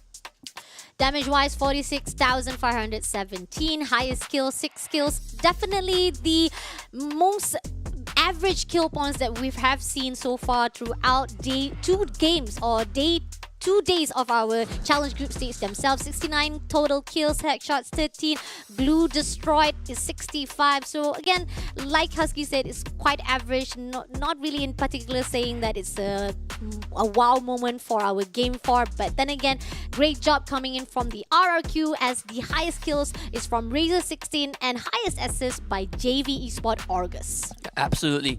And I mean, for the next 4 rounds, I'm definitely looking at CGGG. Again, one of the teams that, Onyx Olympus will have to face off of against. The loadout, not much of a difference. Same as round number 3 when they got the Booyah. It's good to see that a lot of the teams are starting to utilize, that magic mirror portal. It does change the dynamics of the game. Back then when we talk about mobility, it's with vehicles, it's with the grappling hook on Kalahari, it's with those jump pads, and now we have Tatsuya, and now we have a magic portal. I'll take that any day. Top 3 teams though for round 4: RQ Kazu, JV Esports, and Onyx Olympus. And RQ Kazu and JV Esports in particular both ended the round with double-digit kills. Agree, definitely. Amazing job. JV Esports has been consistent even after we saw what happened last night. They massively massacre with a good kill points for themselves. That's why making a good consistency will definitely push them to be one of the qualified teams for the challenge finals. Now going into the game standing, we got RRQ Kazoo with 27 points at the first place. Even though Onyx Olympus gets the booyah, yet again, it's not going to be the one to actually promise them to be the first at the standing, getting the 17 points at the third place. We got Torat still maintained at the fourth place with 12 points. Homeboys finally managed to get the 5th place, but with only placement point to push them up. At Salcon round with 11 points at the 6th place. One question, I'm still wondering what is going on with V Gaming and B Esports. I guess that can only be answered. Well, for V Gaming, they can answer that tomorrow, but for P Esports, they have 4 more rounds to provide a solution to that question. But one thing is for sure, we wouldn't have been able to watch all these great games without all our sponsors and partners, starting with Snapdragon Elite Gaming, where winning matters. And again, this platform has been has been well designed by our partners at Snapdragon, and they not only design a great platform for all these players to demonstrate their skills, but they also have the best chipsets for your device. Speaking about a device, who can forget about Samsung Galaxy and their Galaxy S23 Ultra, fitted with Snapdragon chipset, allowing you to shatter epic and level up your game. And not only that, if you guys want to unleash your beast while playing games, you got to make sure to take Monster Energy, because they can give you a boost while playing games. And check out their website for more info at monsterenergy.com. And another site that you also have to check out if you guys are looking for a career change, check out DHL, because not only they give you an opportunity to level up your career-wise, they also give you opportunity to catch up with the advanced technology that is put out by DHL. There's so many things offered by the world out there. You can level up your device, your game, your personal performance, and your career. This is the dream that a lot of kids want to live. I personally will have allocated some time to check out the FE career from DHL. Wonderful stuff offered. I hope I can explore that one day. You know, I've also had a first-hand experience with the Samsung Galaxy S23 Ultra.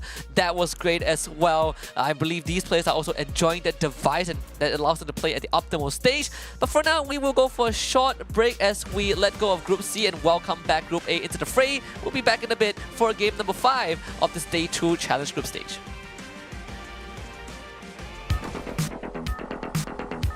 Battle Royale. That's start.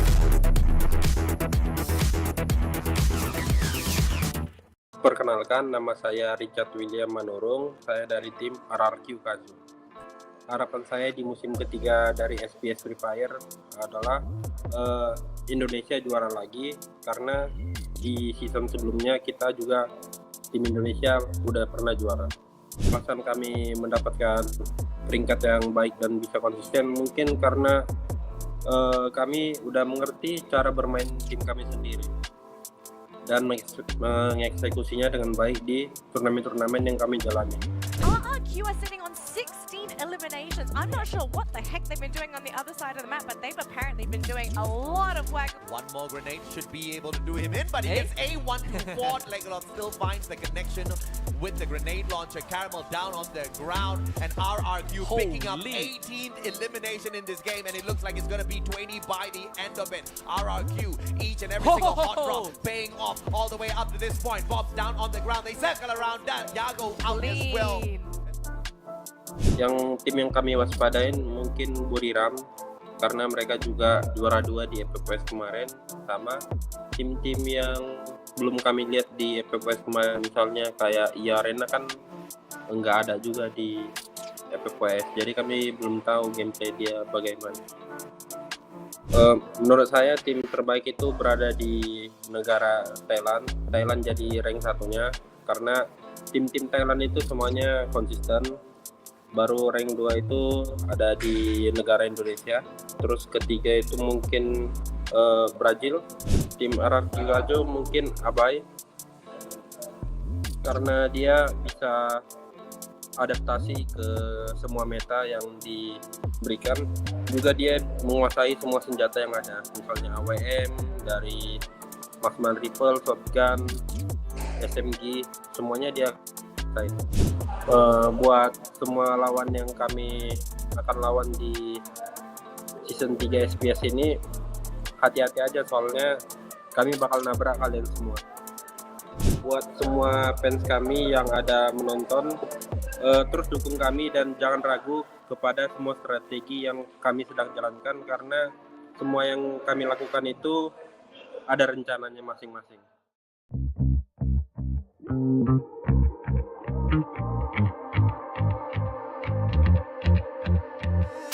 I stay breaking my own limits and I won't say I'm not gonna win it cause this crown's made for me. You just wait and see. All my haters getting bitter cause I'm working overtime. It's my moment and I own it. Stay in focus and I show it. You know I'm taking the night, feeling it right, stealing the light. And I stay loving myself, serving me well, as you can tell. Cause it's my moment. My moment. My moment. Oh. My moment. Oh. My energy's contagious, I'm the master of my fate. Conquering my fears, I'm in control and taking names. I just speak my truth, babe, you should follow suit. It's my moment, and I own it. Stay in focus, and I show it. You know I'm taking the night, feeling it right, stealing the light. And I stay loving myself, serving me well, as you can tell. Cause it's my moment. My moment. My moment. Oh. My moment. Oh. It's my moment.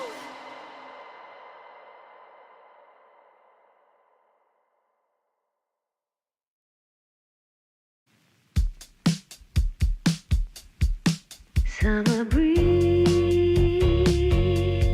diamonds in the water, on the beach, my mind begins to wander, endlessly, I'm not in a hurry. Ternyata Orgo capai dengan dia punya break green dan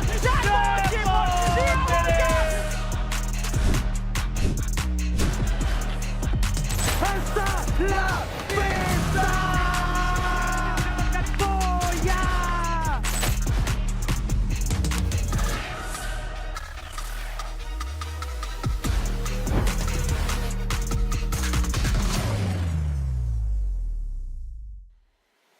Welcome back to the Snapdragon Pro Series Free Fire Challenge Group Stage, day number 2. You're with us. My name is Husky alongside Fasha Bunny. With 4 more games to go, as we wave goodbye to Group C, we will bring in Group A to finish off the rest of the rounds with Group B, who will have a marathon of the day. Marathon of the day that you guys can witness at Bangkok 9th and 10th of March 2024. If you guys want to shout out as well as give your support to the team, straight away scan right now the QR code, because this is the full easy ways to register and make sure that you RSVP right there at Bangkok, Thailand for the challenge finals. You are not only be promised of a free registration, you are also be actually promised a 500 giveaway, only 500 limited giveaway that will be given out to those who register the earliest one. So first come, first serve. It's gonna be a great experience. I was there for FAWS 2022. Oh, wonderful place to be in. So make sure that you go there for the challenge finals. And on top of that, we gotta thank Monster Energy for helping us, keep our toes up, getting us juiced up for every single game and broadcast. Because I don't know what I'm gonna do without them. So check them out at www.monsterenergy.com/gaming and unleash the beast within you. Because let me tell you, my favorite flavor of Monster Energy is called Fruit Punch. It's basically the pink can. Same. Very fruity. Absolutely loved it. It took me a long time to... You have it here? Do they have it in the pantry? No, this is mine only. I bought it myself. It took me like 1 year plus to finally find it in the pantry. How much I missed that. No, I'll get it tomorrow. We're moving into Bermuda again, resetting the map pool as Group A comes in. Group B will continue their game day tonight. It's a marathon for them after all. But that also means we're welcoming Todak, C-Triple-G, Ranking Esports, PocoStar, Team Flash, and AV Radicals. The teams that has performed well from the Group A as they actually massacre and accumulatively collected and dominated the day of Group A is definitely C-Triple-G, massive, getting 4 booyahs for their own win. We got Ranking Esports not so far behind. They has managed to actually get a lot of a hold of the situation with those gunfights. PokerStar also managed to actually skirt away with their own good wins, but Team Flash still questionably wondering whether or not they will be able to do a miracle. AV Radicals did a massive crazy job as well with a good gunfight. Yeah, look at that. C-Triple-G still comfortably sitting in first place, 172 points with 4 booyahs in total. And they are on the track to bag a couple more tonight if they replicate the performance from yesterday. BRU in second place, Thora in third, RQ Kazu fourth, Onyx Olympus in fifth place, JV Esports making massive strides, putting themselves in sixth. But all eyes are going to be on AV Radical and Todak in particular, as they have been kicked down a couple of spots. Is definitely agree, and the fact that the one team that managed to actually steal 1 booyah right at the end of the game for day number 1 is PocoStar, which is quite bizarre for us. The fact that it was a surprise, definitely managed to actually screw away and survive that long for the game itself, and at least getting 1 booyah was pushing them for the day number 1. But unfortunately, it's still not enough to catch up for the left side of the scoreboard. So wondering whether or not tonight will be a good night for the PocoStar to redeem themselves and manage to be at the top 6. But on the other note, the rest of the teams that haven't actually pulled their weight, it's gotta be the PE Sport, who still has more chance for tonight as they have 4 more rounds to go. Yeah, the craziest thing about PocoStars is that prior to them being acquired by PocoStar, they're actually known as GRC Aphrodite, and they played in the They played in the FFSI, the FFS Free Fire SCA Invitational. And then after that, they were acquired by PocoStar. But at that point of time, they were regarded as the last seed of Indonesia. They finished 4th in the qualifiers, but they finished 4th in the grand finals of the Invitational as well. So this team has definitely come a long way. They've also been to the world stage, which is even more impressive for PocoStars as a squad that has just formed not long ago. I think less than a year or two. So here we go with C-Triple-G, just now finding the drop spot already, spreading out between Observatory and Katalistiwa. Team Flash finally dropping out, but they are spread out. Shit is going away on his own. Okay, this is going to be interesting, but Contest starts it out with the one and only team here, the Flash, as they are quite suffering. They will be fighting off with the Rivers Red. Takes down Diamond in the process, first of all. Now, there will be an opening-wise for the team of the Flash. In the process as well, we do see that the team of Rivers Red, Summing will be taken down first of all as well. Now, the Flash maintain a good composure with 2 more players to go for the Rivers Red to be spotted out. And Rivers Red continuing to have an abysmal day, as even after a group swap, well, at least in the change of the group that they face, they still are not finding much to work with. Team Flash just quickly eviscerating this tight adversary. There's only 1 member left, Nameless, and he will remain nameless as they bury him alive. That's 3 kills for the side of Team Flash, but they might as well find the 4th Posey just bleeding out. That's going to be a full team-wide Team Flash, just getting a great start. In fact, Sami somehow is still alive. I believe he got revived. But still, Team Flash off to a great start. Off to the great start for the team of the Flash. But this is the same pattern that we've seen, a repeated patterns coming in from the Flash themselves. Early engagement-wise, Flash did a massive, great damage. But then comes along at the middle of the game, they lose most of those gunfights. And hopefully it will be consistent for tonight. Now, moving along to another side, we got the JV Esports meeting off with the team of Torad. Somehow, JV spotted out Torad. Rotate trying to shoot it out, but somehow doesn't manage to take him down. Ikal will be shot from the long-range shot of Argus, taking him down. Now he spotted out North as well, giving more pressure to the Torad teams. And David runs away. Ice wall in between, but 2v1 situation. Davis will be knocked down straight away for the backstab. Yeah, Potato just a massive swing and a pre-fire to completely destroy Ikal's health bar.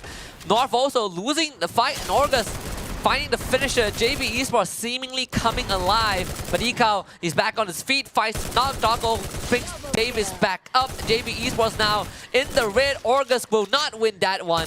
JV Esports, unfortunately, despite a great start, now starting to fall prey to Thorad as Ikal shows up to provide help for his teammate, but gets dropped by Cougar instead. And unfortunately for Davis, he just got revived, so JV Esports gets to walk away with that. I mean, this is a back and forth, amazing fighting here. Just when we thought that it was going to be on the favor of JV, Thorat comes back alive, but at the same time, the favor still goes out to JV. Now, Limit comes back to help out Cougar. Cougar haven't spotted out the rest, the one and only survivor that will be the players from Torad to be surviving, but a massive win already for the JV Esport. Moving along, we do see that Toda was in a fight with the Ranking Esport, but Ranking Esport managed to scurry away, still left with 3 more players. Right in front is going to be Jakit, who just came back alive, wasn't even spot out. Zen just holding his position here at the Revival Tower, just not giving any pressure, and especially the fact that Ranking Esport also lose some of their teammates in the process. When they do have 3 kills already, slowing down the tempo a little bit. Let's see Zen going for a stroll. Jacket, the Suya dash, well, easy catch right there. That's point number 4 for Ranking. For RK, for Shitoda, very, very spread out on the map. Dropping a Sentosa as well. It should be okay. They should be able to revive Zen fairly quickly. But at least now they know that there's someone else on the island.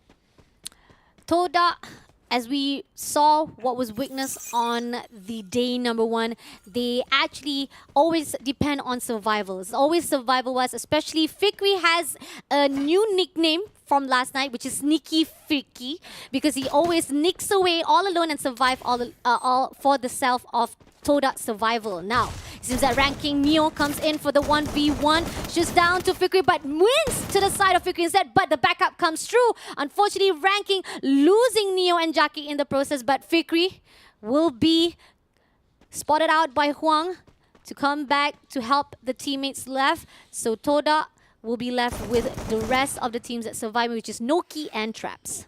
And they have to make a run for this. This fight is already done. Reverse ready, able to get the whole team back, but Saming trying to hold the fort. Downs Kiba first. So now he has F to go through. Saming peeks out. Actually doesn't get the confirmation, unfortunately. Ends up getting knocked instead. Nameless has the grenade in hand. Tries to find, but unfortunately it's a bit too far out. Nameless now in a 1v2 as Saming bleeds up profusely. The Sonya will pop. Nameless finds the reset with the knock. But can he get rid of Kiba though? Goes for the Tatsuya dash as Gary also getting pressure from behind. Reverse Red not finding any room to breathe. Jack now shows up for the backup, and Reverse Red have lost Saming, Nameless, and Posey. And there's just one guy left, and this Diamond against the rest of Onyx Olympus. Our Reverse Red. Fate is only left with Diamond. Diamond managed to clutch it out, takes down Gary in the process. Onyx Olympus left with the only players, which is Jack as well as F+, where we see that Kiba will be coming back. On the other side, we got the PE spot meeting off with the AV Radicals. It seems that Huang goes in to the area of AV Radical. Void quite far away from the rest of the teammates. Unfortunately, he's the only one to be surviving out. Nero does not allow any of the losing side. AV Radicals will be denied to fight along for this first round, taken out at the 12th spot. The first team to be eliminated. Yeah, very, very unfortunate for AV Radicals. They had a great day one, finishing second, but that climb just got a bit tougher. Reverse Ray on the other hand, still with Diamond left and able to bring Saming back. Diamond now getting pressured from every single angle. And this time he will not be able to survive long enough. Was able to get a down though, but it's Saming to hold the team together. Saming, he has a lot more going on for him as he abandons Cape Town and tries to find some safe haven to continue to run for the team. As the only survivor, the last hope for the reverse red, as we see that still struggling, pushing into the edges of the zone, meeting off with ranking Esport Han, who's also using a vehicle. It seems that ranking hands will not go in for a 1v1. The same to the side of ranking Esport, meeting off with the Onyx Olympus. Neo spotted out Jack, hiding out behind the truck. Will be shooting, try to do a little bit of sniping. On the other side, we got the PE Spot meeting off with the Homeboys. Fires right on the rooftop. Spade also tags along with him. So meeting off with the PE Spot. Somehow PE Spot backs down to the lower ground. Grenade been thrown out. It's not going to hit anyone. Spade tried to do a rotation heist at the chimney top. But the team of PE Spot was pushed down by the Homeboys. Will they be in favor? Huang will be taken out by Spades in the first shot and first blood. But on the process, PE Spot comes in to actually contest that rooftop. And unfortunately, Luffy and Spade will be taken out. Homeboys needs to find a way to salvage this. Five drops to the ground floor. Maybe find Don't Cry close up. Luffy also gets brought back up as well. Homeboys finding 3 already. And PE Sports down on the last legs. Homeboys are going for the hunt. Can't find that last man though. PE Sports were able to, at least Nero was able to get away. Even Hong Ang, he's still alive. So Homeboys not getting the finisher, but they were able to survive that attack. Now, so far, safe place or even a slow-paced game coming in from each and every teams. The teams that is all eyes on them is going to be C-Triple-G because they did a massive job for day number 1, and it seems that they will be doing the same team as Homeboys try to get into the zone. On Fire is on fire to the side of Homeboys. Did some massive damage, but it's not going to be enough to get a knockdown so far. Backs away, Peter also backing him up as well in the process as teams try to get into the zone. Toda safely slingshot themselves into the zone. The fight carries on with the team of PocoStar meeting off with the team of Torat. This is going to be a spicy one. Torat already lost Ecom and Darko. Both are kneeling and bleeding as PocoStar looks for the finisher, but it's Mercy against 2 of Torres Giants. It's not going to be easy though. Ecom and Darko both brought back up already, so Mercy does not stand a chance. PocoStars went for the fight, but they're going to get wiped out. Torres continues to run. 4 kills for Ecom. Sad situation for PocoStar, despite that we do know that they only have 4 rounds to play out, and the first round is not a good start for our Group A PocoStar. Hopefully, they will be able to redeem themselves for the rest of the 3 rounds of the night, but somehow the team of Torat is invincible, giving a lot of pressure, getting more points for themselves as the day goes on. Now, as the zone closes in, some of the teams that managed to actually secure that safe zone is going to be the team of Torat as well as the JV Esports. C-Triple-G haven't done any much damage so far, even though they are the one who we are actually putting an eye on. On the other note, we do see the outer corner or the higher corner of the safe zone is going to be from the Onyx Olympus side. PE Esports or PE Sports was suffering a lot of those gunfights, but they managed to actually get narrow and Don't Cry back again. But rotation-wise from the team of PE Sport will be very critical, as the fact that it seems that they will be sandwiched in between of Ranking and Onyx Olympus. C-Triple-G moves in and JV Sports finally spot them out. It's going to be a long-range fight. JV does have a bit of that high ground advantage and the vehicle to work with. A couple of covers as well. So JV Esports have to slowly fight their way up. C-Triple-G one of the few teams that is not afraid to take a frontal fight, and it seems like that might be the case. In fact, it's Orgus who is making steps towards the Triple G on fire. The first one to take a lot of damage. Good glue wall to block that cluster grenade, and Orgus starting to put extra pressure on C Triple G. This chip damage coming in from the clusters is not letting On Fire recover his health in time. Finally, some retaliation from C Triple G themselves, but it is a pincer maneuver from JV Esports. Orgus has his back shot, but one more does get down. It's a 1-for-1 trade so far between both teams. On Fire, unfortunately, the next victim as Limit and Potato starts to land those crucial shots. C Triple G losing one more, but able to bring On Fire back up on his feet. Now looking for even more finishers. Cost Q able to get in between the glue walls, but not finding the finisher that was needed. On Fire though will have his back to get rid of Cougar, and On Fire will get rid of JV Esports. Despite JV Esports, Orgus was a bit too ambitious. It ended up in the favor of C Triple G, and that's the reason why eyes is all in them, because whenever they go for the gunfight, the close combat definitely goes in their favor. Now, homeboys, our Malaysia versus Malaysia. This is also an interesting part. Whenever we do see that the team of Malaysia meets off on the same spot, it's going to be the Malaysia team versus Malaysia. Let's see if which Malaysia will have the most upper hand. Alif, the only one to be surviving, has been spotted out, runs away, but Zen does not allow it. Try to push into him as the zone closes in, but he pulls back again. And it seems that Snipes comes in from the turret to give a little bit of third party. What a shot from Ekal. This man is definitely a born sniper for sure. And Toda, that they got a new thing coming for them. Ekal is perched on top of this roof. It's very well fortified. In fact, one of the best compounds available in this safe zone. Team Flash coming in from the west side as well. C Triple G also able to break in, but Peter stuck outside the circle. Darko covering the southern side of this area, and Homeboys just could not get through the watchtower that is Thorat. Thorat will not be allowing anyone to get into the safe zone. Denied of immigration, getting into the safe zone by the one and only Heavy. My goodness. And look at the safe zone. C Triple G coming in for the contest of the safe zone. PE Sport is also in the same area. The compound will be scattered around by 3 teams. The Flash managed to be the top 16 for the first round. Gonna go in for the rotation wise. Grenade been thrown out one after another. The Trogan doing its best to give damage to the PE Sport, who's holding that second floor. C-Triple-G trying to flush out some of the members of Thorat and PE Sports, but to no avail. In fact, they are the one who ended up losing someone. As one more, he's gone. Peter also getting knocked as well. Onyx Olympus coming in from one end as Team Flash goes through the labyrinth as well. One more gets revived though. There won't be much resources for him to work with, so this is going to be a bit tough for C-Triple-G. Let's see. Flash managed to spot out Onyx Olympus, throws the grenade, but they gotta be careful with the high ground as well, as Thorat is already being a very sneaky. But Onyx Olympus comes in for a fight with the one and only C-Triple-G inside the compound wise. Takes one in the process. Ice wall in the barrier for them. Doesn't spot the rest of the teams, but now Flash comes along to go into the building as well.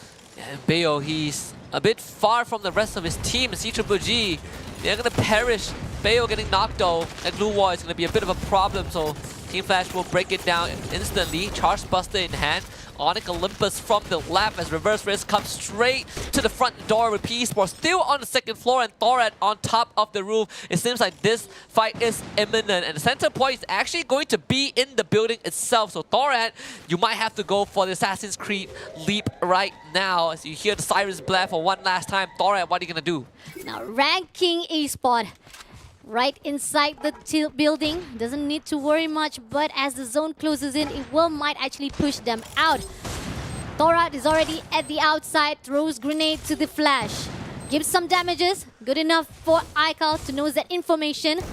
Gets more into the building wise to give pressure for those who are inside. The Thorat is just giving pressure, then PE Sport on their note is not giving up that second floor. I mean, PE Sport might just outlast everyone by being uncontested on the second floor, and now things are really getting dicey. Team Flash, the first one to get wiped out as Thorat storms the building, SWAT team style, to to bulldoze every single enemy in their way. Ranking Esports is going to be the next on the menu. Thora with 14 kills and the whole team still alive somehow. Drops the campfire to regain some help. Egao getting pressured as Onyx Olympus contest their space, but it's Egao pulling through. North on the ground, and Onyx Olympus reinforcing their stance and keeping Torret away. Torret out in form.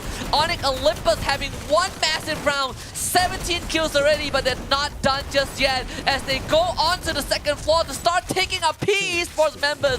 Ranking Esports finally showing their fangs, but Onyx Olympus are trapped in a rough spot. PE Esports, they're just gonna ride out the wave and ride out the blue. Ranking Esports might find Onyx Olympus and their remnants, but can they close out the round? It seems like they actually can. PE Esports will not outlast the impending doom, and Ranking will find their first booyah. Ooh, Ranking Esports finally breaks through with their first booyah for tonight. Definitely a good highlight, especially the fact that our Vietnamese players definitely been put out, raising a chance to raise their flag here for the booyah win. Yeah, just one a dub for Vietnam, but Onyx Olympus showing us what they are capable of. Definitely a very tough ending, a very tough predicament for Onyx Olympus, Thora, Ranking Esports, and even PE Esports, who were trying to out-heal the blue zone, but Ranking Esports just had enough to last until the very end. What a game! What a game indeed. Definitely a lot of the interesting and intense moment to wonder whether or not is it going to be the safe zone as the survivor, or will it be the gunfight. Started out with the homeboys, had a really good start. Poco, unfortunately, a bad start for them, especially the fact this is just the first round. They was taken out by Tora. The massive destruction was given even more so as we move into the 5th round of our Group B. And again, this we are seeing, C Triple G able to put a pretty decent opening. They had a solid mid game, but towards the very end, they started to be put under a lot of pressure, and they were not able to overcome it. But we did see C Triple G put up some great fight against JV Esports. They were able to outmaneuver them in these gunfights as well. Thorad, just as usual, experience as always, getting the right compound and just picking off stragglers, even making a call to at the final circle to drop down and start kind of blitzing through the rest of the team. Very well done. Onyx Olympus as well, able to find their groove and survive for as long as possible, even picking up the most amount of kills at the very end. Agreed, definitely. And the fact that Thorad, pretty much, even though yes, Thorad might not be able to get the booyah after most of the gunfight was losers at the end of the zone, but they managed to actually at least secure most of their kills right here on the 5th round, especially the fact that they managed to slide away and crash into the flash that is already in the compound with PE Sport was already camping around. It's a very well done round for Ranking Esports. I thought that PE Sport would just outlast everyone by not doing anything, but apparently they just did not have enough resources. Ranking Esports coming out on top. But I think the scoreboard will be a very interesting later on, because this is one of the big rounds for Onyx Olympus, right? Might not have been the 3rd consecutive booyah, but they might have as well have taken it with the amount of kills that they got at the very end. I believe it was, what, 17, 18 kills for Onyx Olympus, which is huge, because after day 1, they were not doing that well, but day 2, it seems that they have woken up on the most important day. Agreed, definitely. Redemption-wise has been shown off here at day number 2. Onyx Olympus doesn't actually pulls out after the show that was portrayed for day number 1. Definitely some of the teams finally gets to improve themselves and even learn some of the mistake. Probably day number 1 was just them trying to get a dip of inside the water for the challenge group stage. But other than that, some of the teams that still not performing well, I gotta say a good heads up for the Flash though, because they are one of the teams that we have been on a lookout, one of the invited teams that we've talked about. But day number 1, as Group A was the ones to be dominating the whole entire 8 rounds, ended up making the Flash being at the bottom list instead. And now we're giving the 4 rounds opportunity to redeem themselves here at day number 2. It seems that they still haven't managed to actually secure a good fight as well. Now going into the game summary, highest skill compared to the rest of the rounds that we've seen now is getting a bit more higher for the damage wise with 59,453. Our Onyx Olympus F as the highlights been put out on him, and the highest assist by our Torat Ekal with 6 kills. Yeah, 86 total kills in a lobby with only 48 people, so that's almost twice the amount of kills. Almost everyone died twice in this game. An explosive game for sure, high kill count, and that's why we see a lot of these teams hitting double-digit eliminations at the end of the day. Of course, ranking esports just finding the important ones, able to win the fight, and even to the very end when Thora and Onyx Olympus were completely bulldozing the first floor of the building, ranking esports was somehow able to find, buy enough space. This is gonna be their loadout: 1 A124, 3 Tatsuyas.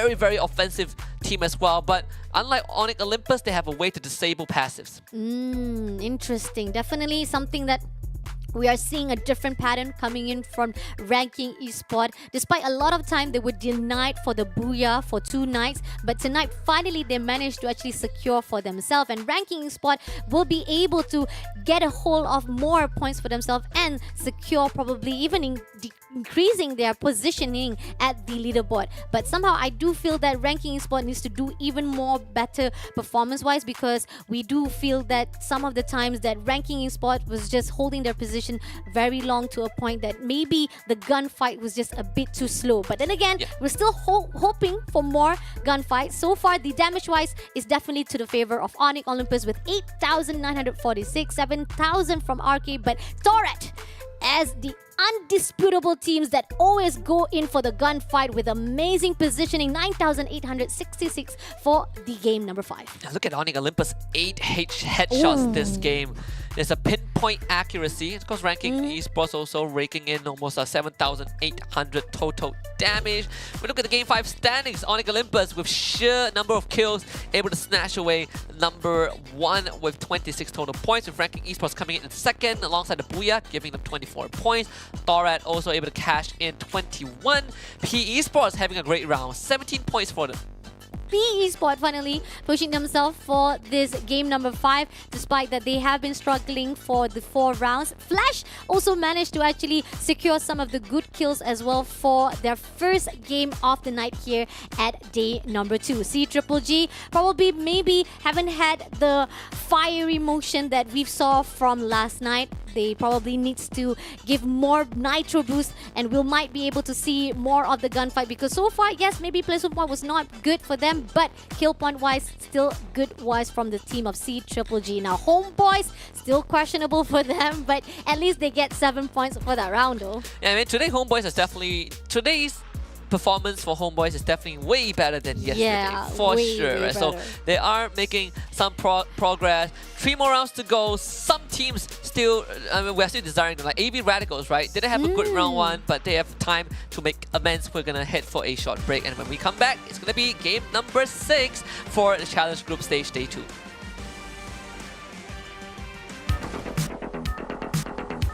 Battle Royale.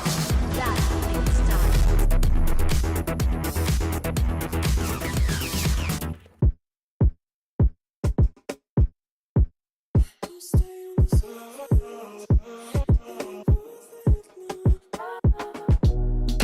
Come on, turn the lights out. Have a little faith. Throw it back to the beginning of the decade, when our dreams were called insane. Let's make peace with the past and leave behind the pain of yesterday.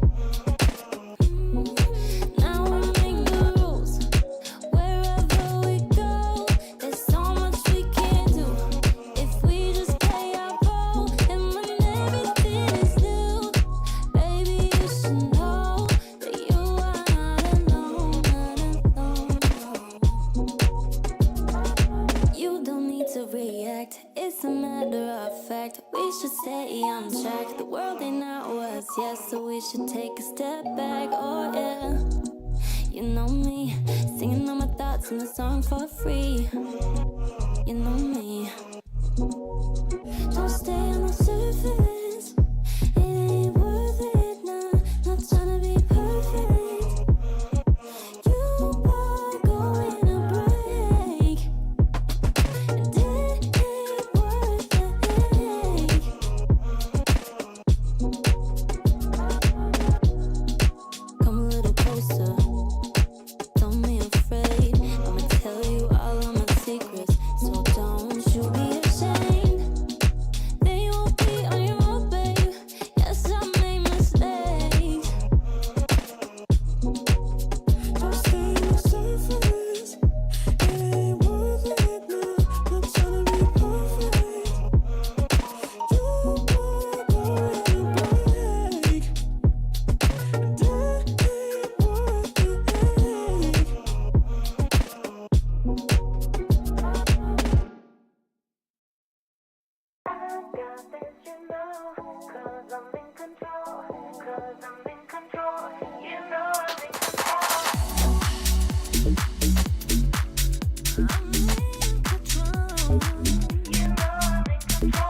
me take you for a ride. Close your eyes, come with me. It's a heaven in disguise, just for you.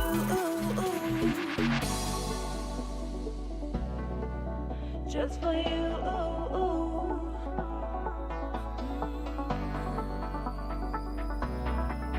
Just for you. You know I'm in control. I'm cause I'm in control. Cause I'm in control. You know I'm in control. Cause I'm in control. You know I'm in control. Welcome back to the Snapdragon Pro Series for Free Fire Challenge Season Group Stage Day number 2 as we get prepared for game number 6. With Group A joining back in the fray, we got off to Ranking Esports getting the booyah representing Group A itself. You're here with us. My name is Husky and I'm joined by Fasha Buddy. A great massive start indeed for our team of Ranking Esports.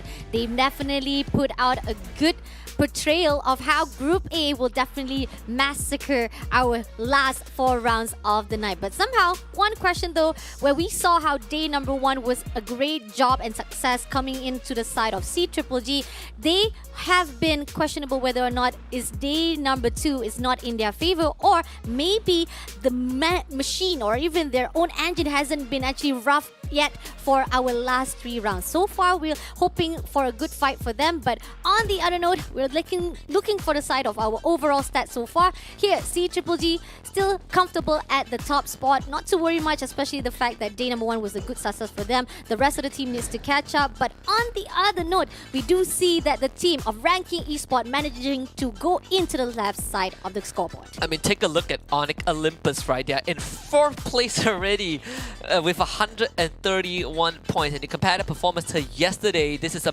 massive jump for Onyx Olympus as a squad, right? For the first 2 rounds of the day, didn't do too well, but round 3 and 4 got the booyah, low kill count, and then round 5 almost got the booyah, but they ended the game with 18 total kills. So Onyx Olympus, they are on the upward trajectory. But like you mentioned, Fasha, for CGG, they had a slow round 1, but they had such a massive day 1 that they essentially have a big cushion to work with. Despite underperforming in game 1, they have a couple more rounds to quote-unquote spare. We'll see if their engines have finally been warmed up as we hop into Nextera for round number 6. Now, flight path from the mud side to the intellect center.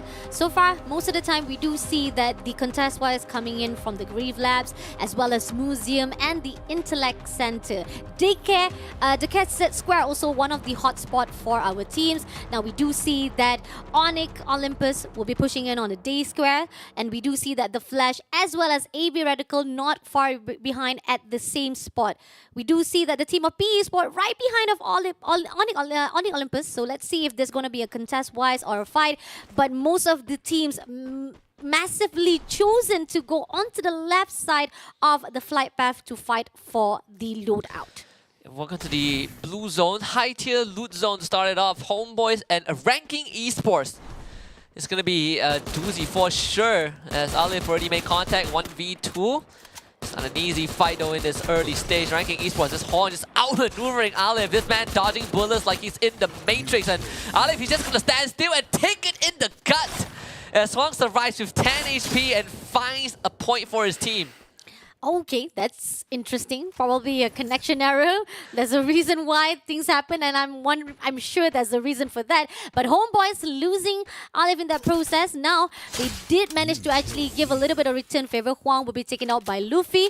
So the equalized numbers coming in from the team of Homeboys. But then again, there's an extra one from the team of Ranking Esports. Well, and Ranking Esports, they were the ones getting the revives in. So Homeboys, they are going to eventually lose out in terms of numbers. Unfortunately, the buy point is guarded by Ranking Esports members. So let's make the life for Homeboys tough. But to make it even tougher, AV Radicals have sent 2 members to scout out this area. So Graph Lab is starting to get a bit more populated. Hand will see Luffy running around, and Neo is looking to intercept him. And Luffy is gonna run straight into Neo. Well, doesn't even need that to happen. Jacket would take care of that. Nicely done by the team of Ranking Esports.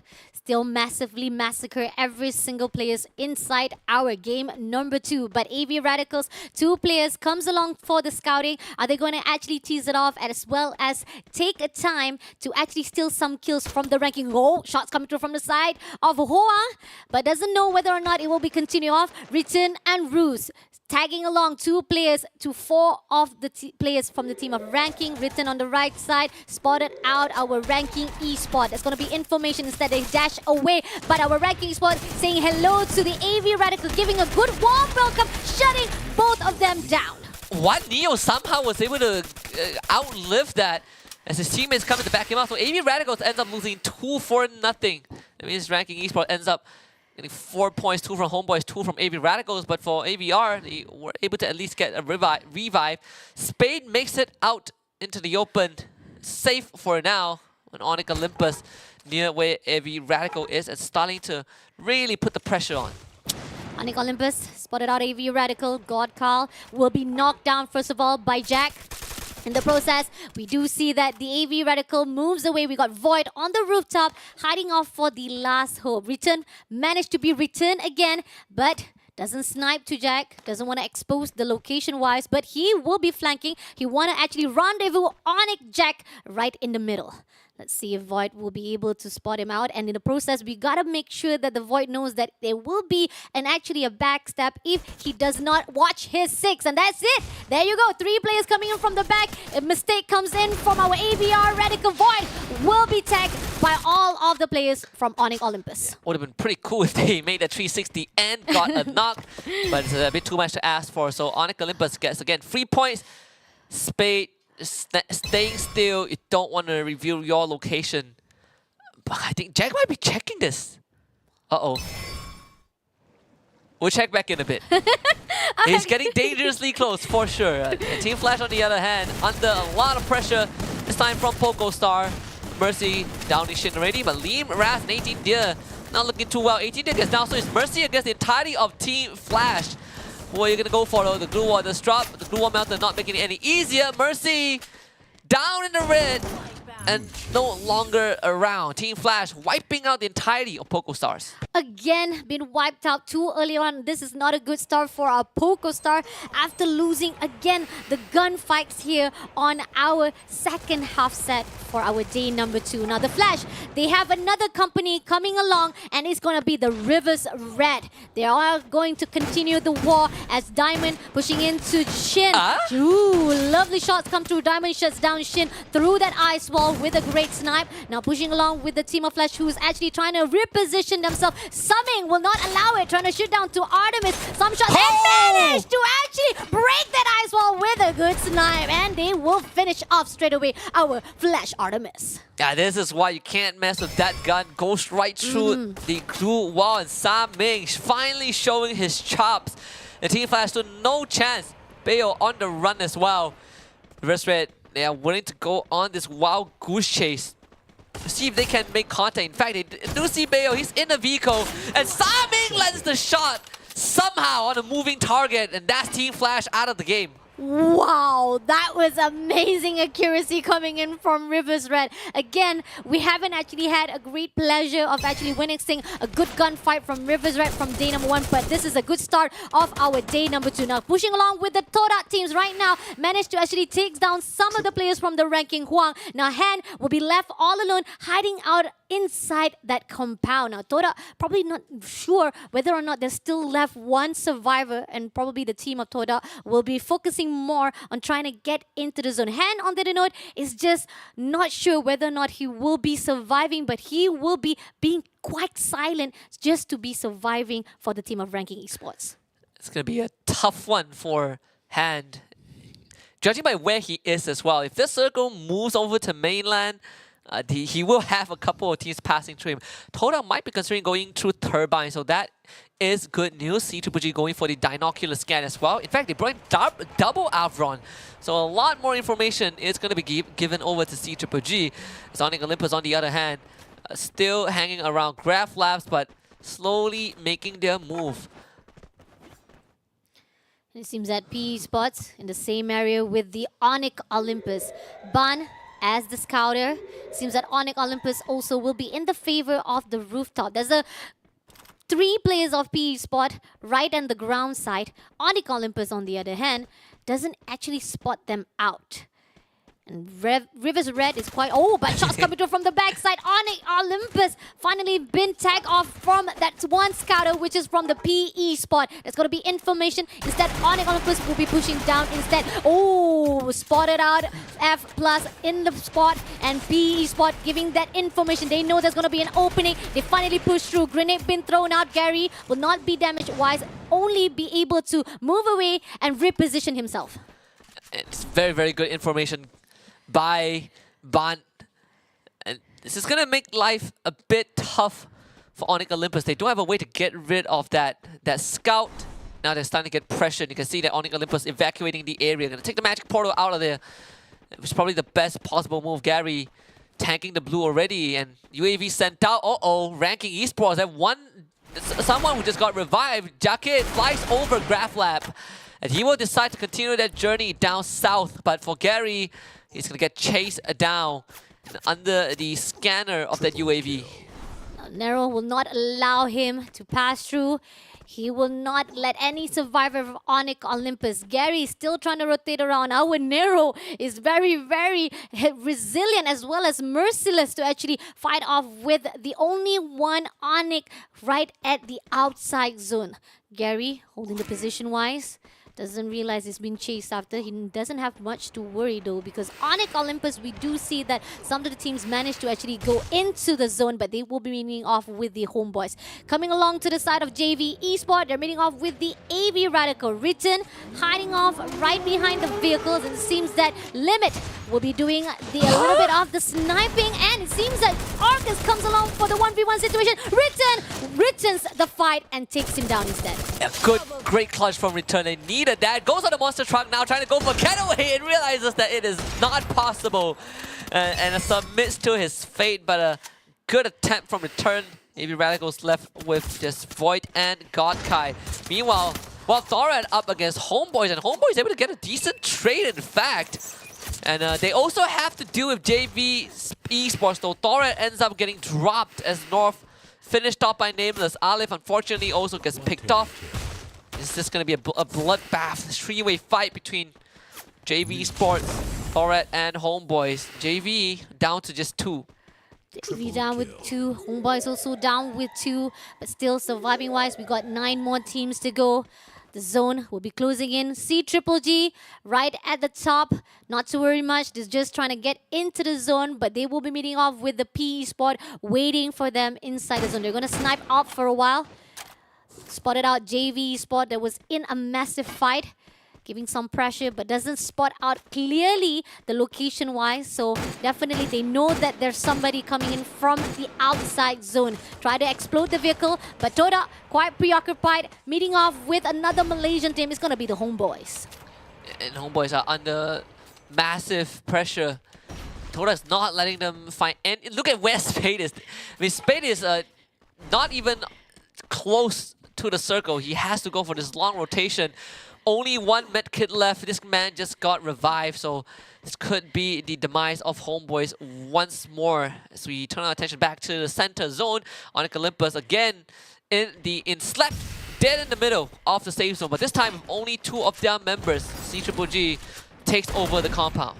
Takes over the compound, going in for the close combat fight. AVR only left with Void, comes in to the contact, but will be meeting off with the team of C-Triple-G. No run or no hiding spot for you, my friend, as the Onyx Olympus also right at the same area has been spotted out by C-Triple-G just yet. Managed to get 6 elimination. JV meeting off with the Onyx Olympus. F plus suffers some damages, but going in for the flank 1v1 situation, will be able to take down August, hiding out a good position here at the tower. Unfortunately, gets picked off as well. August not able to hold that high ground. That means Onyx Olympus gets to continue the run. And guess what? Circle is in their favor once more as Onyx Olympus continuously finds the best possible spot to increase the chances of getting the booyah.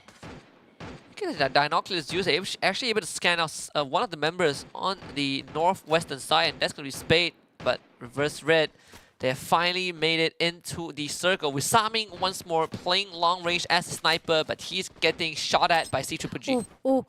The only one player left for the JV. Spot been spotted out. B Spot goes in for the rush. 2v1 situation. Cougar runs for his life, but he goes into the nest of the team of C-Triple-G instead. And now the fight continues on as C-Triple-G finds their new target, which is the PE Spot. On Fire is on fire for himself as PE Spot close into their side. They got one player on the flanking on the left side. C-Triple-G right on the high ground throws some grenade to the PE Spot's area. Doesn't get any damage wise, but they will be giving a lot of the pressure for the PE Spot to actually push in. How is Reverse Red gonna do this? Starting clearing out all those areas first. Being told up. They're gonna be underneath F in that building itself. Esports under fire this time, again courtesy of C-Triple-G. Ranking Esports are already gone. Hong An getting the snipe onto hand, but on fire will find Nero and Cosq, a double nade. Nero and Ban both getting knocked as Ban gets finished up. On fire confirms the kill. Hong An tries to run for his dear life, but ends up dropping, and Nero becomes the last man alive in that building. And he's got to choose either die by the bullets of C-Triple-G or die by the blue. He's trying to survive with the medic, but not gonna allow that medic to hold his even more. C-Triple-G will let the team of PE Sport rest in peace. Now left with 4 more teams to go. The team of C-Triple-G looking for the next target. Toda holding their position right there inside the tower as Reverse Red will be going in close to the side of Onyx. Toda victory holding the position behind the tower wise. Spotted out the Reverse Red trying to actually shoot down to Summing, but doesn't get enough of the damage to them. Instead, they were the return favor. Now, C-Triple-G takes advantage of the situation to sandwich the one and only Onyx Olympus. And C-Triple-G also knows the information as the Reverse Red is also in the territory. And C-Triple-G 11 kills already. Reverse Red now trying to take control of the second floor. The final circle is going to close in, but the center point is out in the open. Onyx Olympus left with just 1 man alive, and Todak having a full squad. This is as close as a Malaysian team has gotten to a booyah. Perhaps Todak will be the first one to do it, as Nameless and Sami both gets knocked. One more able to get the snipe onto Sami from afar, and Sami finished off. Nameless also dropped. Peter shows up and takes on the fight against the entirety of Reverse Red, and Peter is fearless as Nameless gets eliminated as well. Reverse Red dropping like flies as C-Triple-G command and conquer. Ooh, had to back away, retreat from their positioning, but Toda, they're fearless, they're actually impatient, want to go in for a fight as well. Not sure if this is going to be a good decision making coming in from Toda as they push into the side of the team C-Triple-G. Victory spotted out the team of Reverse Red right on the outside. Noki trying to give a little bit pressure from the outside as well to throw some grenade. Oh! Olympus is right at the top of the high tower. No wonder we don't even see him. There's no way he wins out just like this, right? It's unreal.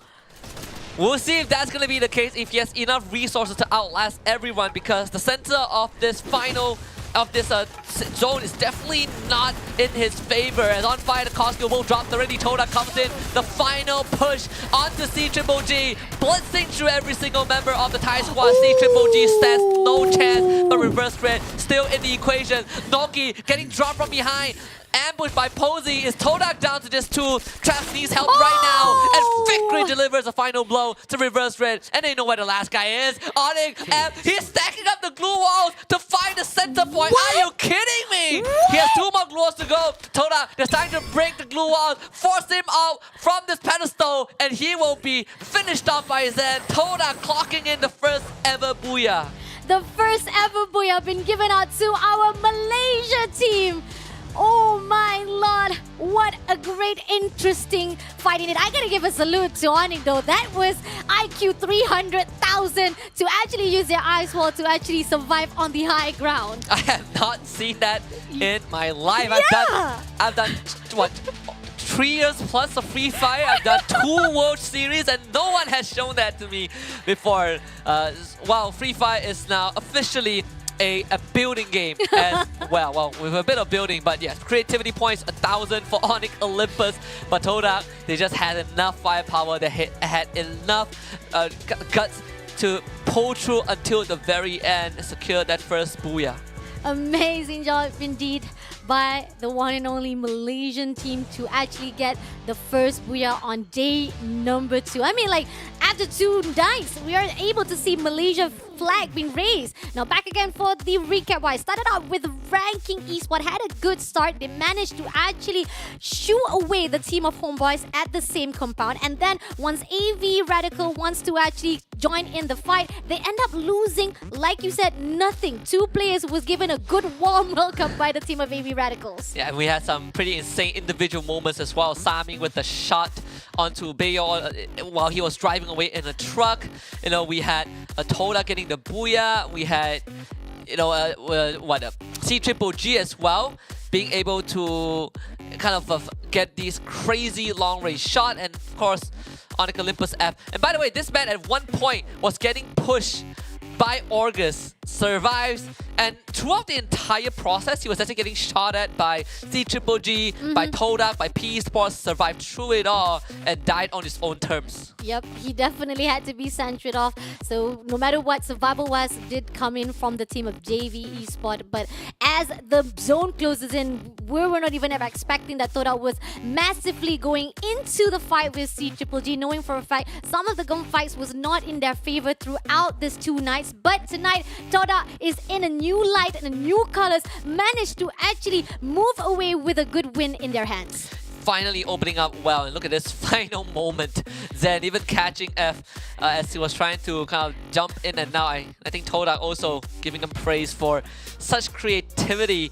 Overall, a breath of fresh air to finally see Todak stepping up. I mean, they had a decent day 1, don't get me wrong, but this booyah is definitely a good elevation, because Todak, a squad that has went through multiple iterations, multiple roster swaps, and it seems like ever since they pick up Baby Argon, they had a good season, and afterwards it was just all downhill. So this recovery seems to be very, very promising for our Malaysian team.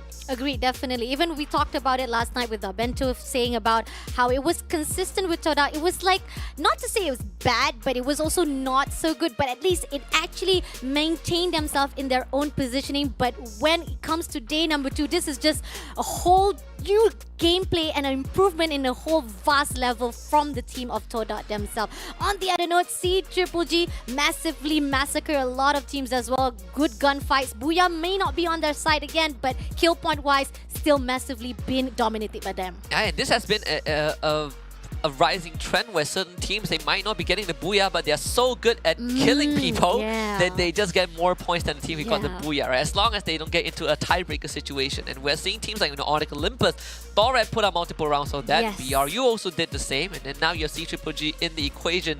So of course, it's not close to being over yet. The fact that C-Triple-G made it far enough means that they are going to be in first place for a very, very long time. Agree. I mean, like, the gunfight as well as the damage that they already portrayed on day number 1. They got 4 booyahs, and not even one team has managed to actually contest that number of booyahs compared to C-Triple-G. The only one that we see so far, the highest points they got 2 points, 2 booyahs, 3 booyahs, not even enough to actually catch up with C-Triple-G. So it's still okay for the C-Triple-G to just play it off with the kill points, especially the fact it's triple digit of kill points already accumulated for the C-Triple-G.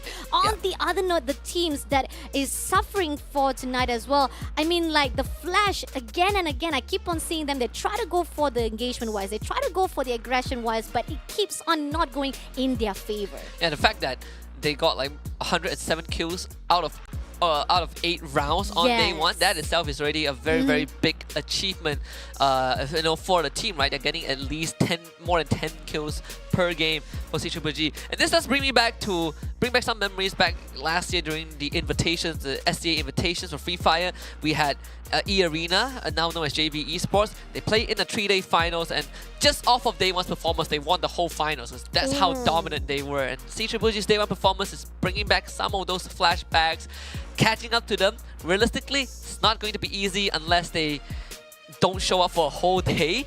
But I think the battlefield is still wide open for maybe the other 5 slots to qualify for Challenge Finals. Agreed, definitely. And the fact that this is just the first week and we still haven't seen a new whole pattern, because the best part about our challenge group stage is that next week we're going to have a group reshuffle, and the fact that group reshuffle is going to give more different kind of pattern from each and every single team. So far right now, we do see that most of the damage wise is coming in from Group B as well as Group A, as well as Group C as well, and those are the teams that has managed to actually put themselves in a great positioning wise for the damage, the kill points and the placement point. But the one thing for sure, we do feel that maybe as the reshuffle comes along, the teams that was not performing well probably be able to have a good motion to redeem themselves. But as we move along for week number 2, it might be also a little bit of late game for some team as well. Do you agree on that? Oh, 100%. I think, at the end of the day, it's all these long leagues are all about adaptation, right? Who can adapt the best, who can be the most consistent. And as for the game summary of game number 6, it's one of the more classic games. Aside from the knockdowns, plenty of knockdowns throughout the entire match. A lot of long-range fights, long-range snipes as well. That's why you can see highest assist, Koskyu, 7 assists, and he also was the glue wall breaker with 10 glue walls broken, with Zen from Tola getting the most kills, 8 in total. Great, definitely amazing job coming in from the team of Toda, putting off themselves as a highlight. But damage-wise, again, I'm still seeing a pattern coming in from day number 2. Some of the teams are still playing off a little bit too safe compared to what we have actually witnessed on day number 1. So some of the gunfights is still been pushed out just a little bit too slow or too soft compared to what we've already witnessed. But then again, it's all about tacticalities and finding the balance. I think some of the teams are already adapting and learning that if you want to go for the aggression, you got to be careful for the fight. Top tier teams for our game number 6. We got Toda with 7,228. We got 8,299 from the C Triple G themselves. Again, no booyah for them, but not to worry because damage-wise is amazing for them. And Rivers Red finally pushed through to the top 3 and making 6,822 for game number 6. Yeah, Reverse Red definitely stepping up the game. Consistent climb towards the top. Not at the top just yet, but they're taking baby steps. C Triple G as aggressive as ever. Let's take a look at the totals, the game standings, in fact, for this round. Todak with a booyah and 13 kills, net themselves 25 points. C-Triple-G getting themselves 20 after the match, and Reverse Red getting 15, tying out with Onyx Olympus. So it's safe to say that Onyx Olympus so far is the most consistent team we've seen today. Yep, definitely, and a good highlight for the Malaysia team because this is the second time, the only second time I'm able to see that Malaysian raise their flag at their game standing for the first placement point. PE Sport maintaining at the 5th place with 11 points. JV Sport also with 9 points at the 6th place. Questionable still coming in from Homeboys. It's like 7 is their lucky number for the night. Team Flash AV Radicals is in a really red zone right now, especially the fact that last night AV Radicals did amazing job, but tonight it seems that they're not like themselves at all. Torad, on the other note, surprise, for this game number 6, they are not in a good luck. Yeah, just for game number 6 at least. I look back at all the previous stats. I think game 6 was the only one that they suffered a little bit, right? Well, game number 2, they also had a rough one, but at least that game they had like 10 kills in total. So this is the most underwhelming round for Torad, but it's just one round out of 6 that they played. 2 more to go. We're gonna go for a short break and we will return for game 7 of day 2 of this challenge group stage.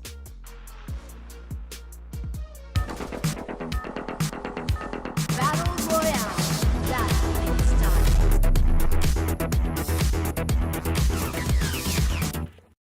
Hi everyone, my name is Arif Fikri bin Khairuddin, or as known as Fikri X1. I'm from Toda. Nice to meet you guys. MCPS is actually hard to cope with our mental when we are in game, especially when we have to find that momentum. But in the SPS, we're playing 4 games straight, 8 games straight. So for me, it's easier to become more consistent. Star of Toda right now, for me, it's Noki. He clutches many war every time when we face a lot of war. Obviously, I think it's Buriram United Esports. they've been consistent over these years. I mean, they have been champions. They have been in second place in FFWS. So I think they're quite a scary team for me. Side Rhythm not making the biggest of damage. Cobra boots himself with the Tatsuya straight up to the front, low on HP, too far down on the ground, and Cobra finds Wasana, finds yet another, but Jonah out of nowhere hits 2 players with 1 bullet.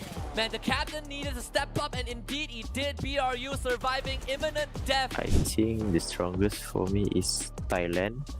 The second will be Indonesia in form of firepower, and then I think it's us, Malaysia, in the third ranking of our performance, and then that goes Vietnam for the fourth one. The player that I expect to be is BRE Moshi. It's because that he's the best sniper player I've known for a very long time, and he's been very consistent. I think he's my inspired to be a better player since I'm also a sniper player. Thanks to all to my supporters that's been supporting us ever since M9. He's facing a lot throughout the year. Actually, we're facing ups, downs, especially the downfall of us, and we managed to come back. Because of you guys, I'm not here. Thanks guys. We Toda are ready to longer everyone in the SPS Season 3.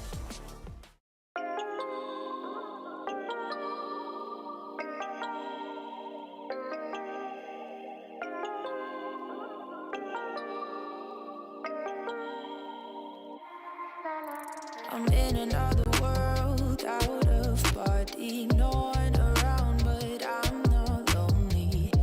My heart's racing, I don't know how to feel calm. Life's a hard pill to swallow, but there's always tomorrow. It'll all make sense someday. This is what I gotta do, this is what I gotta do to feel alive. Even if I don't understand it all the time, I gotta let myself feel everything, even if it hurts. Sweep it underneath the rug, will only make it worse. This is what I gotta do, this is what I gotta do to feel alive. Ignorance is bliss, I live like this, so what I miss. Welcome back to the Snapdragon Pro Series Free Fire Challenge Group Stage Day number 2. We have the penultimate game of this evening. It's going to be Purgatory coming up next. Game number 7. And seems like one thing is for sure so far, Fasha. Once Group A step into the ring, past 2 games have been dominated by Group A teams. Agree, definitely. And the best part about tonight, the teams that was not able to get a booyah, they have a highlight for themselves. They finally managed to actually still booyah for themselves. And that's amazing job for them for day number 2. Definitely we are seeing a great improvement from all of our teams, especially on day number 2. Now, another team that we also want to say about our Snapdragon Pro Series. If it wasn't for them, we would not be here. So thank you to our DHL. If you're looking for something to actually upgrade and level up, and every time I look at DHL, I feel like, ooh, so bright yellow. Anyway, if you guys are looking up for the level up of your career-wise, you can just check out their own website to see whether or not there's any career opportunities that you guys might be interested and may be able to give a shift in your own career path. Yeah, I mean, AI technology is what they call, quote-unquote, the new future, right? Like, who knows if your homework is not done by AI? I miss schooling days because I would love to try that out. But we gotta focus on what's at hand, and that's the overall standing. So far, C-Triple-G still in first place, is literally leading the entire competition. 204 points, which is like, what? Almost 80 points. Well, like, okay, my mathematics is clearly horrible. Almost 60 points ahead of Onyx Olympus, right? That's as much as I would say. 58 points ahead of Onyx Olympus, which in of itself is amazing because Onyx Olympus have officially shot to the 2nd place. Oh my god. They throw away Buriram United straight away from that second spot. And Thorat, I mean, like, I'm impressed. The fact that despite they were not able to actually get a good grip on that round number 6, they still maintain at the 3rd place and making sure that they're still consistently at the top 3 now. Here's the thing, we do see that Toda managed to push them back again on the left side of the standing wise, but question of the night is, can they actually be consistent? Because again, some of the Malaysian teams that we are seeing inside our own entire challenge group stage, they haven't been a really good consistent player. But going into the match number 7, we're moving to the Purgatory, largest map of our Free Fire. Every time we go into this map, it's always going to be a slow paced game. Most of the teams will be scattered around looking for the right passage into the safe zone. Now Homeboys will be meeting off with Onyx right at the area of the golf course Mount Villa, and we do see that some of the teams also pushing into the area of the northern side Crossroad, which is the team of Ranking Esports with Poco Star.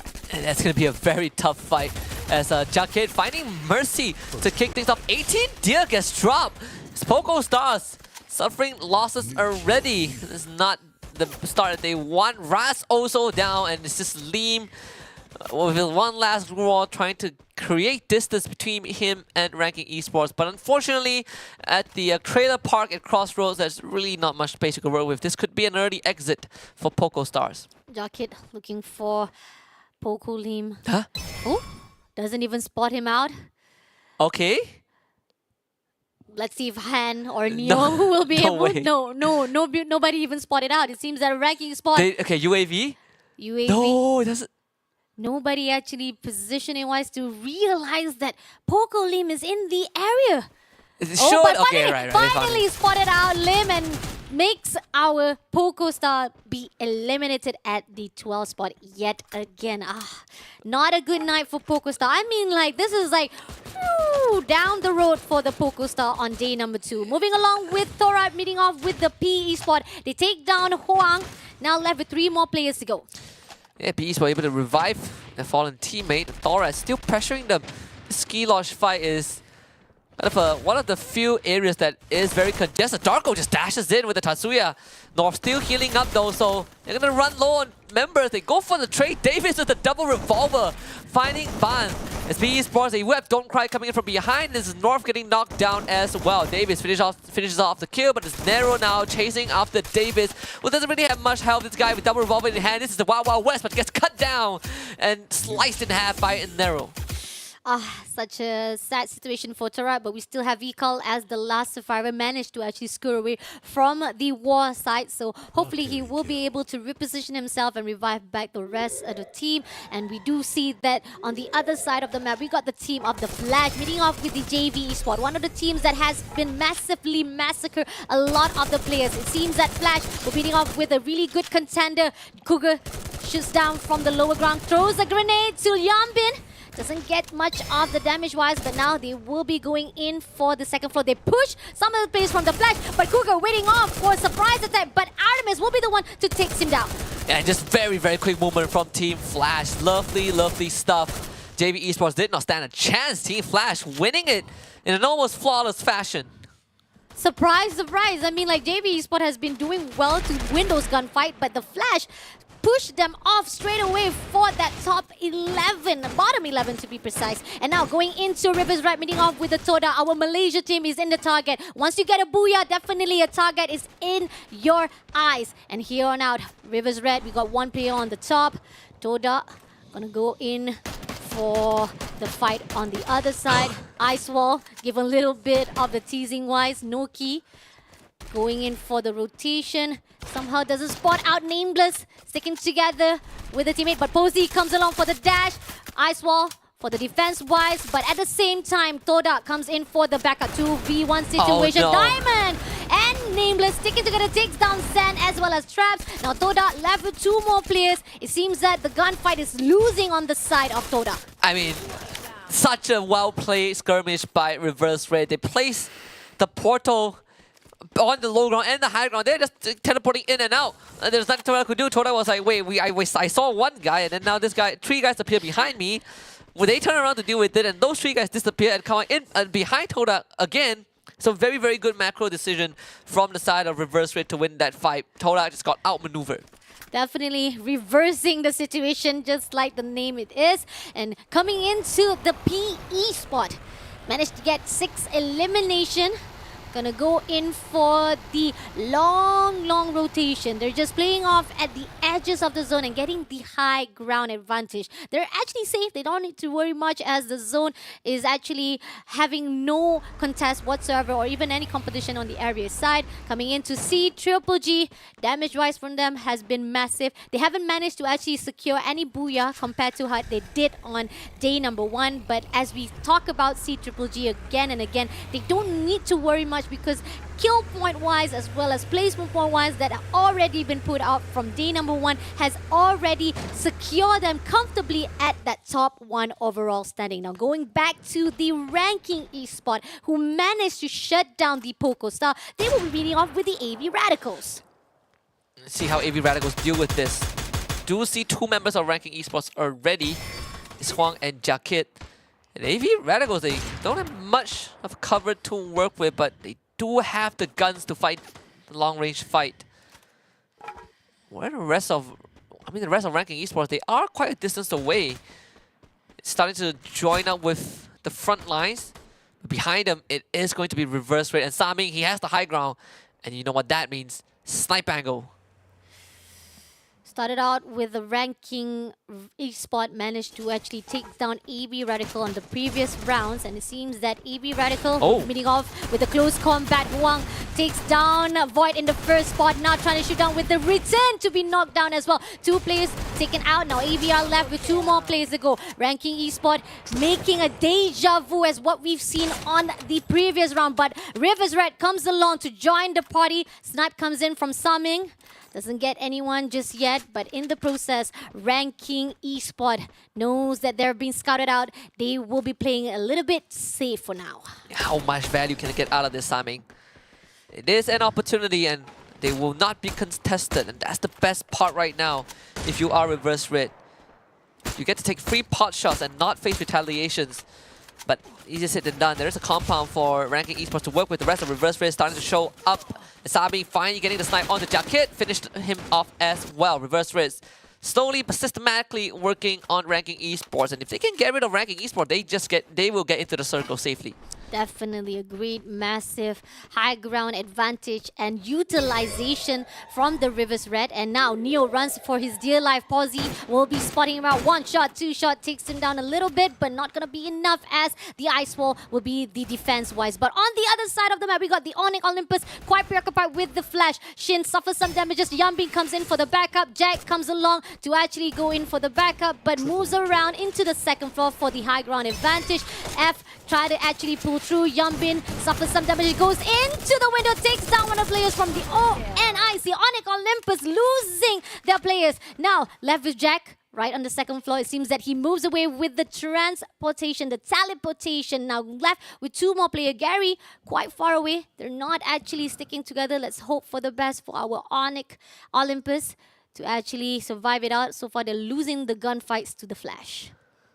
Well, thankfully for Onyx Olympus, they do have this portal. Plays very fine. Shin actually takes it as well to try and finish off the rest of Onyx Olympus, both trading bodies. But it's good news for Team Flash because they get to claim this. Onyx Olympus could not retaliate. And it's now Gary being the last man alive for the team.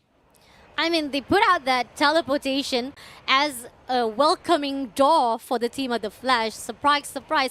Flash managed to actually take him down. Gary moves away safely as the sole survivor, moving away to actually hold the position for our team of Onyx Olympus. On the other side, we got Torad on the high ground, trying to scout the rest of the area for this map, but somehow the team doesn't manage to see anyone just yet. Most of the teams still far away with each other, further away from each other, so the fight still slows down a bit for our round number 7. You can see right now for C-Triple-G, they have control of a full compound under the UAV. Right across them is going to be Team Flash. They're also overlooking Brasilia. Depends on where this last circle goes though. C-Triple-G might have to move. AV Radicals very spread out. God Kai on the northern side of campsite, Rus just south of Brasilia. Return having the capabilities of gatekeeping PE Esports. But it's not the best position for AV Radicals. They don't have much to work with. Yeah, they don't really have much to actually maneuver around so far. The flash comes back into the mid side, and we do have the team already ready for the safe zone. Let's see which safe zone will be shifting off. It seems that it will be in the favor of Torad as well as Onyx Olympus as they slingshot themselves. The flash on the node, we're beating off with C-Triple-G. Shots coming through on fire, suffers some damages. Grenade been thrown out by Cosq, giving a lot of pressure for the Flash. But it seems that the Flash loses BO in the process. Now, on fire comes along to actually recover the teammates. Dash straight away to the Flash. Clears out 2 players. Now left with Artemis on the rooftop. Oh, comes out with the grenade. And somehow, BO still surviving. Flash maintained the positioning wise, but CJJ comes in to contest that rooftop. And on fire, one more actually getting knocked down. On fire, trading Artemis in return. On fire on the roof. Bayo trying to provide help to Artemis, but unfortunately he was finished off. It's on fire now having Bayo cornered, but he's gonna pour out of there. And on fire has no idea. Actually follows him. Good game sense. C-Triple-G finding 4 kills. Clearing out the whole entire squad of the Flash. I mean, a great idea of putting out that teleportation, but unfortunately, persecution was not in their favor. Onyx Olympus in the area of ranking E-spot, and it seems that Han quite far away from the teammates wise. If we check out the location wise, it seems that AV Radical is meeting off with the team, trying to push into the zone. AV Radicals hiding off for a while. Reverse Red right behind here. Godkal takes down 1 player. Nicely done, C-Triple-G losing the gunfight, but Godkal will be knocked down by C-Triple-G Peter in the process. I mean, C-Triple-G, they're just running circles around AV Radicals, and now Void completely exposed. And look at who's behind him, his hand. Going for a change and actually downs him. Fighting Rus at the same time as Han is getting more than he deserves, than he should have in this situation. And now he is just running circles around Return. Can they find this man who is causing so much problems for them? In fact, Return and Han, they're going to start healing up. Void will be brought right back. He's going to start healing himself up, but knocked down again by the play zone as Han is single-handedly dismantling AV Radicals, surrounding himself with the glue walls. The glue wall method gets used. Return really wants to get rid of this ranking esports man. And finally, the blue zone will do the job, but not before Returns gets shot by Peter. Such a sad situation for the AV Radical, but Homeboys on the note, they have their own fight to actually conquer. Meeting off with the Torad. Homeboys comes in for a fight. Speed shooting down through the window. Nicely done, a little bit of sneak attack. Speed takes down Torad. On the other note, right here, North managed to actually return the favor, but PE Spot comes along for the third party. Now Thorad, they need a bit of time to get Darko back up. Spade is still hiding outside the trailer and actually finishes off Darko, making life for Thorad a bit harder, and Don't Cry is going to come in to finish off Bias at the same time, as this is now boiling down to be a very, very tight fighting space. PE Sports around the corner with the Glue Wall Melter to try and pressure Thorad. Homeboy is getting destroyed and eliminated by PE Sports, and now Thorad is the next to follow. PE Sports having a massive round so far. Wiped out 2 teams straight away. BE Spot is actually improving even more so for the rounds itself. 6 more teams to go for our last end zone of our game number 7. So far, for the team of PE Sport, rotation-wise, has been performing well, even being a successful eliminator for all of the teams. Now, C-Triple-G inside the compound safely in the zone with the team of Rivers Red. We got the Onyx Olympus as well as AVR Gorka, the only one to survive it out. Peter been spotted out. Been shot out by the PE Spot with a dash away, going in for the regroup of our C-Triple-G. PE Spots will be able to actually give a lot of pressure from the outside though, but at the process we do see that all of the teams managed to actually found a good compound. But AV Radicals, the only one survived. Godkal will be spotted out by the PE Spot and sent to the lobby. Yes, snuffed out as he was trying to beeline towards safety. Koskyu able to find a different angle and lead his team in onto the second floor of his compound. That's where Onyx Olympus are also at. And Onyx Olympus, in fact, on the ground floor as Ranking Esports eliminated by Reverse Red. Now this is going to be a bit tough. Onyx Olympus needs to make a move and find a safer spot to work with. There is going to be the portal right there. And that was used by one of the Onyx Olympus members. But F now trapped out in the open, and Peter is not making life any easier. Tatsuya gets used, F gets the safety, joins hands with Jack as Gary finds himself near the compound of Reverse Red. Now, shots coming through from the side of C Triple G, trying to push into PE Spot. PE Spot have the better upper hand on the high ground on rooftop. C Triple G, it seems that Huang also takes advantage of that teleportation for any safe cause if they needed any backup. Ban throws grenade to C Triple G, but it's not going to hit much. Doesn't give much damage. The defense-wise from the C Triple G is still massively strong. And the team of PE is just waiting for the right time for the zone to close it in. And the team of Rivers Red, 2 players right on the top of the head for the Onyx Olympus has been not spotted out just yet, and they're just holding their position. This is going to be a very comfortable round for PE Sports right now. Unless things go horribly wrong. What is Don't Cry going to do? He's actually going to take the portal. He's joining his teammate, spot out by C Triple G. Could have been a fatal mistake shot through the glue wall. Unfortunately, Don't Cry not able to hold his fort and get a cheeky flank. It does open up some possibilities for the rest of the surviving squad. Reverse Red, C Triple G, and Onyx Olympus.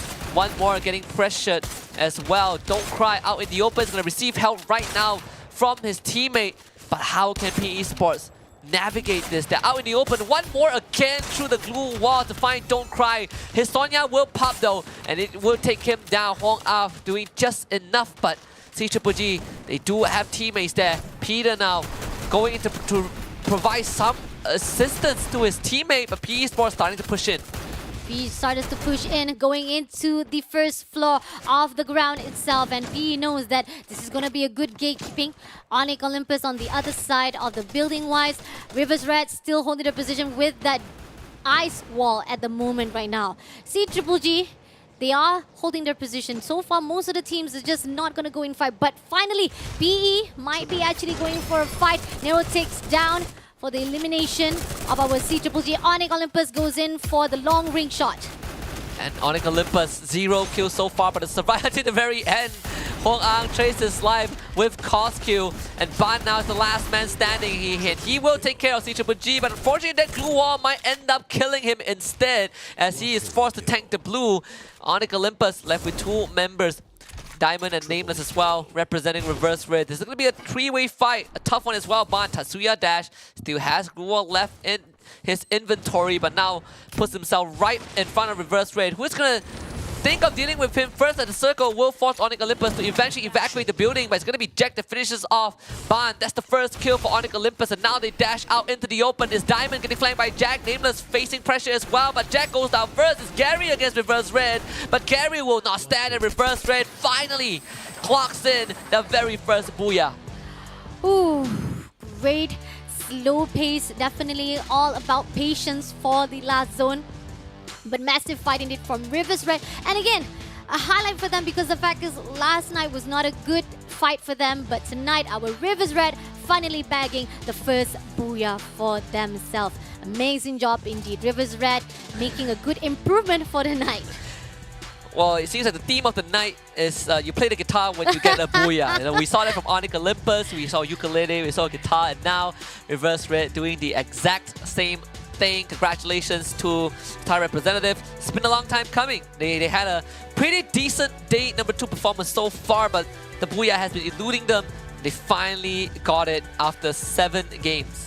After 7 games, and I gotta say again, tonight the new whole pattern, a new team to be given out, because most of the teams that have managed to get booyah are from those who didn't manage to get last night. So a great massive redemption night for all of the teams that was not doing well. Coming back to the recap, started out with the Flash fighting off with the team of JV Esports. They managed to actually secure those kills, which is surprisingly to to all of the fight that we've seen where JV Esports was always on the upper hand but ended up being taken out by the team of the Flash. Coming in for the side of Toda, a great reversing skills-wise from the side of Rivers Red to take down Toda from every single angle. Coming along with the team of Ranking with the AB Radical, they shut down 2 players.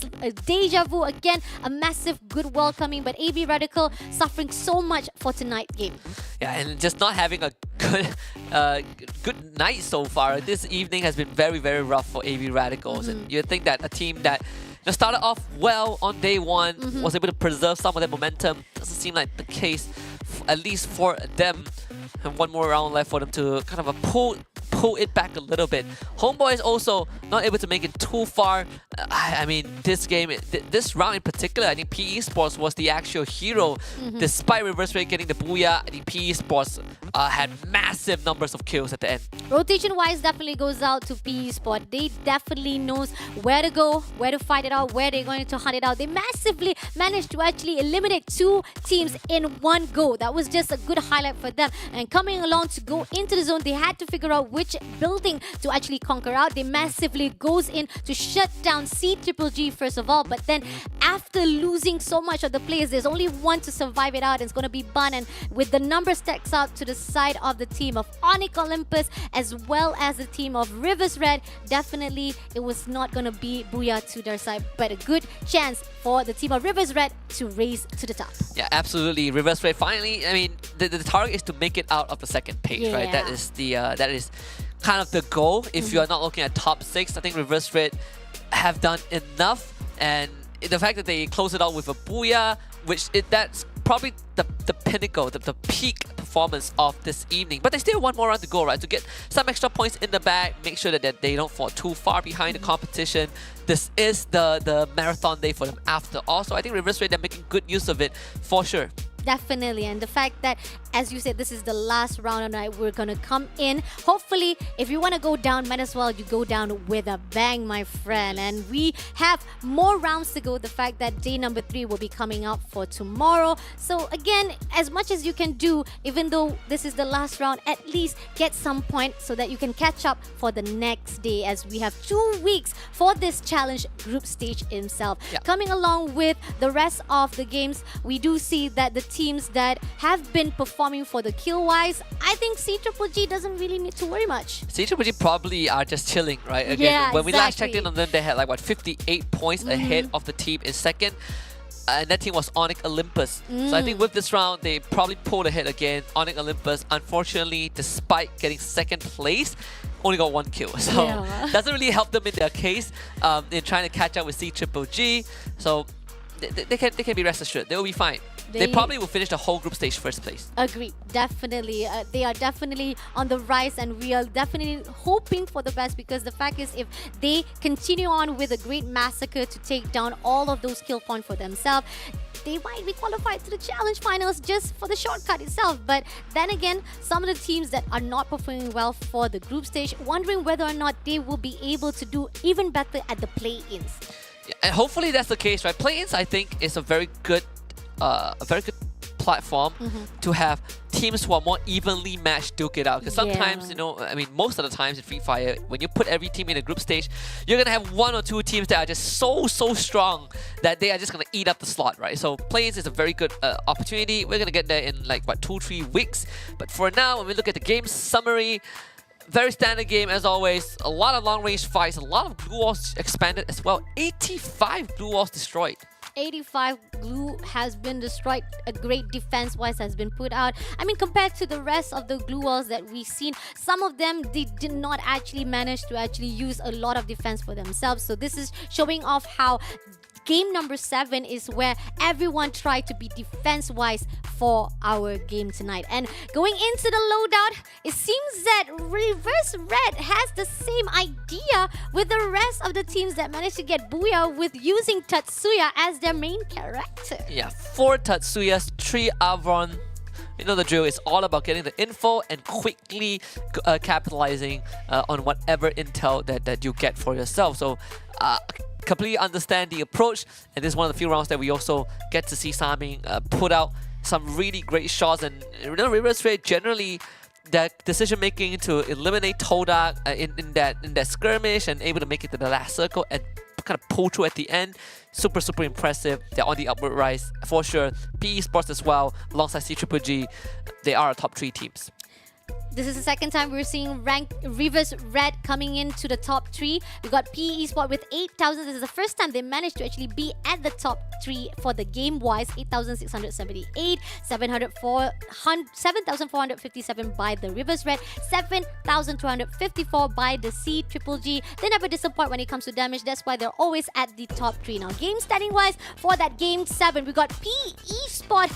Definitely, with how they portrayed it out, that Booyah doesn't need to worry much because they massively getting those kill points, putting them at the first spot with 25 points. Rivers Red, on the other hand, at the second place with 22 points, and CGGG again, like I said, that kill point wise is just doing well for them. Don't need to worry much. Yeah, and you see CGGG, look at that, right? Third place, actually fourth place, 9 kills, 16 points, very decent. And then we look all the way down to Onyx Olympus that only had 1 kill. So in fact, they are losing points against CGGG instead of making progress and catching up, which is unfortunate. On the second page though, AB Radicals continues to suffer. Homeboys again and Toda all in the same predicament. Well, at least Toda has gotten a Booyah, but for Homeboys and AB Radicals, they're definitely not on the upwards trajectory. That much I'd say. JV Esports having a rough game, and Pogo Stars, no show. Again, a repeat pattern coming in from the Malaysia team. I mean, I did see that Xpan did the same thing. During the first game of the night, we got Xpan, yet they didn't get the Booyah, but they were the one at the game standing on the first place. And that's the same thing that we see on Toda. The moment they managed to actually get the first standing, ended up losing the rest of the game. It's like all the consistency-wise, they only managed to actually perform 1 round, and the rest of the round is like, they're gone missing forever. But Poco Star, on the other note, tonight is just definitely not their night, man. The stars are not aligning for them, for sure. I mean, Poco Star's having a rough one. We also, I mean, sometimes you have bad days, right? And that's completely fine, but it doesn't matter.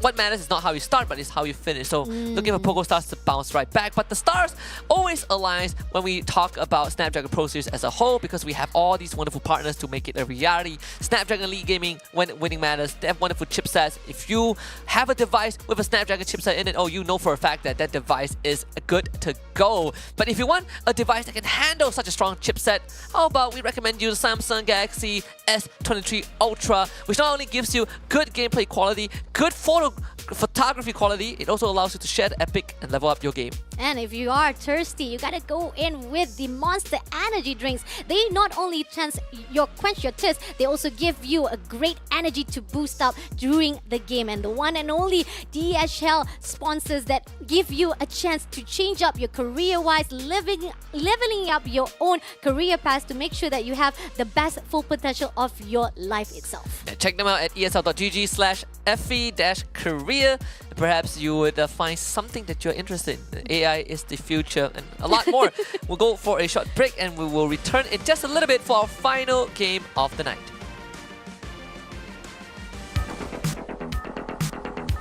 Battle Royale. That's when it's time.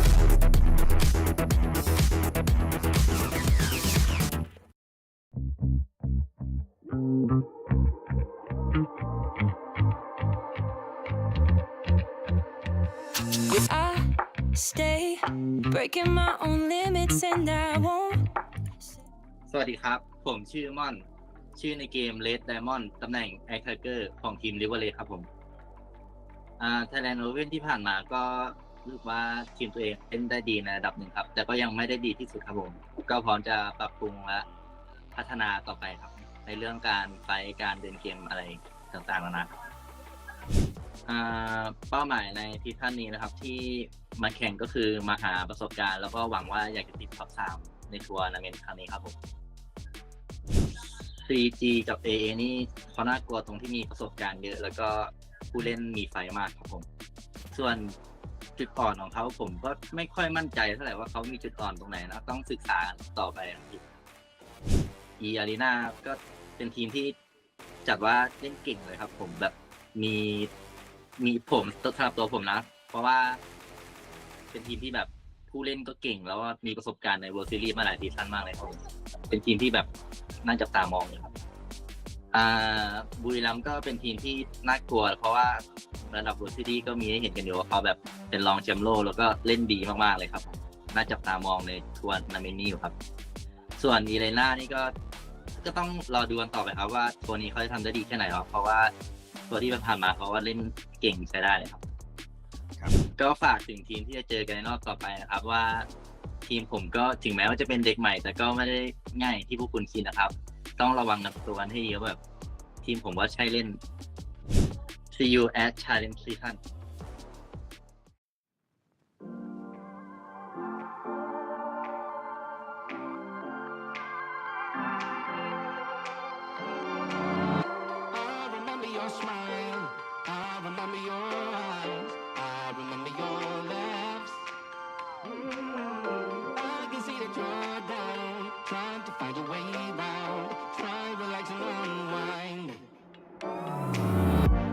One step at a time, said I don't mind.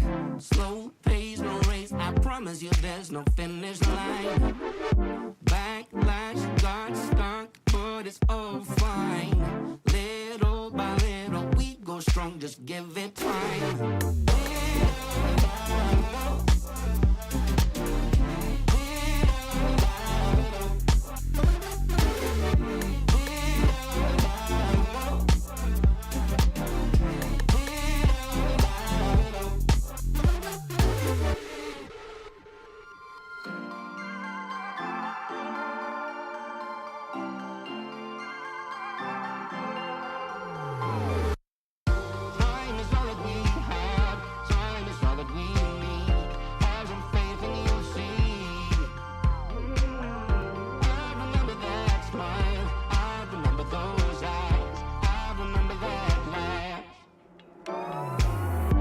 One step at a time, said I don't mind. Slow pace, no race, I promise you there's no. Welcome back to the Snapdragon Pro Series Free Fire Challenge Group Stage Day number 2. We're at our final game and we're heading to Alpine to cap it all off. So far it's been an interesting day with certain teams getting double booyahs, certain teams finally getting their first, but the best part about this is that teams that had a lot to be desired from day one are starting to show what they're capable of. You're back here with us. My name is Husky and I'm joined by Fasha Bunny.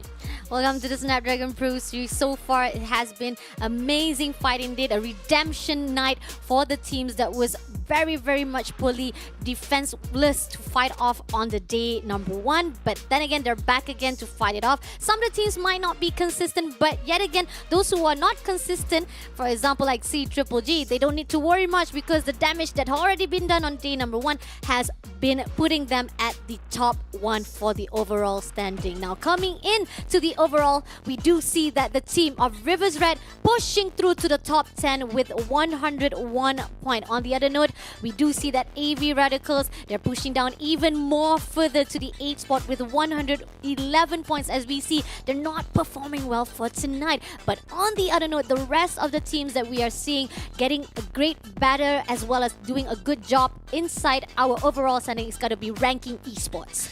And I think so far it has been quite a day. Again, C-Triple-G pulling ahead in terms of the points, so we do not need to worry about them anymore. Toda barely scraping by in the first on the first page. Reverse Red very close behind. And then you look at the teams who had not broken into the 100-point mark yet. That is starting to get a little bit concerning, especially for Homeboys and V Gaming, both at the bottom. But for Homeboys, they have one more game to at least recoup some of the points that they have lost in all the previous games that they have played. I mean, the sad part is that, again, this is the night off for the Group B themselves, and they haven't been doing well. And not just to actually dread off or even giving a lot of the flashback of how they performed so well on the Open Finals. It's just a question of wondering whether or not coming into the Challenge group stage is just not their field to fight it off, or maybe play-ins will be the one to actually make them a redemption start to go into the Challenge Finals. But yet again, if you wanted to actually go down, at least go down with a good fight for yourself. Now, coming in to the match of number 8, the last match of the night. Husky, any thoughts? Any thoughts, man? I just want to see Homeboys have a good game, you know. Yeah. You know, as much as like I make fun of Malaysian teams, and you know, like you think I make fun of them? Oh, you should see AJ. AJ makes a lot more fun than I do. But I think at the end of the day, you know, we want to see our local team also step up, right? I think the general consensus is that local tournaments, no problem. But when we step onto the international stage, the regional stage, and we start competing with teams from other regions who are more experienced, that's where we start to struggle. And when we struggle pretty badly. And you know, it's being reflected right now. Well, we'll see. We'll see what the teams can put up. But right now, I also want to see Pogo start to recover because they've been having a really rough night. On our screens, Reverse Red and PE Esports dropping at the same area at Railroad. Now, two of these teams have been amazing with a great redemption, a great improvement-wise for day number 2. Fights comes in. Now, Dero suffers some damages, dash away from the location-wise, but there's going to be a backup coming in from the PE Esports. It's going to be Ban. Huang comes through. And they haven't actually been knocked down just yet. So Rivers Red as well as PE is quite comfortable. Now we got North as a scouter from Torat to actually check out the field. Probably he will be the one to give an information from Torat far away. And it seems that North has been spotted out. Shots down. It seems that Homeboys 04 has their own fight to actually contest it out with the team of Ranking Esports. But coming along here, Homeboys managed to take down one player. Spade moves along to Ranking Hands, who's hiding behind the glue wall. He jumps around and a backstab comes through from Fires. A good cornering out from the team of Homeboys. Yeah, finally a good start for them. Ranking Esports, unfortunately, losing 3 of their members. And unfortunately, the last man, Neo, he's going to get cornered. So looking for Homeboys to finally get a full team wide and get a good 4-point head start. Hopefully. So far, they haven't been doing well. So maybe this last game will be the one they go out with a bang. Luffy goes in for the scout. Neo is just right there. Shots coming through from the side of Neo. Luffy comes in for the fight 1v1. And he will be the one who takes him down with the backup from Spade, making the team shuts down and sent back to lobby. It's going to be Ranking Esports in the hands of the team of Homeboys. Now coming along with Tora, meeting off with the PE Esports. They lost North in the process, left with DV as well as Darko. Darko with the high ground, trying to shoot down to Nero, giving some pressure, but doesn't manage to actually get a retreat for the teams of PE Esports. Yeah, I mean, they were able to quickly get North back, but North did do some substantial damage to PE Esports, but wow, Reverse Red, they're showing up to spoil the party for Thorad. How are they going to pull this off though? Diamond turns the corner, trying to look for Darko, who literally just came back. And they're actually able to get away using the portal, but Diamond still finds his mark. And unfortunately, Darko is going to be this maker. Diamond picks up the kill. Third party at its finest coming in from the Rivers Red themselves. After a massive fight can be seen from them on that game number 7, they're not stopping at all. Now, Flash, on the other note, they did suffer some damages, and now they're meeting off with their own edge. Oh no, that grenade! Yeah, both teams trading each other back, and fortunately for Thorad, it's Reverse Red that comes up on top, and while North is now caught, not by Reverse Red, but by Team Flash. So rough game. I mean, Thorad has had a decent first half of the evening, but the second half, after Group A showed up, it has been miserable, and Thorad has just lost 3 members. Such a sad situation for Torat. Probably as the shift of our groups, the team of Torat loses all of their momentum. Coming back to the PE spot, meeting off with the Rivers Red, who comes in for the third party engagement. Spotted out Nero, shoots down to Nero, takes down by Diamond himself, but in the process, there's still one more play to go right underneath the Rivers Red. Doesn't spot out Huang. Summing finally shoots down and takes down Huang in the process. Doesn't allow any revival for the side of PE Sports. And that's going to sting if you're PE Sports. So close yet so far. Ika was able to escape to safety and bring Davids back. And so at least for Thorad, they're going to have 3 more members to work with. Ban on the run. He finally gets away by some distance with the truck. And what? Gets shot just like that by Void. What? Probably the explosion-wise was just... Oh, that was just amazing from AV Radicals. And we know for a fact that tonight, AV Radicals is just having a little bit of struggleness, but maybe this is going to pitch them up for the last game. Close by to the area is going to be Toda. It seems that they lost Fikri, but we still have Zen. B Esports, on the note, has been sent back to lobby at the 11th place. Yeah, yikes. Just had a massive round and not anymore a return. Finding Diamond as well. AV Radical setting up a legal checkpoint, but was able to find 2 members of Reverse Red. And that is going to be good news. AV Radicals even using the binoculars, spotting out like what, 2 members? At least 3 members, and all of them are from Reverse Red as well. So this can help them navigate, but in front of them is going to be Todak. No, coming closer. Void spotted out Zen.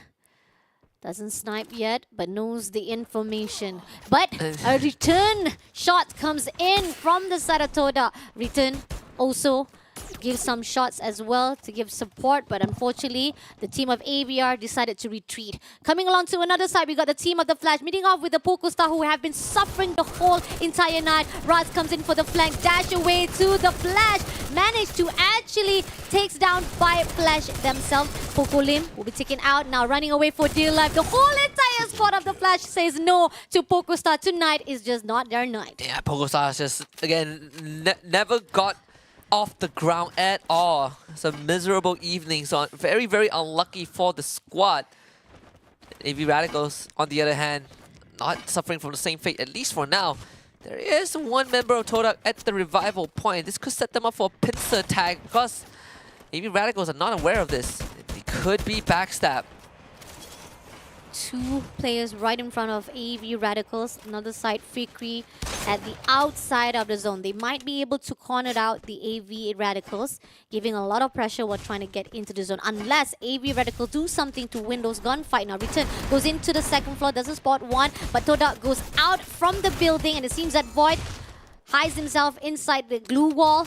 Noki comes in to back things up, shuts down one of the players of AV Radical. Void will be taken out in that process. Toda winning some of the gunfights. A ruse 2v1 situation. Noki is in a really tight spot, but finally gets a backup right here. Dash straight away to the AV Arch, takes down Written. Now 1 more player to go inside the territory. We got 1 on the rooftop, has been spotted out. Godcard trying to survive it out. Can he manage to? He takes down Fikri. But unfortunately, doesn't been spotted out by Toda, and it seems that AVR managed to come back alive. Noki will be shot down from the backside. Zen still surviving, trying to rotate around from the ice wall. Throws some grenade. Void managed to actually give a redemption and revenge to the side of Toda. Now Ruse waiting out from the outside, will be taken out, and Toda, unfortunately, the reverse-wise goes to the AV Radicals. AV Radicals turning that around big time against Todak. That was Todak's fight, but AV Radicals just with better gunfight and movement, winning it out. And if we're getting the whole squad back, and the best part is that there is enough loot to supplement them so they don't have to spend too much time getting their resources stocked up again. Thora, on the other hand, not that lucky. They will spot Reverse Red right in front of them.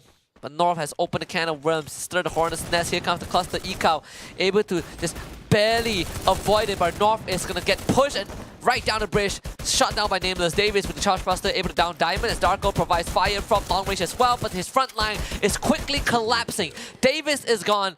North able to get back up on his feet, but Reverse Red is still 4-man strong. 3 players still surviving. Our Rivers Red doing a lot of pressure despite our Torret is actually separated 2-1 formation. Summing with a sniper. We spotted out Darko. Patience.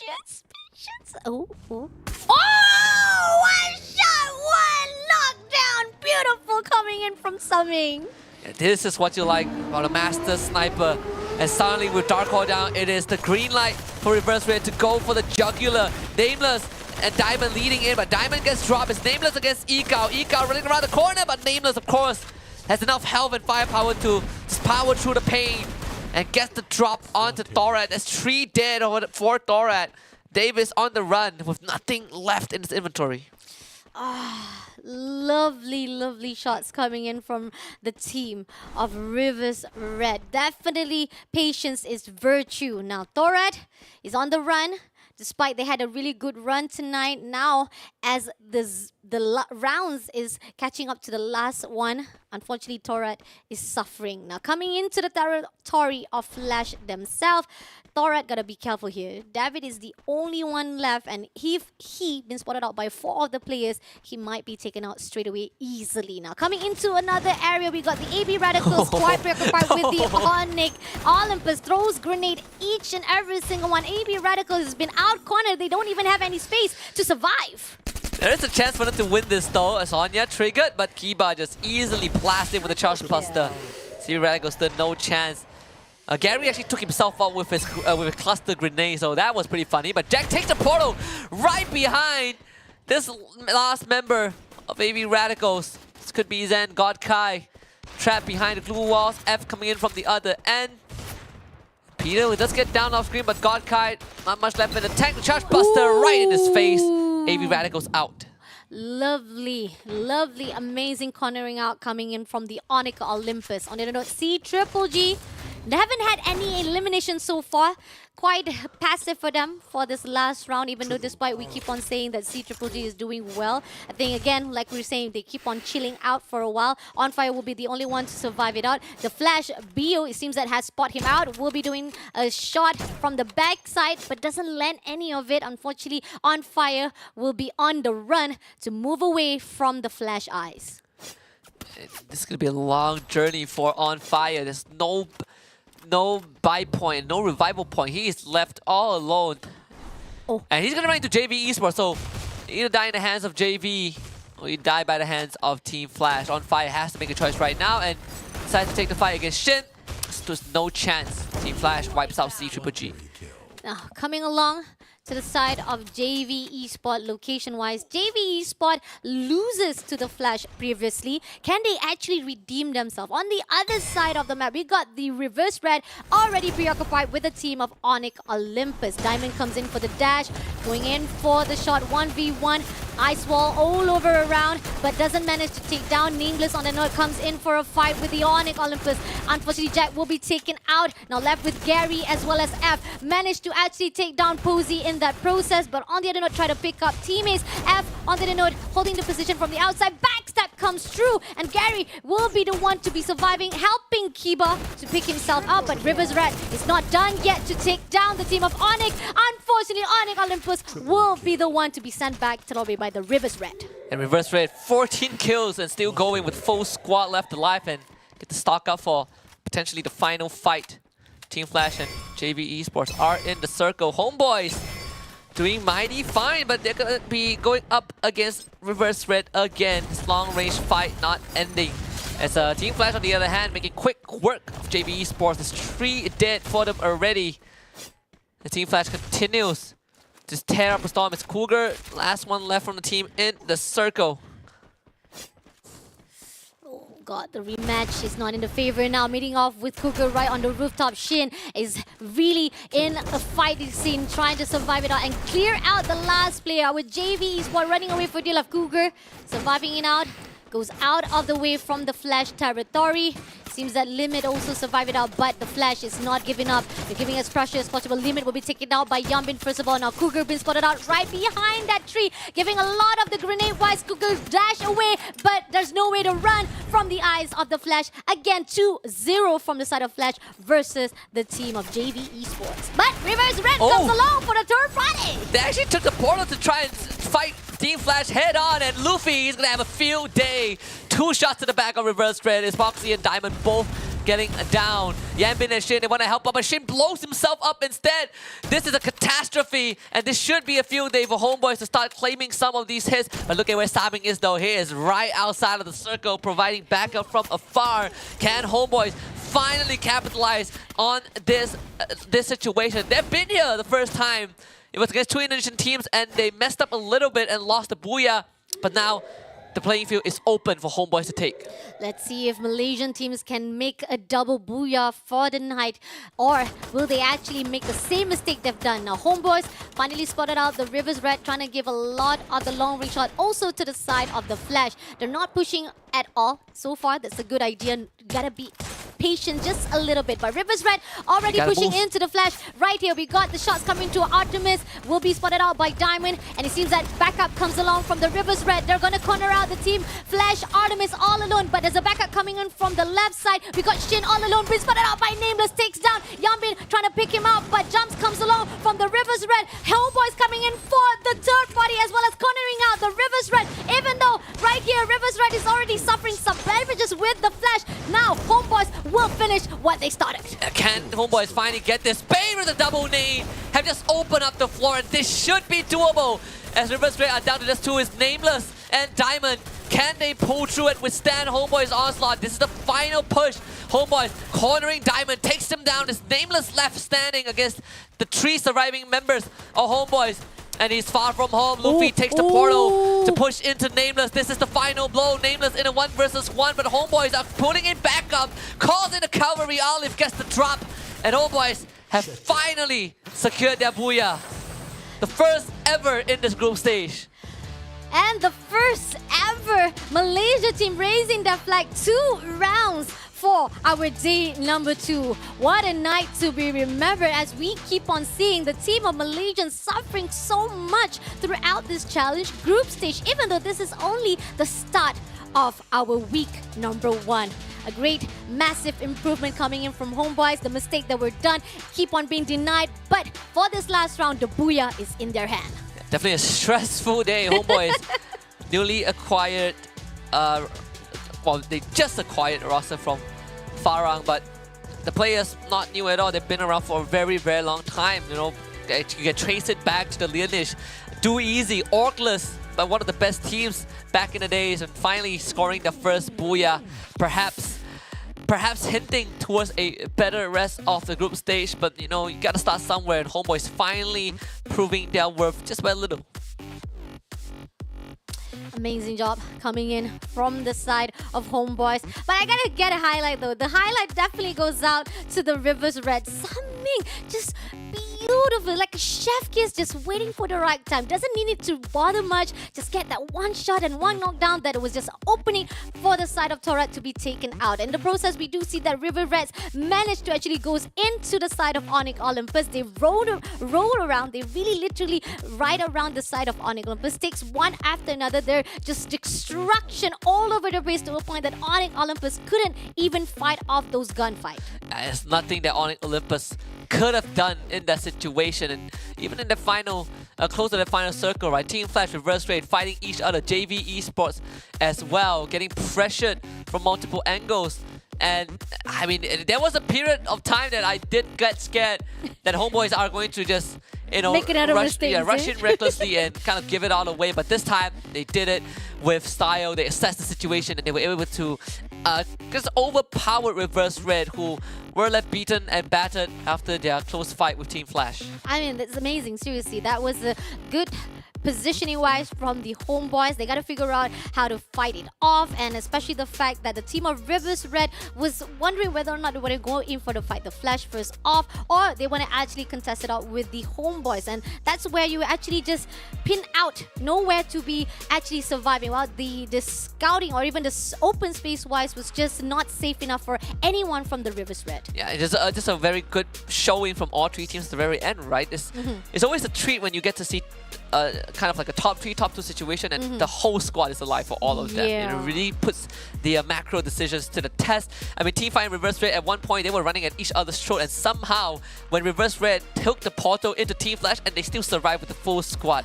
That is what we call, you know, just world-class gameplay. Agreed, definitely. And a massive, great achievement-wise coming in from Rivers Red. I gotta say, despite, yes, they may lost those booyah to the side of Homeboys, but I think engagement-wise for that last round still gives a really good boost up for the score points for the team of Rivers Red. The Flash, on the note, like I said, it's like a personal vendetta coming in from the Flash with JV.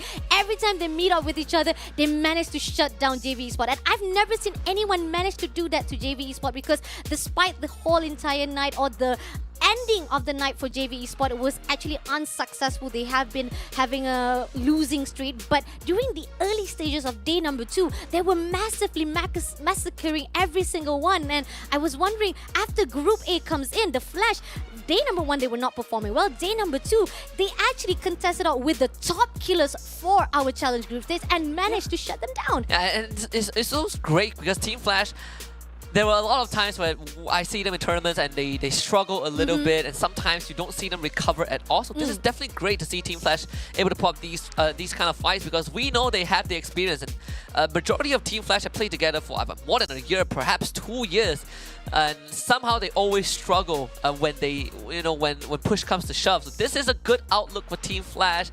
I mean, they have a long history of rivalry against the Thai teams. Last year itself, there was this during the Free Fire SCA Invitationals. There were a lot of good content, a lot of taunting videos, and I remember the Buriram was just straight up taunting Team Flash every single video, and we kind of made a joke out of it. We were like, man, if Team Flash meets the Buriram, they're gonna beat the crap out of them, and that never happened because the Buriram were just so much stronger. So it's good to see that Team Flash really showing that the accumulation of experience is starting to really pay off.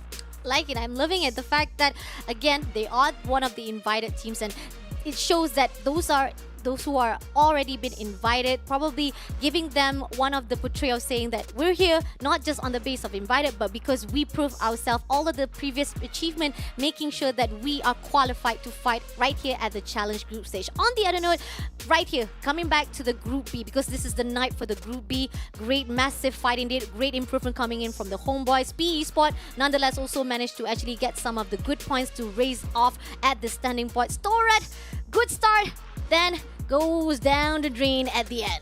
Yeah, it's very, very unfortunate for Thorat. You can say the same for Poco Stars, who never even got off the ground. They were just squashed from the first round that they started playing. So that's definitely not a day for them. Hopefully tomorrow is going to be a bit different for Poco Stars and for some of these teams, right? You know, Homeboy is ending the day on a high note, getting a booyah finally. I want to see how much it pushes them up in the standings. I don't expect them to be on first page. I think they're too far away from that, but I want to see how much gap they've closed. Agree. And the fact that, again, back again to the team of Night of Group B, all of the booyah has actually been covered majorly by the Group B teams themselves. Yeah. So amazing job, seriously. I mean, compared to Group A, we do see that day number 1 is an amazing job from Group A, and there was actually a vast equalization from Group C as well. They managed to actually steal away the night from Group A themselves. But day number 2 of Group B themselves, it says, this is our night. We'll make sure to utilize as much as possible for the 8 rounds. Coming into the summary, we have a total kills of 62. Not much compared to the rest of the rounds that we have seen so far, but still it's an amazing job with 48,609 damage. Highest kills coming in from the Rivers Red Nameless. Yet again, his name is right at the highlight spot. Highest assists coming in from Posey. A great massive fight with teams of Rivers Red, making sure to get a good improvement for day number 2. Glue destroyed 85 damage or 5 decreased numbers compared to the previous round, but still a lot of defense has been put out here at game number 8. I mean, look at Shin from Team Flash. 23 glue walls destroyed. Absolutely crazy. Homeboys lineup. 4 Tatsuyas, of course, and Space's favorite weapon is the grenade. They had a great double nade, double Avron, and a Dreki. So the meta so far we've been seeing is a lot of Tatsuya, some Dimitri, some A124, but it's all about offense. I mean, I am not surprised, baby. At the end of the challenge group stage, we might see all of our Booyah's team only using Tatsuya for the rest of the games. Like, it's all meta for the Tatsuya teams. But on the other note, it's not just about the characters that you use out. You have to actually figure out to actually get a good points as well, because as much as the characters boost you up, your gameplay and your skill-wise will definitely determine how much of the success rate will be in your favor. But Homeboys-wise, amazing job. Ooh, total damage coming in from say 1,500, 2,306 by our Luffy MVP. Despite he doesn't get much kill points though, but damage-wise did come from him only. Yeah, he's able to really chip away at the health bar of his opponents, right? Even when you look at the total accuracy in terms of total damage, you can say that In fact, Spade's probably the more efficient one in terms of damage to kills conversion. But overall, I think Homeboys this time, they were a lot more patient with their approach, and they were able to find the right opportunities to really go in for some kills. And it's not like those low kill count games, right? They were actively taking certain fights. The top 3 teams off the round, we have Reverse Red, Team Flash, and Homeboys. Finally, Flash as well as Homeboys making off to the top 3 ranking spot. We got 11,000 damage, 860 by our Reverse Red.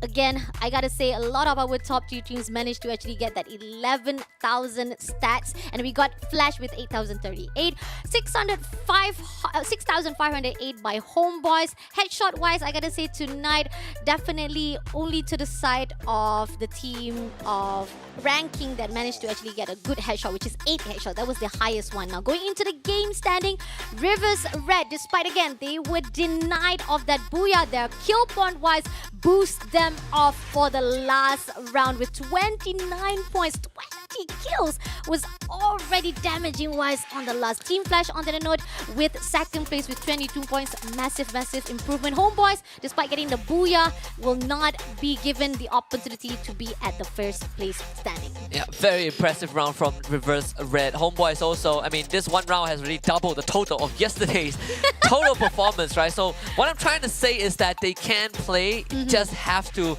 be a bit more wary of your decision making, right? Sometimes it's not all about winning the gunfights. It is a big part, but you can outsmart your enemies. And Homeboys, after that one round, able to at least not be in last place, right? In 16th place, but they are buying some distance, right? They're catching up to expand. They're not that far from Illustrator's Fuegos and attack all around.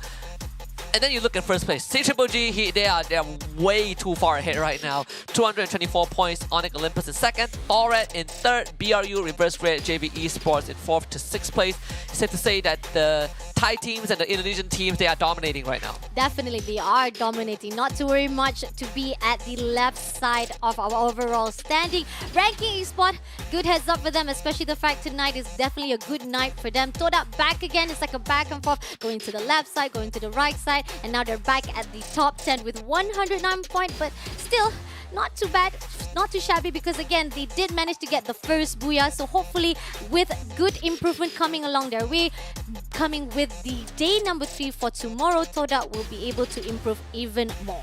Yeah, absolutely. So what a fantastic day 2 it has been, Fasha. This is, I mean, this challenge stage has shown us so many teams. We have, X 2-time world champion, we have X 1-time world champion attack all around. I mean, we have so many experienced players. We have seeing new faces. The best part is that teams are starting to adapt to each other. And that's the beauty of Free Fire. Every single time there's a tournament, the meta shifts. When we think back to the Open Finals, the meta wasn't even the same. We didn't even have the portal back during the Open Finals, right? We haven't even crowned the world champions. That's how much time has passed. But regardless, this day 2 has shown us that Group B, they're here to play. They were able to make use of the marathon round. Homeboys finally showing some signs of life. But there are also some more solemn parts, right? You know, Poco Stars having a rough night. VGM still not getting off the ground. Tomorrow is another day for them to pull it back. Hopefully, it will be a good night for them to relearn again and actually retrace back what was the mistake was done for tonight. But another day has ended up. Thank you again to those who have joined with us. Hopefully, you will keep on supporting those teams that want to actually qualify themselves at the challenge challenge finals at the 9th and 10th March of March 2024 at Bangkok. I am Fasha Bani with Husky. This is the Snapdragon Pro Series Free Fire Season number 3. I'll see you guys tomorrow for day number 3.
Snapdragon Pro Series powered by Samsung Galaxy is brought to you by Snapdragon Elite Gaming, Samsung Galaxy S23 Ultra, Monster Energy, and DHL.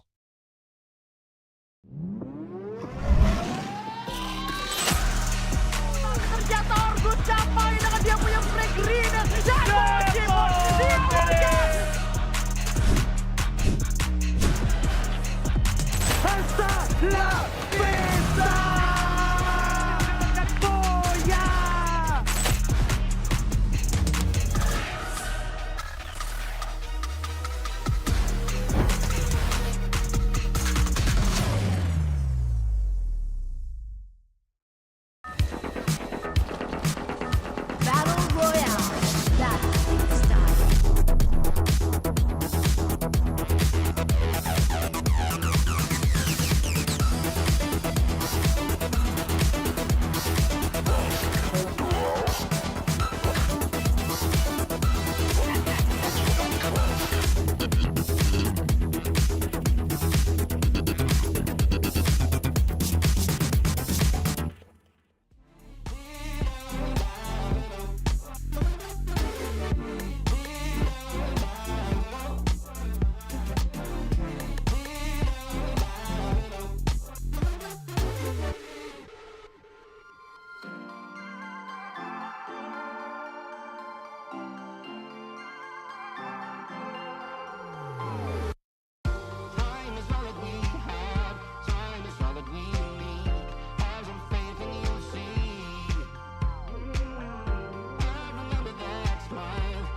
One step at a time, said I don't mind.